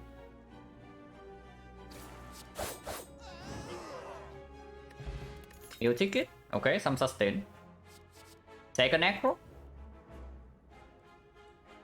That's like a miss to 80%. Yeah, but we do not get a potion here. Potion right now is like 40, right? 1, 2, 3, 4, 5, 6. Yeah, 6 5. So 40 now.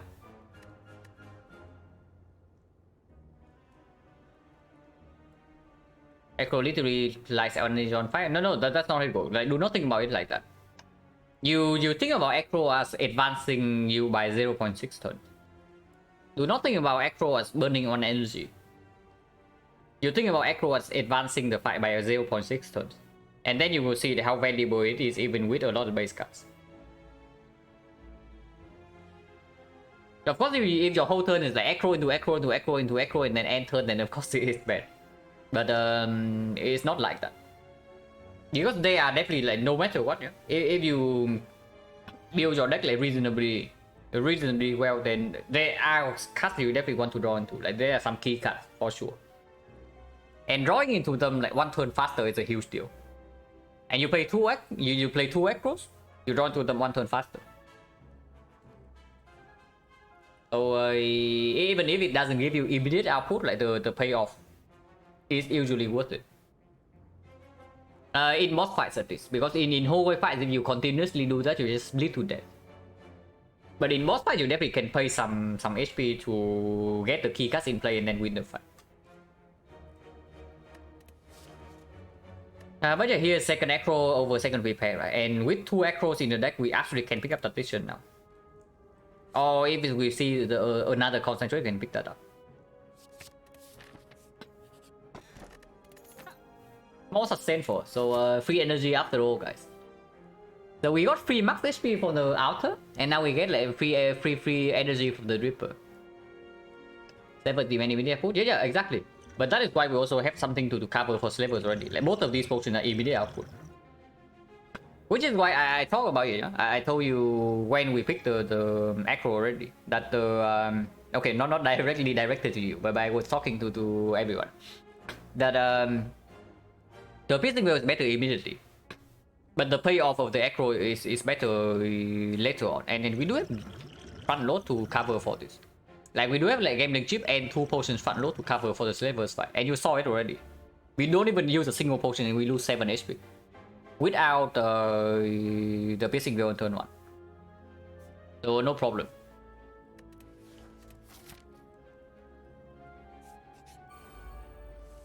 Book again, yeah. Okay, at least this time it doesn't 24 us, the 15% us. Yeah, this is either leader or book, but leader knows that we are fairly strong, and she decides to hide. Book is questionable, is what I would say, but I'm willing to use potions here. Now that we have Toy Ornithopter, and yeah, Toy Ornithopter and potion gen is 40, I'm definitely willing to use a potion here. Maybe even 2. Because honestly, after this fight, we don't need 5 potions for anything anymore. Maybe to kill 1 minion here, but that's like whatever. 5 pot time? Of course we don't 5 pot until we see it's lethal. I'm willing to spend more. But for now we dig through the deck and we don't need any of these. Bed dance is good, but none of these cards is necessary. We want to draw into Apotheosis and Quick Chain. Yeah, Apotheosis and Quick Chain. Immortal is better, right? Than 2 damage. Are we even playing Blade Dance here? I guess we are. We are.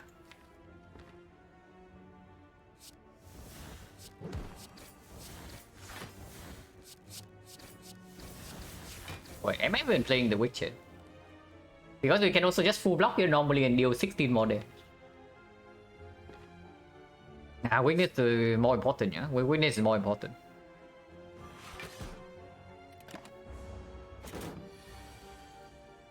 Because we know that we have passed red from turn 1 already, and we do not have poison here either.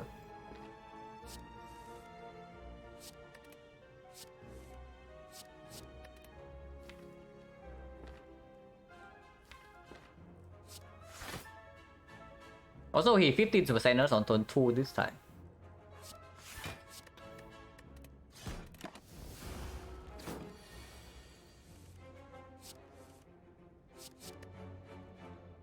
One, two, three, 4, 5, 6. That is 8 block, resist 20 perfect. So actually, we cannot play CE.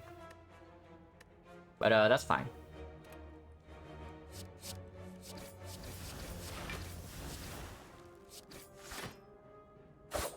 And yeah, instead of using both for 7, we use it for the full 12. This one we can still block normally. We don't actually need to panic because we don't have red form in hand yet.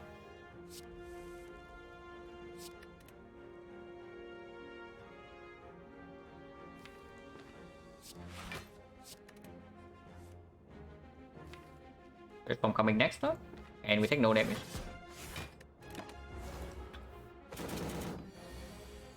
Yeah, for 17 because of the toy as well.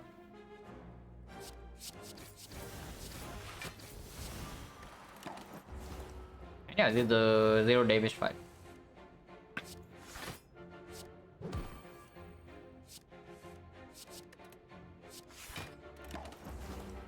And I don't kill this yet because I want to advance the bottle a little bit.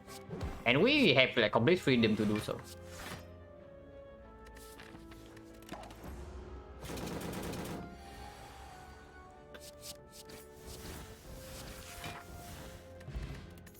And yeah, perfect, and also potion refill like come at the perfect time as well. 1, 2, 3, 4, 5, 6, 7. 7 5 4 potions, so it's 30% now.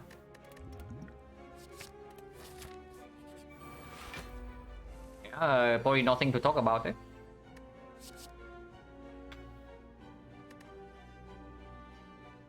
And I don't care about the Ascender Spin. I actually just do not care about Ascender Spin.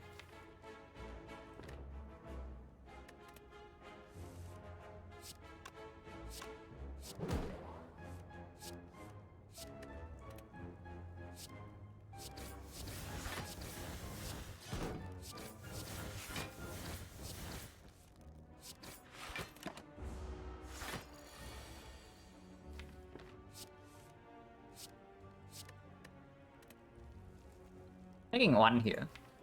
But next turn we can apply weakness with leg sweep and the blocks are upgraded, so we are fine next turn. Potion chance is only 30%, so I don't really potion, right? Because this can still be bias aberration. I don't know whether I take bias anymore. Yeah, probably yes. Because they are by pluses, and holy crap is by plus good.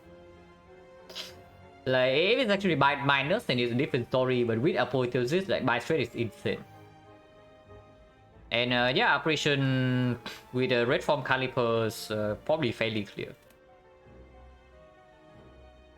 Coffee, no, coffee is less of a consideration right now because we do have both the toy and the build ticket. But Buy Plus is really powerful. Buy Plus allow you to do like so many CD things. Yeah, this sustain actually doesn't allow you to take like 50 damage in the spear and shield fight. Buy Plus does allow you to take 50 damage in spear and shield and still heal back up to full. So we can play a deck that is much heavier on setup. And as long as we have a way to guarantee not dying in the first hurt cycle, then it will win every other fight. Which one prefer, upper or bites? I don't know. Honestly, hard to say, but probably bites is less annoying to play. Apparition is probably still apparition is probably stronger, but bite is less annoying to play. Because if you pick apparition, you always have to think about like what to discard on turn 1. Fairly carefully. But the bind you can just throw away HP for no reason, you know, and then you just heal back to full. So everything's fine. But yeah, apparition is probably stronger.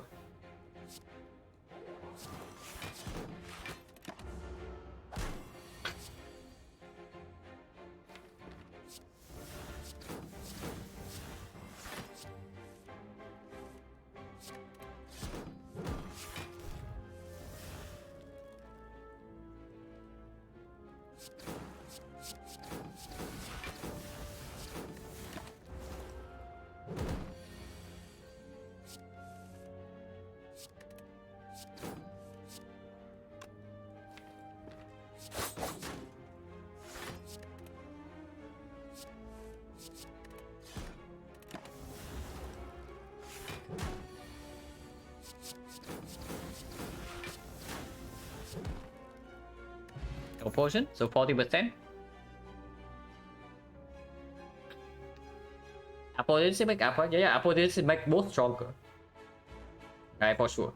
But honestly, if you ask me which one the apotheosis makes a bigger difference on, then it's the bite. Because apparition we can already discard with double echo, double prepare, and the gambling chip. If we don't want to use them.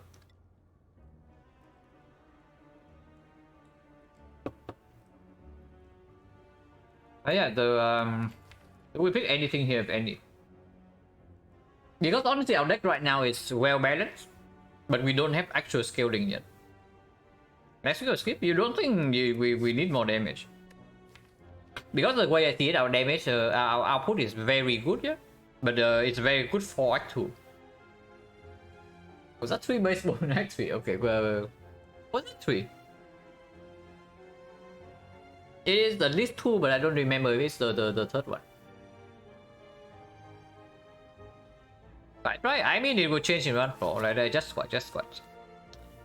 Fight strike, I got right here. But our damage output right now, we have no scaling yet, yeah? No damage scaling, and we have no defensive scaling either. Our defensive scaling, quote-unquote scaling right now is basically apotheosis. Potential Catalyst, you don't even need Catalyst. You do not need Catalyst for this to be a good damage card for the late game.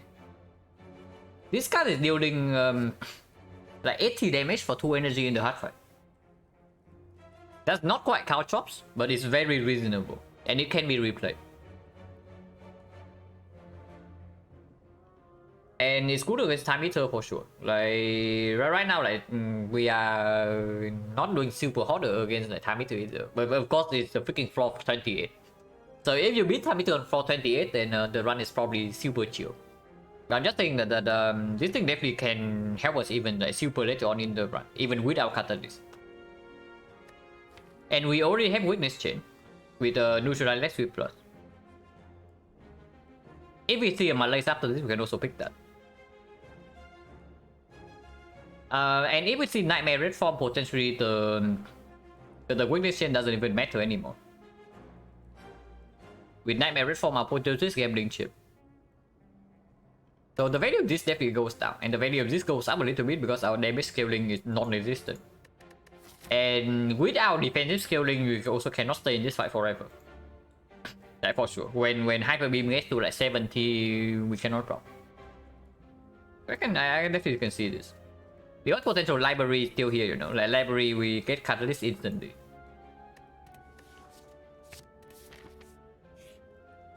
Not quite library, but Lantern with Gambling Chip and the Immortal is just positive, so we don't key this. Goes in +1. This downs a bit. We don't need this.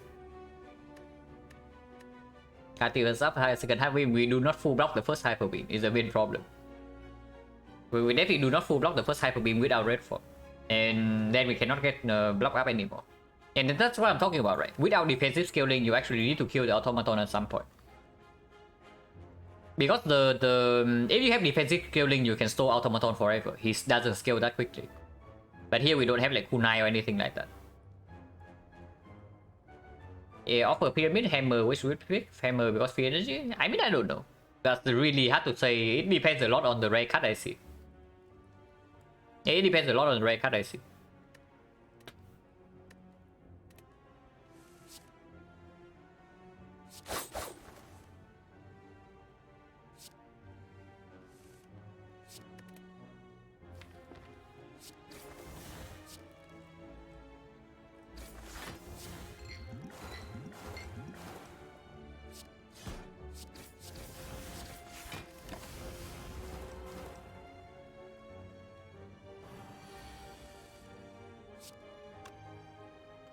It deals 26 here, it will deal 18 here. Regardless, we have to break Immortal, yeah?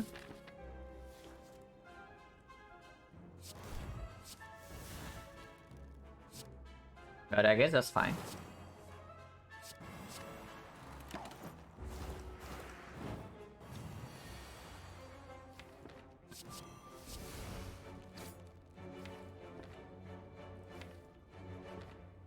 Cool.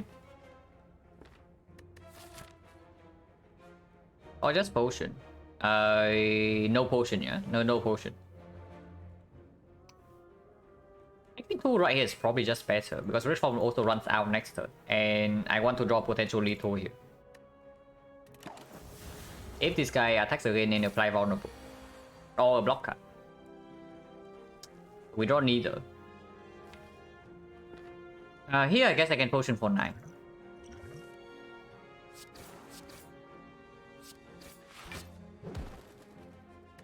No potion? Okay, this Lexi is really persistent.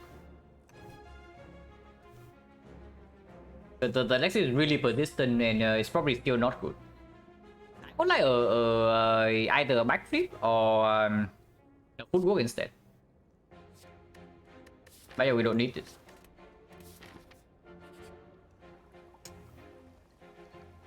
Well, I guess we're stuck with 5 strikes. For now. Because P-Box can come after this.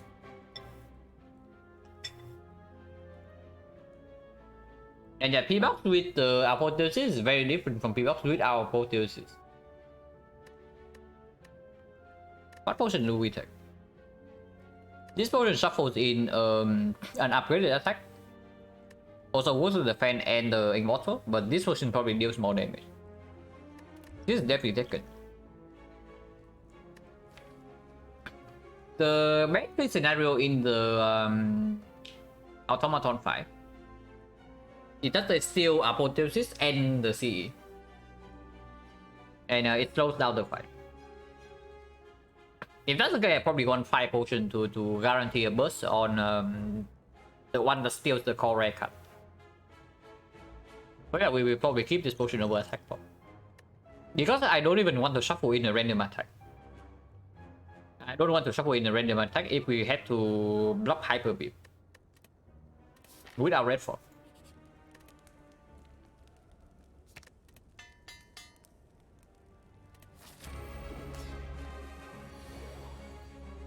Okay, never mind, red form Apotheosis turn 1. Artifact Shield is good.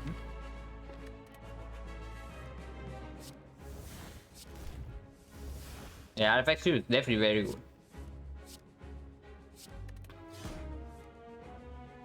So, what kind of debuff do we want on this guy? It's probably just neutralize first.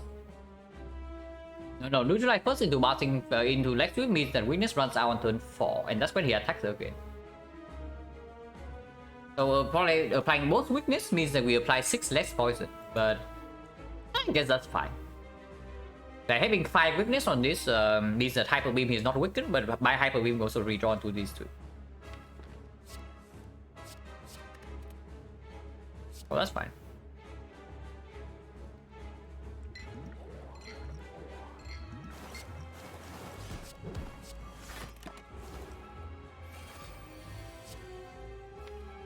This guy is stealing Poison Tap or Acro. We don't really care.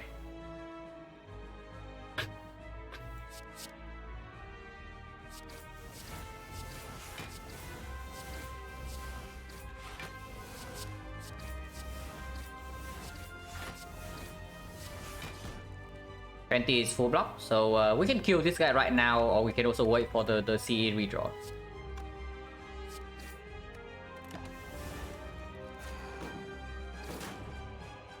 Okay, still poison time instead of acro, which is good. Yeah, wait for the CE redraw.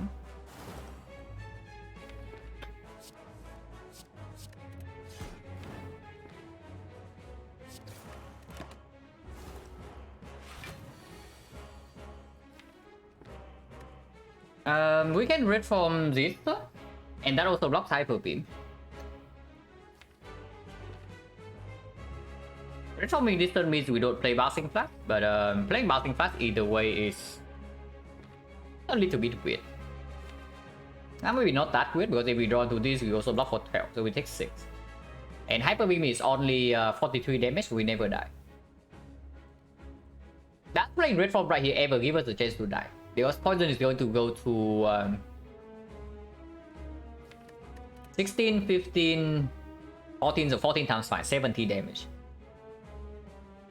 No way, right? The Red Form here never kills us. If Red Form here never kills us, then we just do it. Because we do redraw into poison fairly fast as well.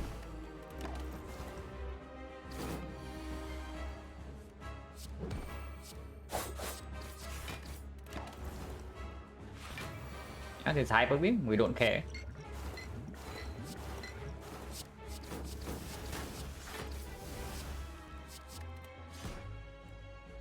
This is 17, 3 turns, so this is only 15. His start strike is more damage, so we do that. Also advancing bottle more. And yeah, he's dead next turn. Now we advance bottle, which is easy.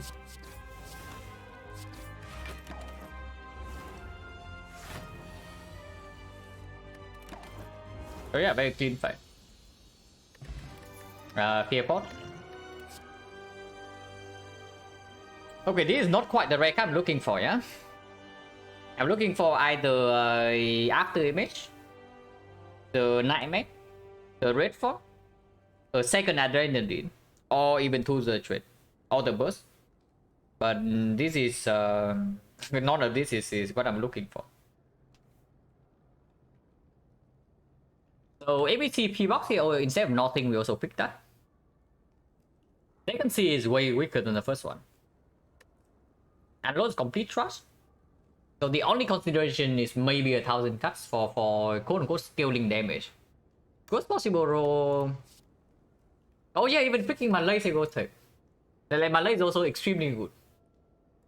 So okay, I can look at the rare card. No, the Envenom is not here. Envenom is not here. So this is probably not the worst three, but it's pretty close. So how many hits, how many misses are there? There's like Envenom is a miss, 1000 cuts a miss, so 2. Storm of Steel is 3. Grand Finale is 4. Bullet time actually very good, so it's definitely not a miss. PK is okay too. Corpse is a miss, so like 1, 2, 3, 4, 5. Antidote is a miss, so 6. And Glass Knife is a miss, so it's 7. Die is a miss, so it's 8.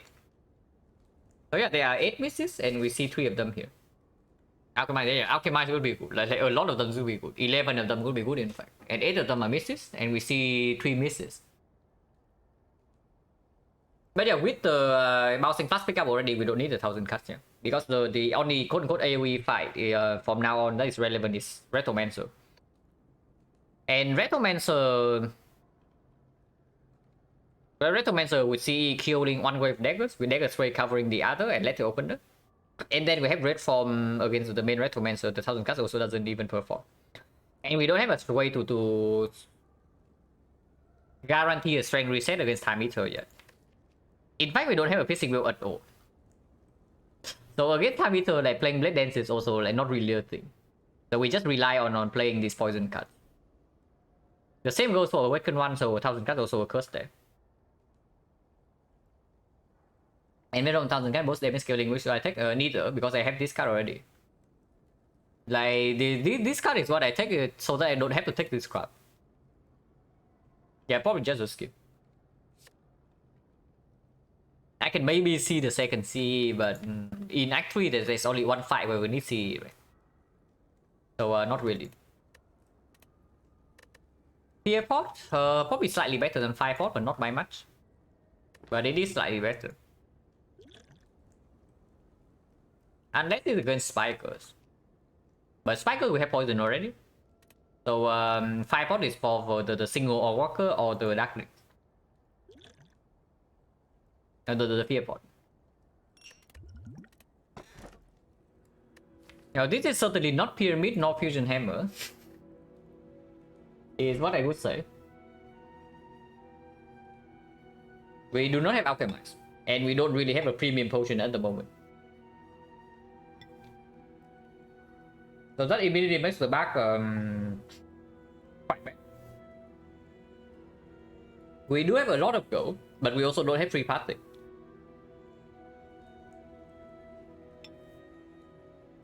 So going to the shop to guarantee a potion buy is also not exactly a thing. I will say this. If this deck already beats Act 3, then back is the best pick. Yeah, we brick on both the rare card and the boss relic, that's true.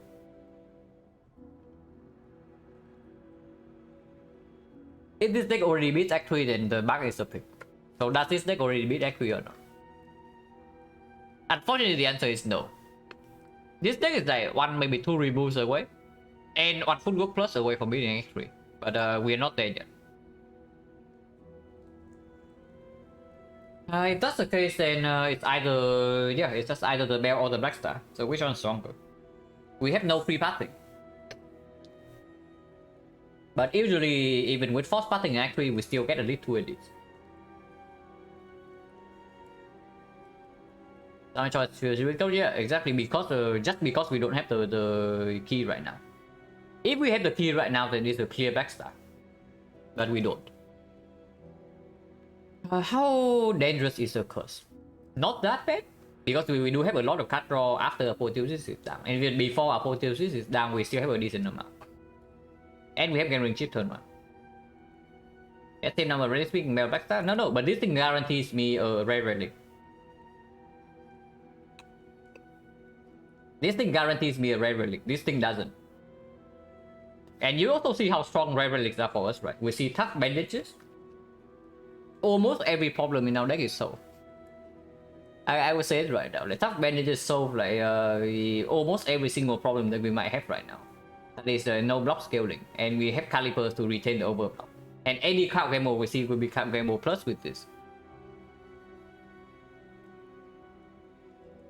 Bell is more ready than some? Not really. I think Black Star is at least equal to the Bell, number of relic wise. That's just because you get a rare relic instantly. And you guarantee a rare relic, so you also get to dig deeper into the pool. If you run into My Bloom, Double, or Walkers, then you dig even further. And we already know that there are some rare relics that can win the run instantly for us. And yeah, it's probably just the Bell. It's probably just the Bell.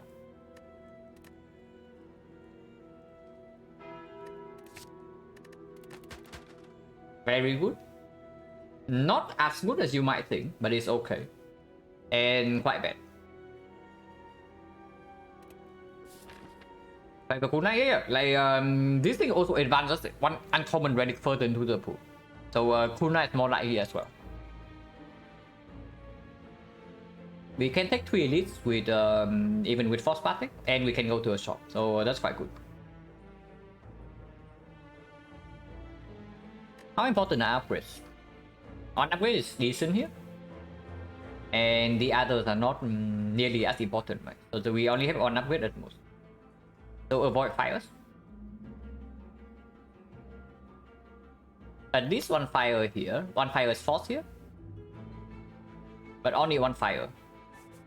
So do we want question marks or not? Because this is 3 fights in a row, and this is 3 question marks instead.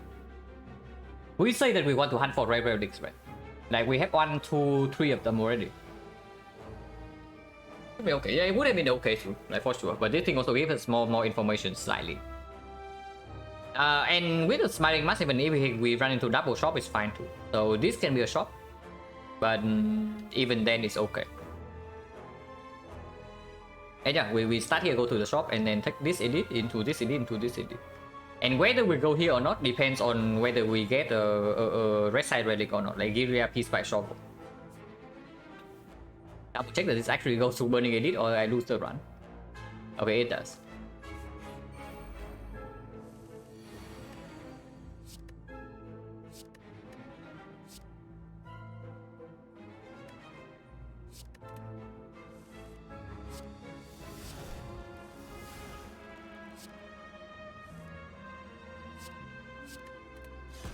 With Mew ticket healing to full, we do not need to potion to heal with the toy now.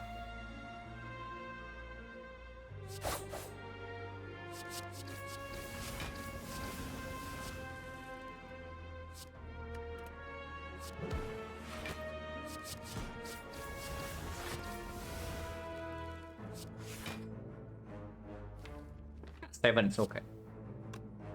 Can do better though with the Agony draw.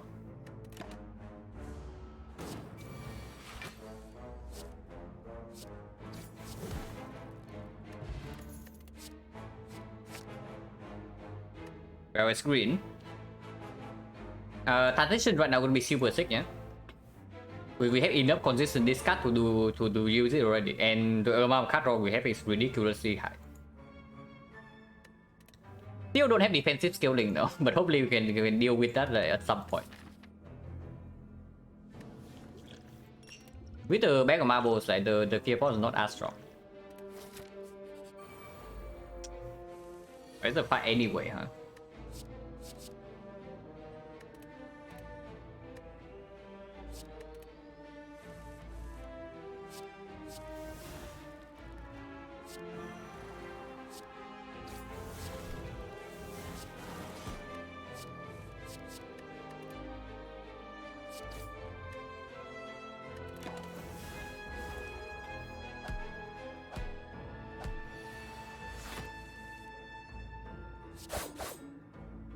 Also, Tungsten Rod make our life a lot less annoying.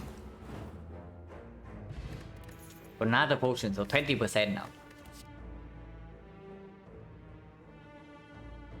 Oh, it's green. I mean, basically everything is green, but how good is this thing? It's not bad. Our block density is low. We have 5 strike and our block density is low, and of course we pick any footwork. And if we don't have 5 energy now, then it does play sometimes. And we don't have a way to multiply intangible. It's good. If we save dexterity potion or power potion for footwork, it also performs. With the calipers especially, without the calipers it gets a lot weaker, yeah. But with the calipers, if we overblock, this card is really good. It's okay. Cardless was probably not as strong as this, so we keep this. Mega prep gambling chip. So mega prep well-lit plans, piercing will, card remove. Yeah, seems fine. We don't have ninja score or anything nonsense, right? Yeah, nothing. This definitely, and this definitely with red form and whatnot. And yeah, first piercing will to strength reset, absolutely, especially with the well-lit plans now. And I don't care about global souvenir. And yeah, finally we can remove freaking strike. And I remove strike over the souvenir, yeah? I just remove strike over souvenir.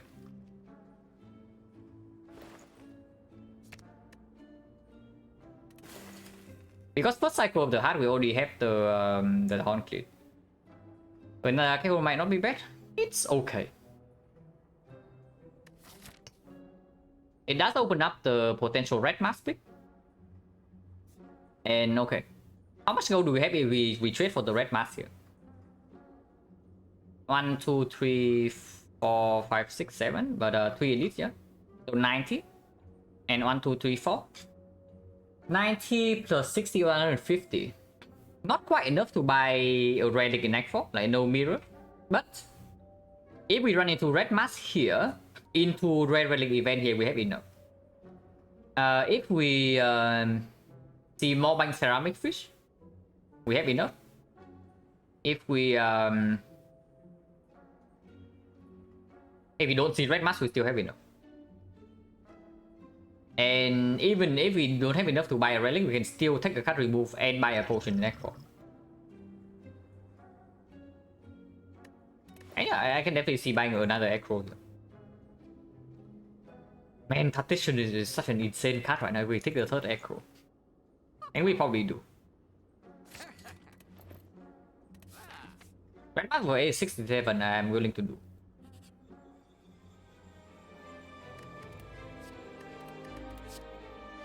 The second one. Panic Button Calipers or Bandage Up with the Dripper? Or Purity for triple Echo Infinite? This one we definitely take, yeah, and it's not the Apotheosis, it's the Good Instinct. Unless you tell me we want 2 Apotheosis in the deck.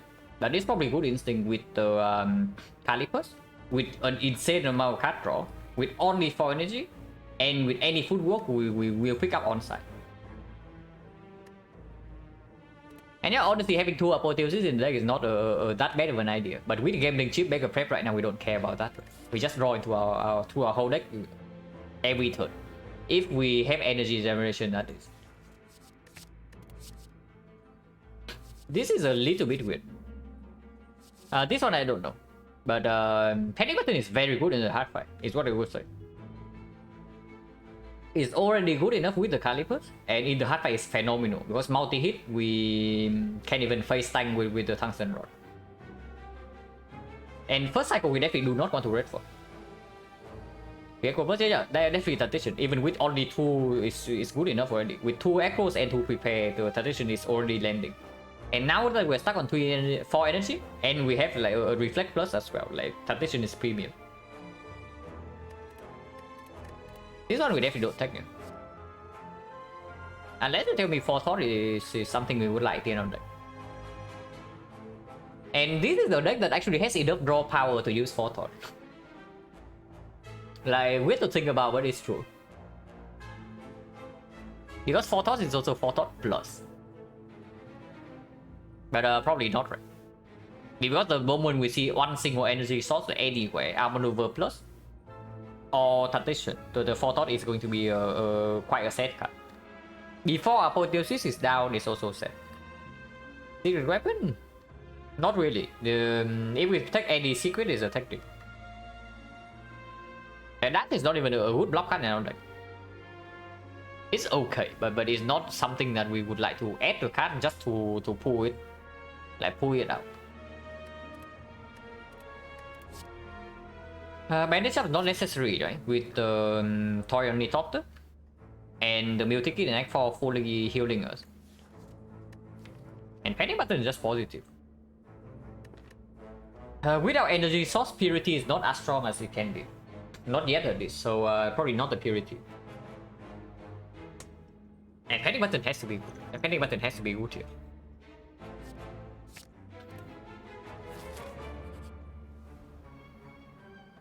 I could have asked for a strike, but I guess it's finally time to say goodbye to our Agony.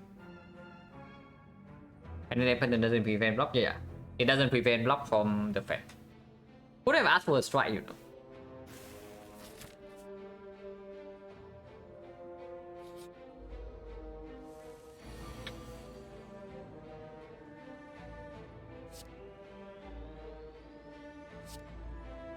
I do want to draw into Violet Plants, but I also do want to keep weakness. And if not Violet Plants, then we also want to deploy Poison. So it's probably... I don't care about this actually.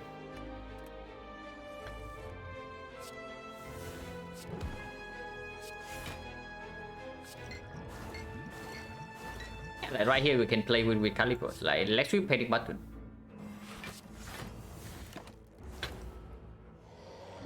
And this block lasts for 2 turns.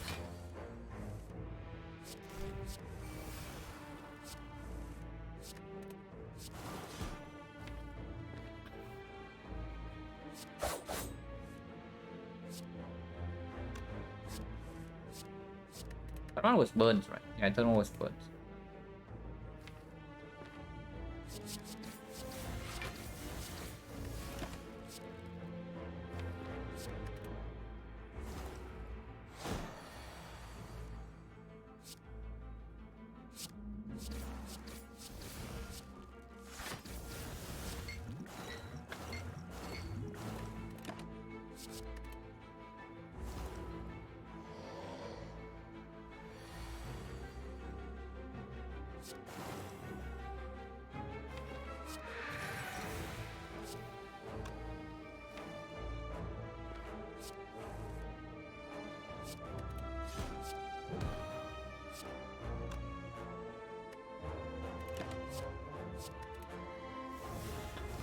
Yeah, Agony is gone now. It served us well, but it's finally time to say goodbye.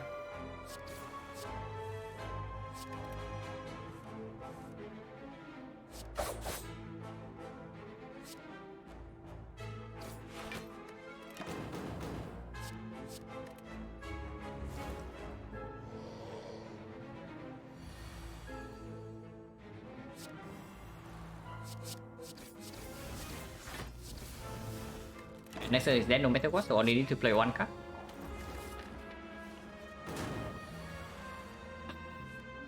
Our potion is strong. It is strong enough to occupy this slot forever.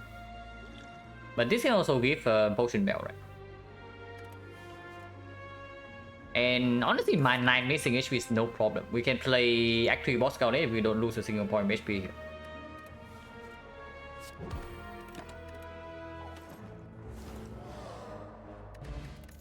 Or Calcum, not necessary now that we have the tungsten rod.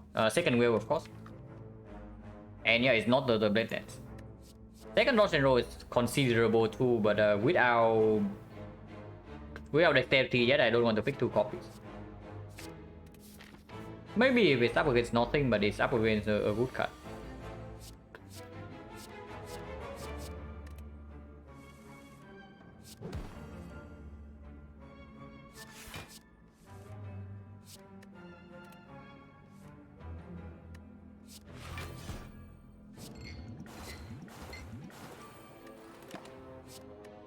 Well, defense eventually needs an upgrade, yeah?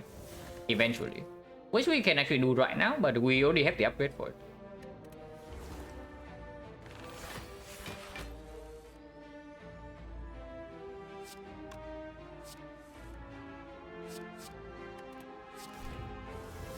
Apotheosis is really hiding in this fight. Not like we care too much. But it is hiding fairly well.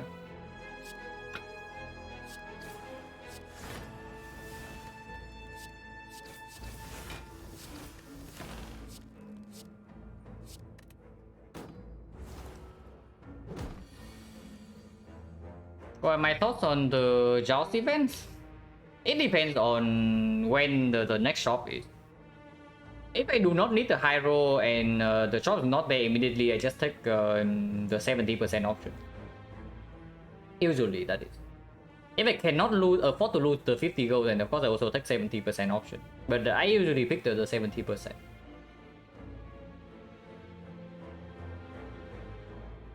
Whenever I click expected value, it's either because I really need the high roll to come back into the run, or losing the gold doesn't matter too much.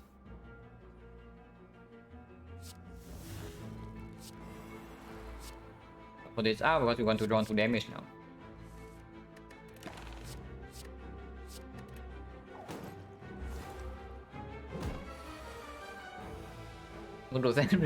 Betraying order, yeah. No honor here, only money.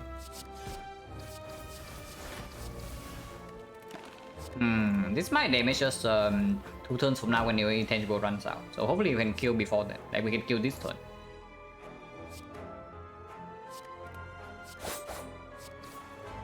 No, we can.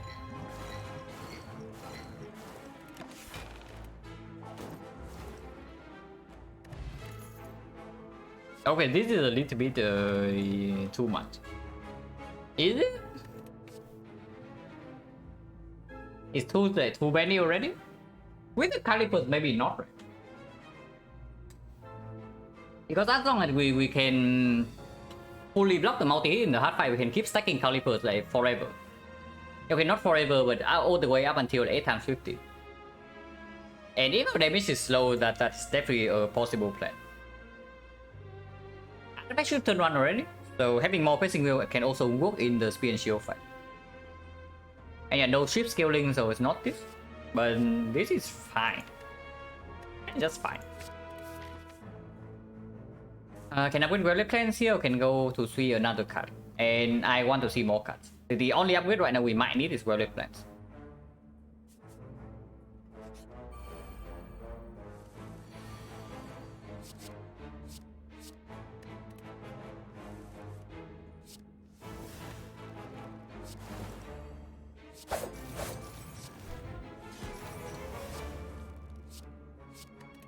I will say though,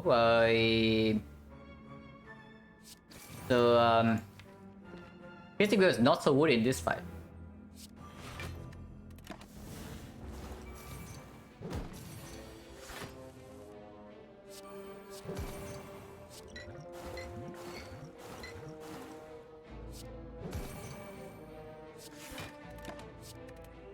But we do have Red Form here, so hopefully we are fine. It's too early though. We Panic Button this turn into Red Form next turn and then we take no damage.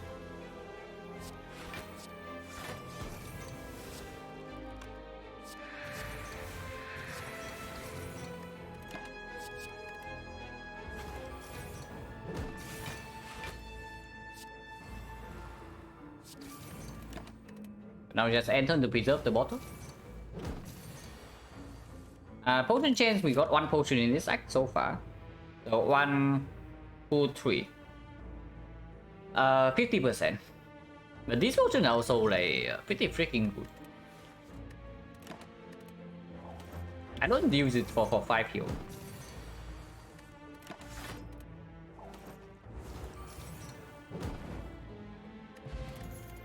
Now? Still not what we need. And this is the rare card.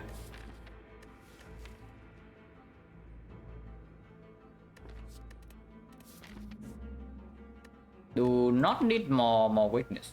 And neutralization is enough. We don't need this. Oh, that would have been nice. Not that nice, but it would have been nice.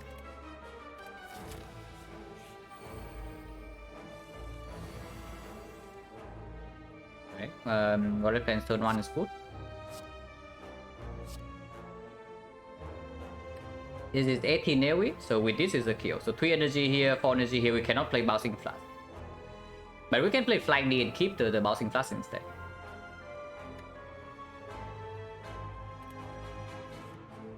No, can't play Bouncing Flash.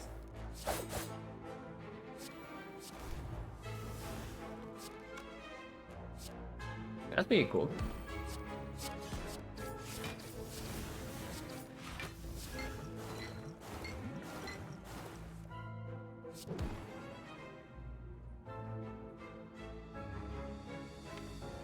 So next turn we do have Pawn Clip.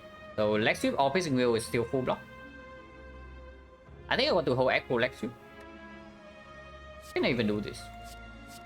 So to probe right away whether we need to hold this Red Form or not.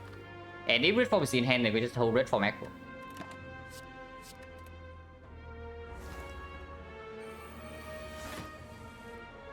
Don't even attack it.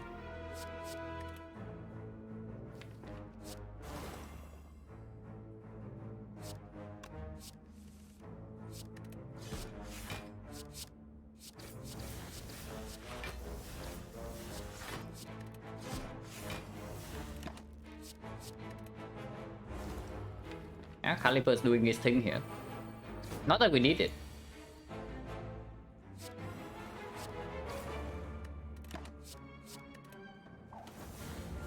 So for Morcas, she's already dead to poison. Yeah.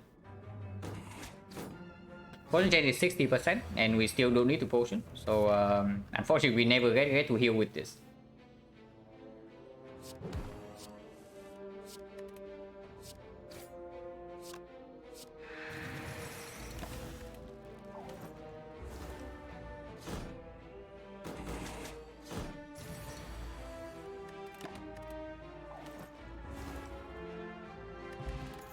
Anchor?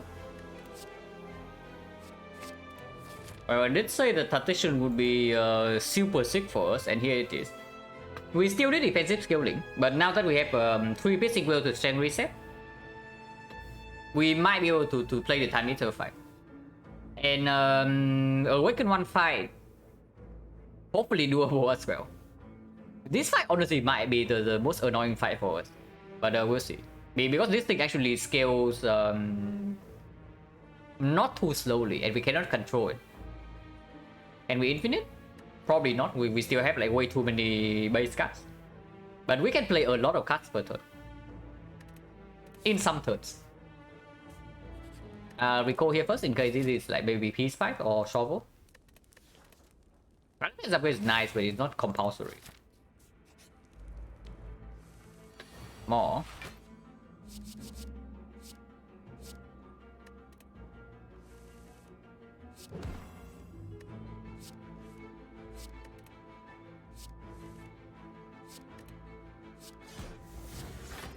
Also with Anchor turn 1 and Honky turn 2, the Calipers get better as well.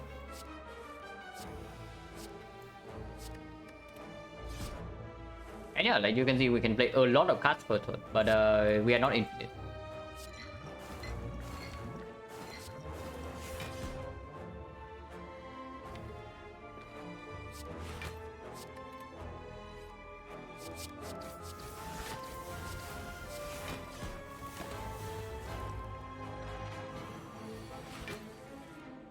Well, I was preparing for this for nothing.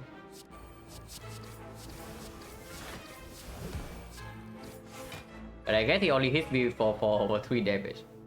His Purity, yeah, Purity would... I don't know whether Purity would actually give us infinite or not, but it would be fairly close.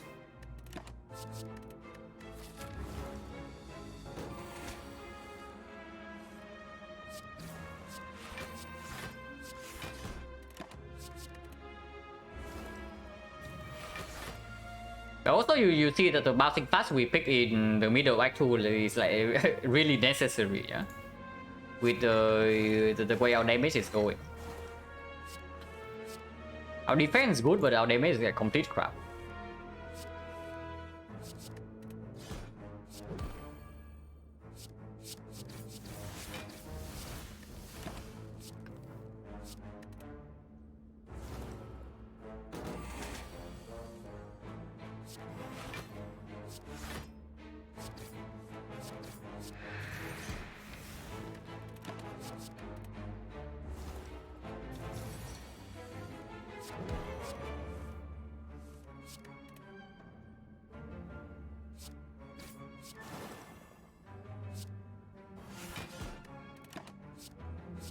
Oh, 2 more cards. Let them put a significant portion. I mean, it does deal a lot of damage.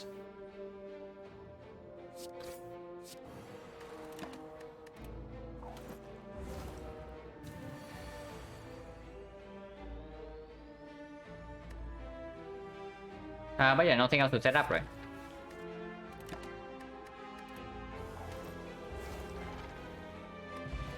Export?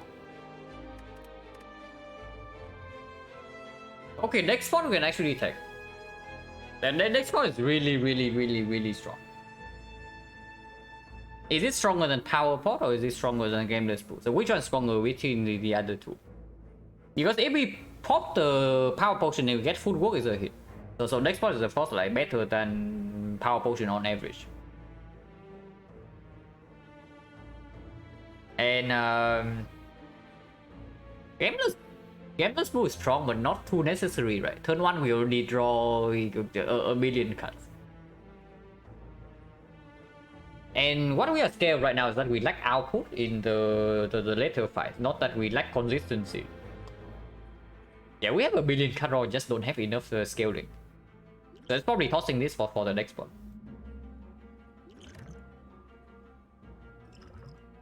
Now, I would say though, keeping Gameless Boost is way better for Spear and Shield. But only for that fight.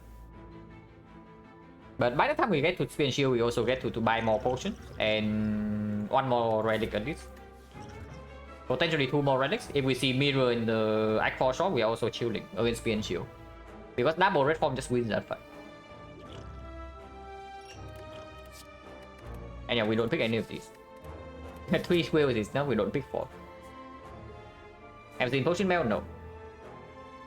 This can still drop Potion Bell. Potion Bell stop showing up like here. Nemesis. Funnily enough, if we discard Attention right now, we lose 1 energy. If we If we do this first and then play Apotheosis, we can gain on energy if we draw into the Acro or the Prepare. I'll probably actually do that.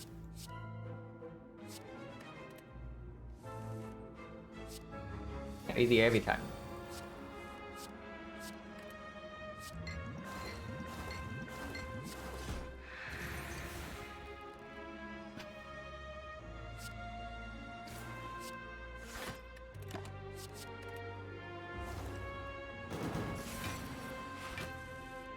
You're showing up turn 1 is like bottle. I think we see a lot of cards turn 1. Like do not forget, we do see a lot of cards turn 1. So the chance of Apotheosis being in our turn 1 hand is roughly, right now, even before we play all the card draw, is still roughly like 40%. But I hope that it doesn't stop showing up in deck form. What's the earliest addition I have picked? Probably in Act 1 after P-Box Swap. But if you are discounting Swap, then somewhere mid Act 2. Also, the mascot, sometimes doesn't play, we win yet. If it doesn't play, then of course we are mega winning. It's just the strongest potion for Silent. So, that thing having a very high percentage of wins is not unexpected.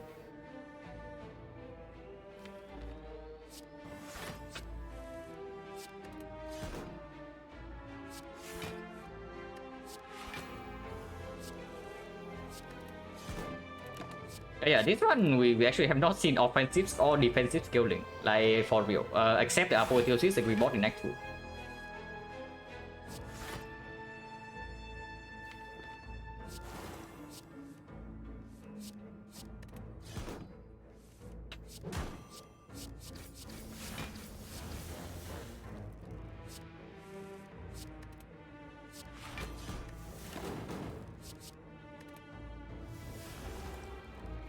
Scaling at home, it's not that at home. Like Apotheosis is very strong scaling, but it is only one card and it doesn't solve the run instantly. But yeah, it basically solves half the defense and also like half of the offense. Not quite enough for both, but half and half is enough for now. Order Apo in Act 1? Did we? Did we buy Apo in Act 1? Didn't we buy it in the early shop in Act 2? Oh yeah, we bought Apo in Act 1 before Slime Boss. It's true. We did buy Apotheosis in Act 1.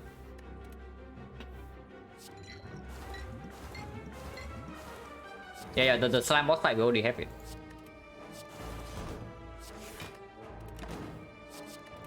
Oh, I forgot the panic button debuff. That doesn't matter.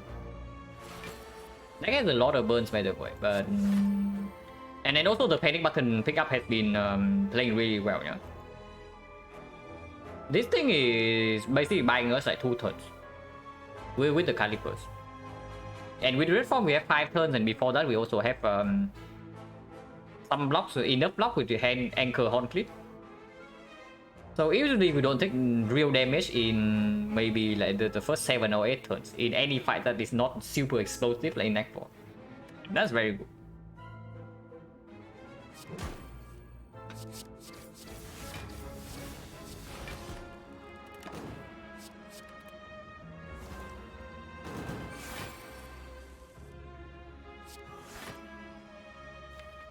I play Red Form now. And next turn Dash will kill.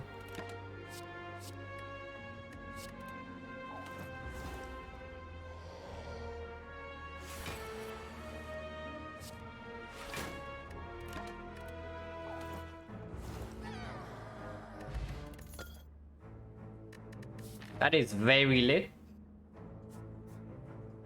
That is very late, but it does give us a potion after Spear and Shield. So now we know that we can use the potion in the Spear and Shield fight and get it refilled before the hunt.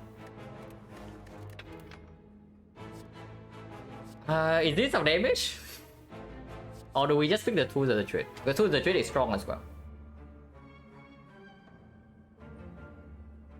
Thinking Strike Plus is not too bad, yeah? But we don't have PK, don't have Terror, so it's a little bit weird. Probably the tools just to redraw to the poison faster, and activating Tradition for free is just better.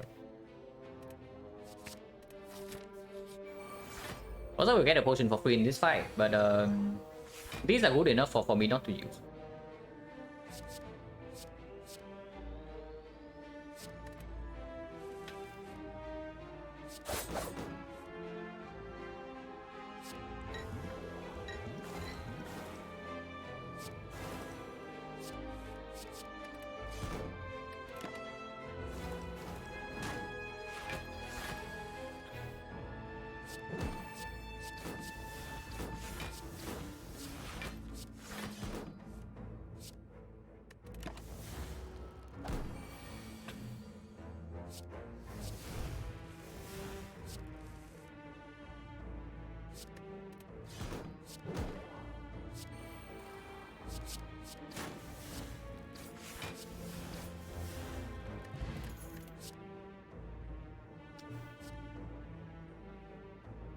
Well, with one defense, offensive scaling, like here it is, and I'm not actually talking about the terror. I'm talking about the cut right next to it. But do we want it or not? Terror's nice too, but honestly, the comparing the increase in damage output, the eviscerate is higher. With tools, yeah, ideally both. If you can take both, it is good. But turn 1 Eviscerate already comes down for free and it's upgraded with the bag of marbles. And after this is down, it just costs at most 2. We have triple acro, double prepare. It's just good. Zero cost is not zero cost every turn, but on average it probably costs 1 or less. It's strong. It is really strong. And the terror right now doesn't even deal damage in the hard fight. Because in the hard fight we are not playing this. And if we don't play these, our physical damage is non-resistant. Yeah, basically. Into Spear and Shield Terror also is not as good. Because we still need to strip 1 layer. Of course, after this is down and then Terror always comes down and then it's good. But this is a better draw on turn 1.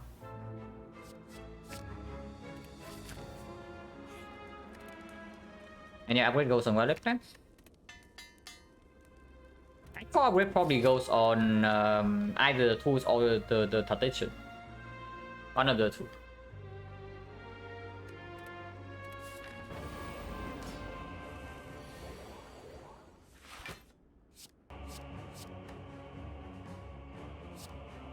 Probably keep both of these and maybe this.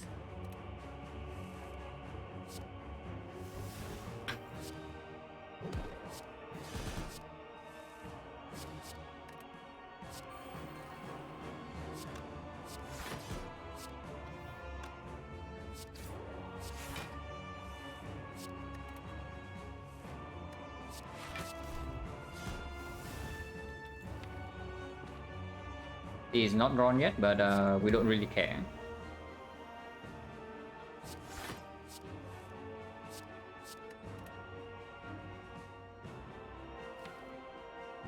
It's better next turn. We never play red form yet, so we can keep maybe these two.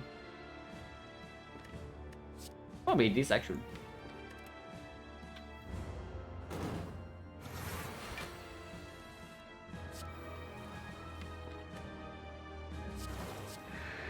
This full block this turn while also stripping all artifact from this, so when you apply weakness next turn, so that's very good.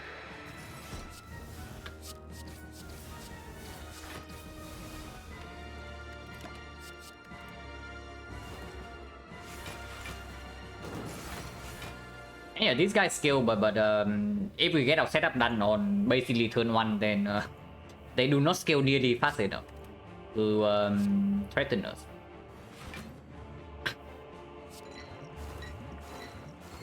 And this bouncing plus is a freaking game, but you can also see how good this bouncing plus actually is at the game. So amazing.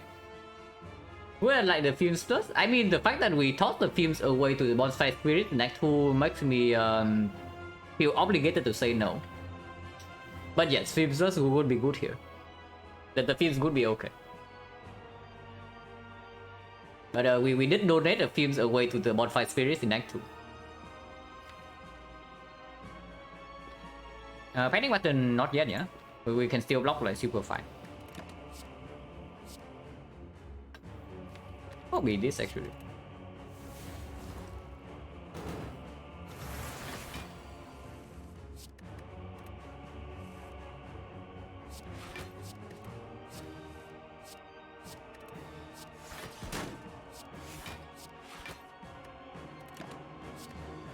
Yeah, red farm can be played soon.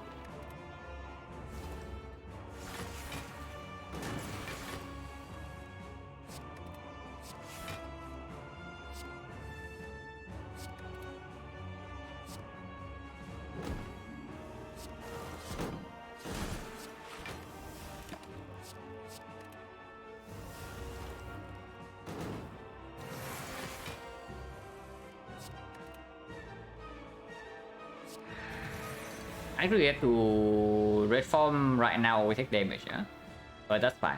We have enough damage to kill.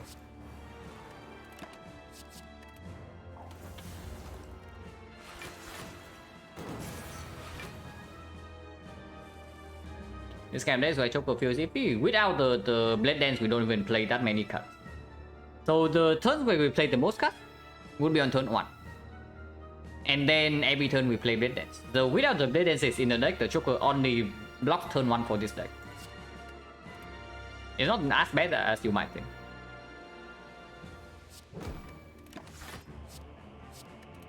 But yeah, perfect setup. And they are dead next turn.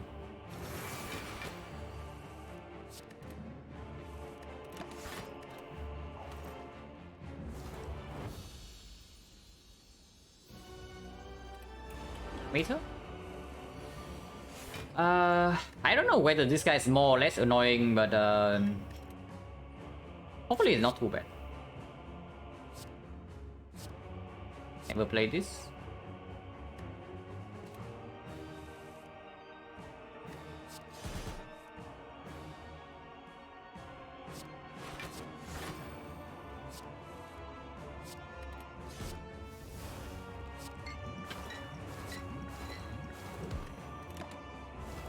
And yeah, third one you can see it right here. Third one will play 7 cards.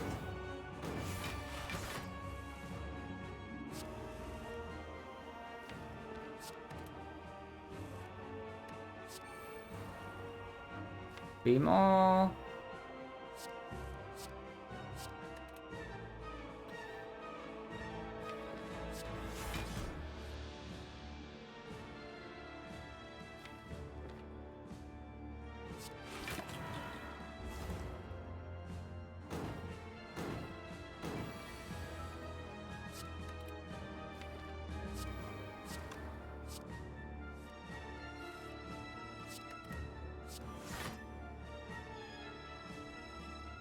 We don't need to play this, so we don't.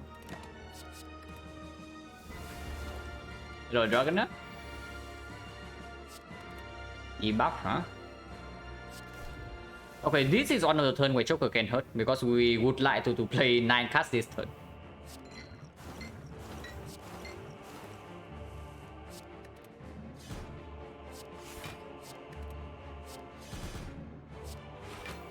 So the Joker definitely can suck in this fight.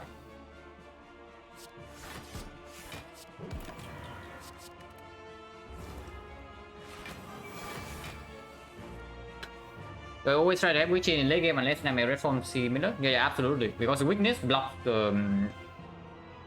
having a weak chain basically gives you almost a free footwork plus, is what I would say. And with the silence card pool, like of course you need weakness to block. Because the block efficiency on your cards is completely atrocious. I believe goes to the state relic. Not immediately. We did have to take like forgotten outer damage, but the immediate thing is bonfire spirits, like right after forgotten outer.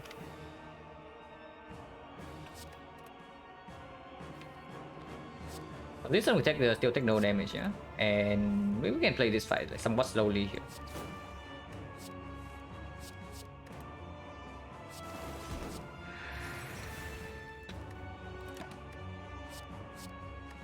Probably should hold a wheel around now.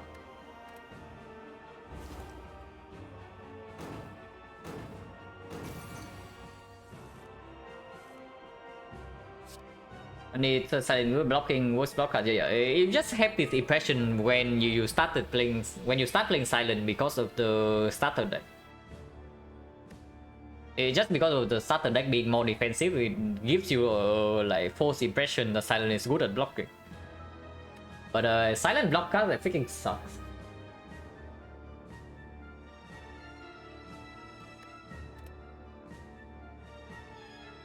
Best block character I kind of defect is actually Watcher. It's unfortunate, but Watcher is also the character that blocks the best. Like, Caliber's on defect is very strong, yeah, but it's not an auto win. But if you play Watcher even without going infinite and you see a freaking Caliber, it just wins the run. So it's unfortunate, but it's true.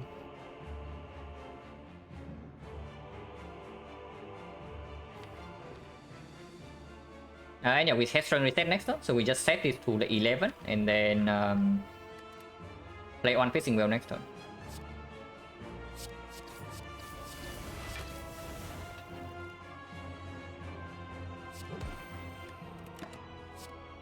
Don't need to panic. No need for panic button.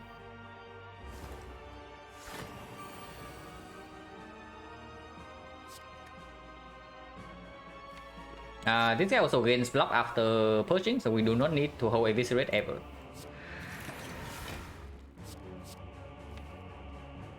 Reflex is in the deck and Temptation is not, so we hold Prepare over Echo. Or we even hold Survivor, but Prepare is probably better.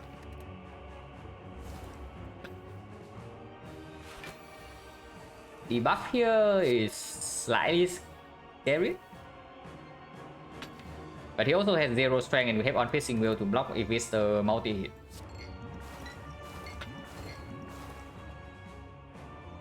And we can retain 7 block.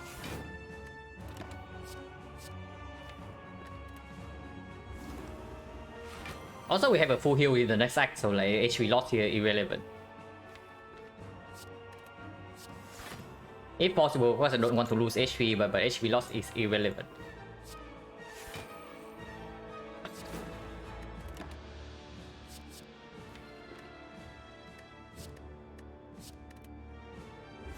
As long as we don't die. But we are probably fine on that one.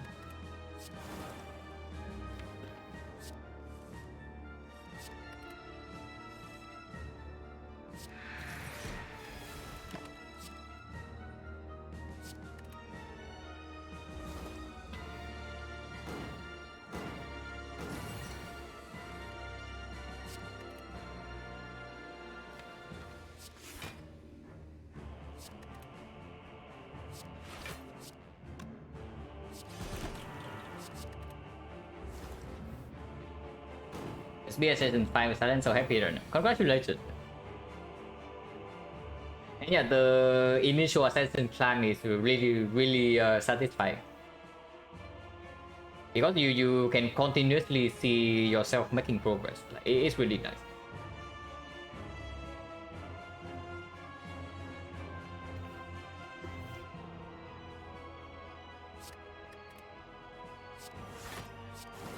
Yeah, I just take 10 here because I'm lazy. I just take 10 damage here because it doesn't matter anyway.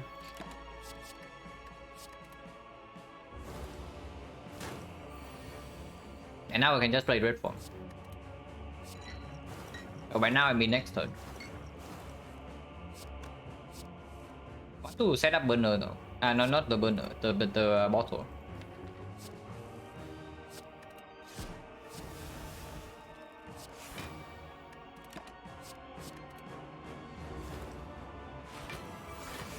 It's only 38. We can even block this hit without red form. It's gonna die next turn, so better play some cards.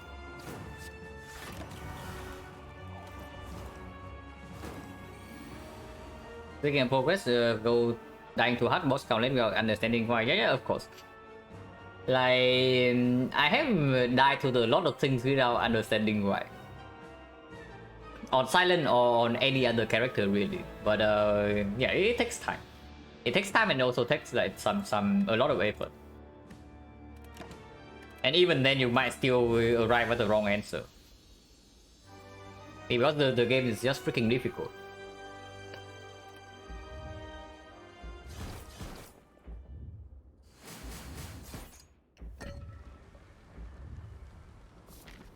But yeah, we have a full heal here, and hopefully the shop can give something decent.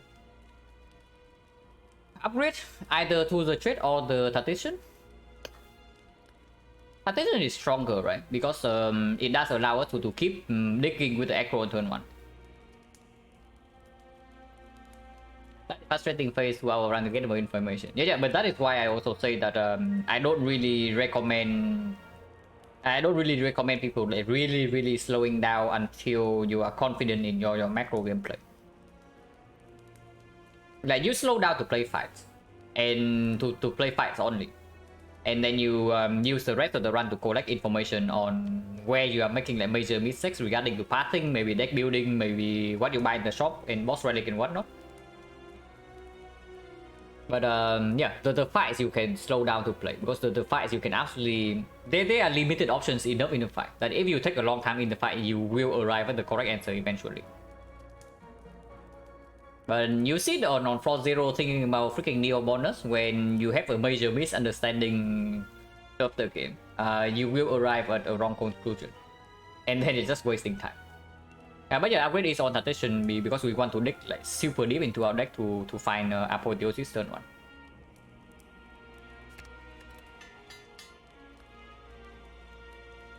It's difficult to get from the game. Yeah, it is difficult, but that is why you just have to do with like trial and error, right? And keep trying to think back like what went wrong in the run.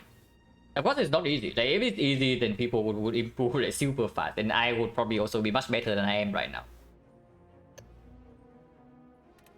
But yeah, at least that's the only way I know. But the shop sucks. Wait, it doesn't suck. Now, I was saying that this shop sucks, but maybe it doesn't suck as much as I think. And we commit deck stop to block in the hard fight with triple piercing wheel, and then we deal damage with sadistic nature bouncing flash. If I hand would be nice here if we did not have to key it. Unfortunately, sadistic nature does cost us a card remove, but none of these potions are strong enough to replace, and none of these relics are impactful enough for me to also buy over this. What about the deflect? Deflect is good, right? Yeah, deflect is good. Like Good Instinct have been playing really well, and the deflect is just slightly weaker than that. And we have a ton of fat draw, and not unlimited energy. That is nature pretty fun. It's also just good if you don't actually have catalyst. Like in our deck, you also see like how slow the damage is, but with the sadistic nature, it probably gets quite a bit faster. Holy crap, it was dangerous. I just double clicked the shop, like could have accidentally buy a bottom blind. And yeah, if we do this, we're also left with like 2 gold. So surely that has to be the side.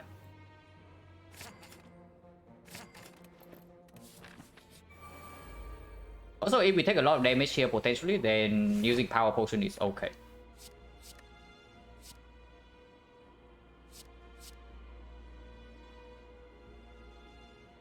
Dodge and roll plus the Horn Crit next turn actually can cover a lot.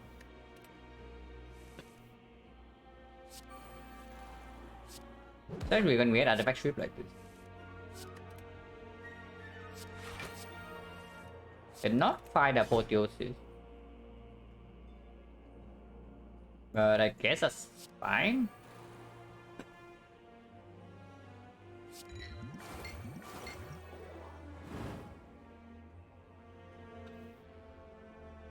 Nothing actually retains luck for next turn, right? This advanced immortal by 1, which I probably want actually. I draw the card right now is fine. And yeah, we draw piercing wheel, so we know that we can hold extra piercing wheel and that's full blocks.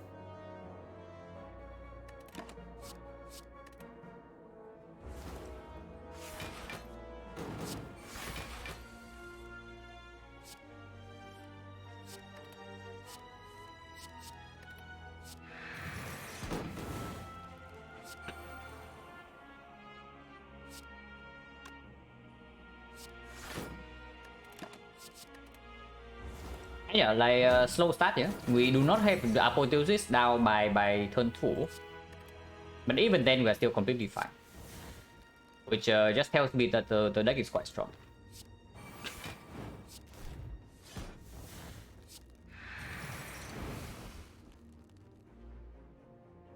If we turn around right here, we still have full block, so that's fine too.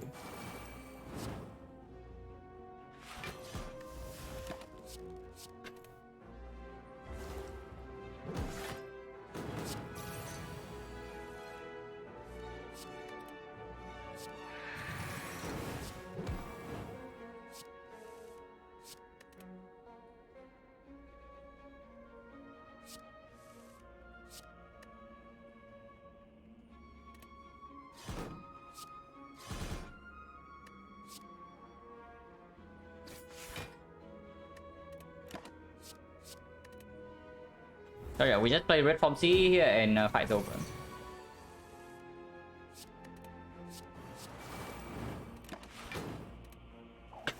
Perfect setup. Potion preserve.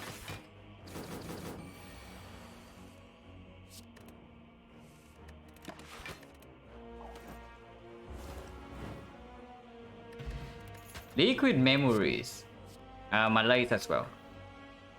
With triple piercing wheel, picking Malaise is a little bit weird, but with the sadistic nature, it's not that bad. And making sure that we have weakness in second cycle is definitely a thing. Reflect is fine as well, but I think Malaise is stronger. That is a premium potion, it's true. But is it really stronger than what we have? Because what we do we need to liquid memories for anyway? It's mostly just for the bouncing flash, right? So it's a damage potion. For our case, it's actually not a setup potion, and it's not a defensive potion. It's a damage potion. And damage-wise, let's say sadistic nature is not upgraded, then it's 20 plus 12 poison. That is quite a lot. But if this is Envenom, it's way more, yeah? And if it's Footwork, we probably just win off the back of Calipers. Yeah, like, we are winning with these two potions, so we do not need to get this. Because honestly, the only danger I see right now is that we fail to block first cycle and miserably. And then we go down to like 20 HP or something. We do not have weakness in second cycle and then we die. That's the only danger I see. And this definitely helps with that more than this.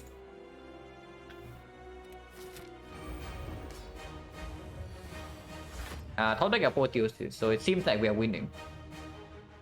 If we see apotheosis turn 1, we probably win. Probably. But if we bottom deck both the Violet Plans and the sadistic nature and the Malaise and also the red form, then maybe things can go wrong. But of course, we're seeing this in the opening hand is very good. And we'll probably toss this. And yeah, I use this right away to get upgraded power.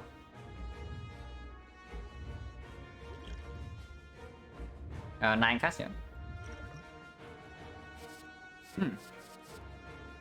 If we say that our defense is enough, which it probably is, then we just pick Cow Shots and make it Cow Shot plus.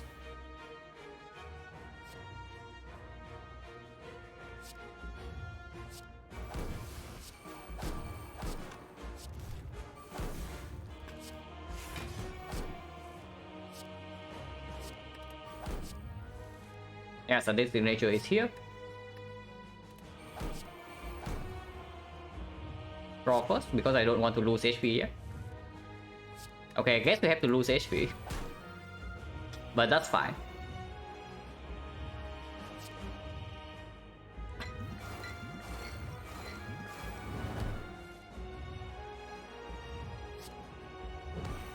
Yeah, losing some HP and then healing up with this is fine too.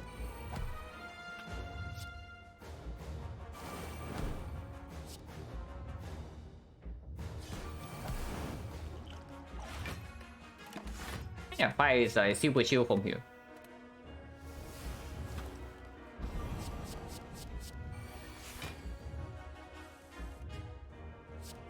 Next attack is the only thing that can actually deal damage to us, but we even have like panic button for that.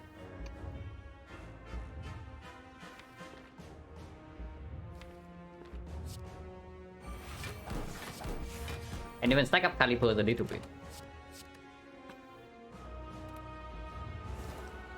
Couch, yeah, we got couch from power forward.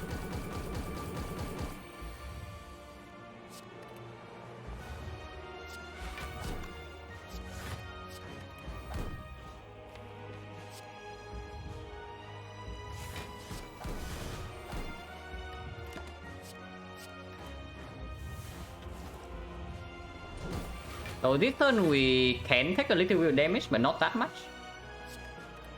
If we don't play cards, we also don't take damage, yeah. But we want to play cards for sure. This is not enough cards for us to actually take damage, so we are fine.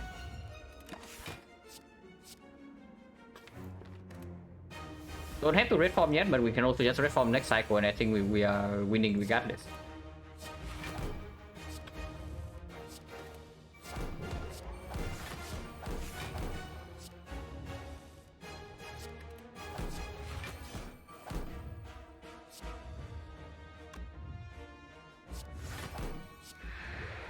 Take some damage, doesn't matter. You can also just not hold red form.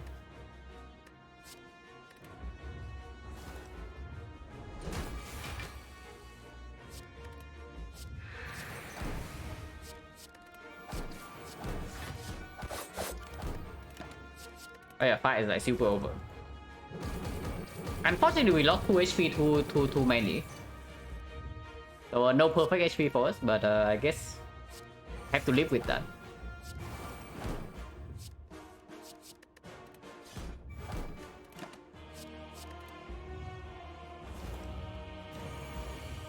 With the red, we probably can. We still full block this hit.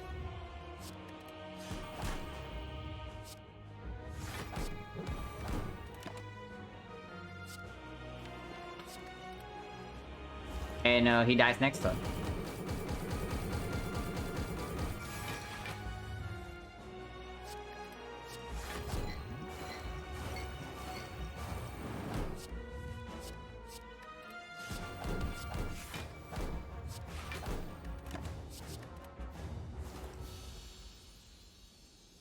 See with you.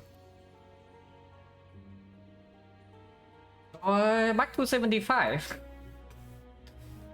Yeah, like super rock stuff, but as I said before, right? When we go like 1-2 or something, I say that luck will even out in the end. So as long as we play well, percentage will come back. So far so good because 12 runs already, and we have not thrown a single run. I do not count actual misplays as throws. I only count the runs where I would actually never misplay if I am in a proper state as throws. So yeah, so far like 1 misplay and no throws. So that's fairly good. Fairly good red form run. But in the end, we did not even need the red form. I thought it was nice to have. Actually, bosses we also did not need to play it, but it's good to set up the immortal with. I would say that. The automaton we also did not need the red form either. But yeah, it's convenient. But once again, the apotheosis just did the super heavy lifting.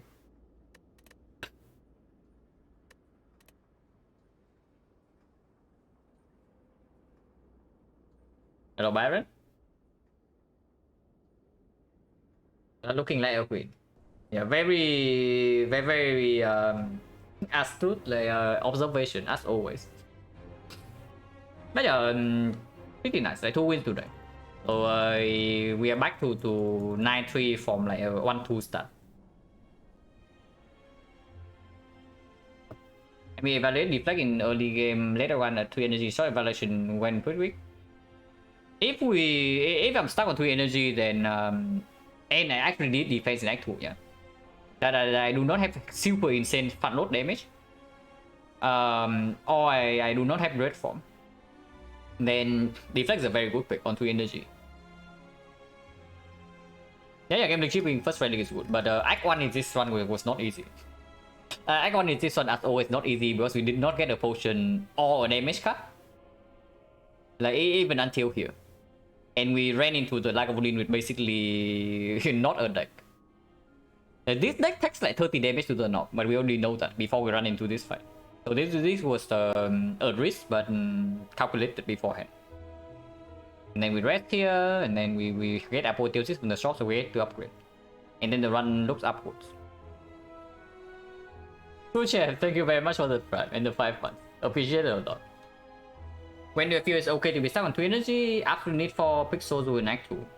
I mean, it all depends on how expensive my damage output is. And that's usually the only thing I'm looking for. How expensive the damage output is. If I cannot deal damage with 3 energy, then I will pick the 4 energy. That's basically the shortest version I can give you. Because if you cannot deal damage in Act 2, you die. That's the unfortunate fact. Okay, maybe not, it's not a fact, because sometimes the game gives you enough defensive relics that you can actually block in Act 2. But if you cannot output like front load damage, you cannot fight slavers. So if my main damage cards are expensive, I will pick energy. But if I have like only 1 cost attacks, like only blade dances and backstabs and whatnot and masterful stabs, then sometimes staying on 3 is fine. Because when you have 3 energy, you are also picking up like mostly a strong boss relic. Usually the non-energy boss relics are quite strong. But another one, this is the second run already, so probably not. Yeah, fairly fast runs, like most sub 3 hour just says that the runs are fairly strong.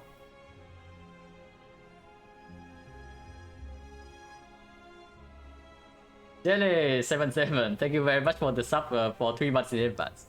Very generous of you, and thank you a lot. Dealing damage to Envenom, I mean you Kappa, but we have been stuck in that situation like a bunch of times now. Without a Steco Skull, in fact. With Steco Skull, Envenom is fine. Without Steco Skull, it's really sad, but sometimes it's the sadness you need to pick up. That's the summary of the Silent. Like sometimes you have to pick up sad things. But yeah, like this one also shows you like how chill it is to actually have card draw in your deck. You see in the runs where we don't find a single echo and no backflip and like no cow camo and whatnot, it feels so freaking miserable. Even if the deck's potential output is very high. But this one, the potential output is much lower than usual, yeah. But we never feel threatened in any fight, just because we withdraw our freaking deck in 1 turn. This deck, yeah, 43, but this deck is drawing power is very strong. Anything about cast Act 2? Yeah. I mean, we did play 1000 cuts like yesterday, right? Yeah, 1000 cuts from Neo into a first upgrade, and it didn't do a lot of work.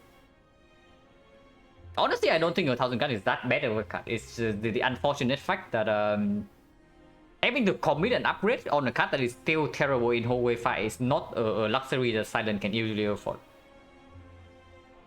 Like Ironclad can maybe sometimes do it with the demon form, but even for Ironclad, demon form is pretty heavy to carry around. Because if you compare the damage output between 1000 cuts and the Noxious Fumes, 1000 cuts just beats the Fumes by far. Like, it's not even close. 1000 cuts deals way more damage than the Fumes. Even when you factor in the cost difference. But yeah, it's very heavy to carry around. And the Fumes can at least strip artifacts in some fights. In some hallway fights, that is.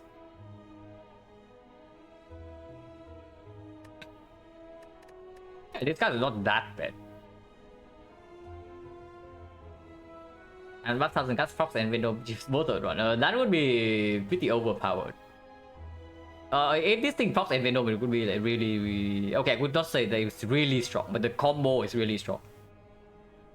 I tell you, Hex out some. Yeah, absolutely. I picked 1000 cuts on 4-0 here over Malays because this thing is here. It did not end up mattering. But I did it because of this guy. And if not this guy, then it's also Collector and Act 2, the 1000 cuts is really good against. Not as good against Automaton, because Automaton can steal this as well. But against Collector, this is phenomenal. But yeah, like strong runs. Good boss relics.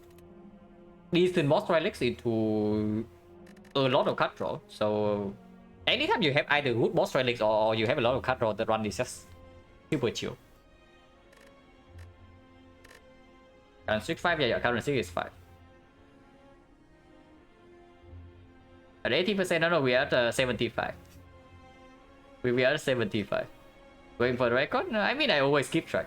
So if we happen to break the record, then sure.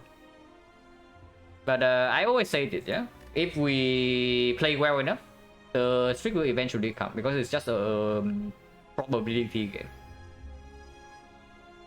If I can consistently play at 80, then the streak will come. I said it even before I got 10. I said it before I got 10, I said it before I got 13, and I say it again right now. But as long as the percentage goes up, the trick will come in time. But yeah, probably that's it for me today. So let's see if there's anybody streaming.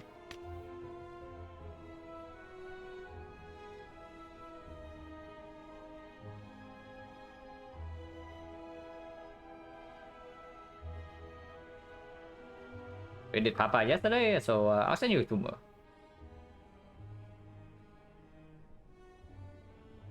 Good night. It's like 3:30 p.m. here, so it's gonna be quite a while until I sleep, but yeah.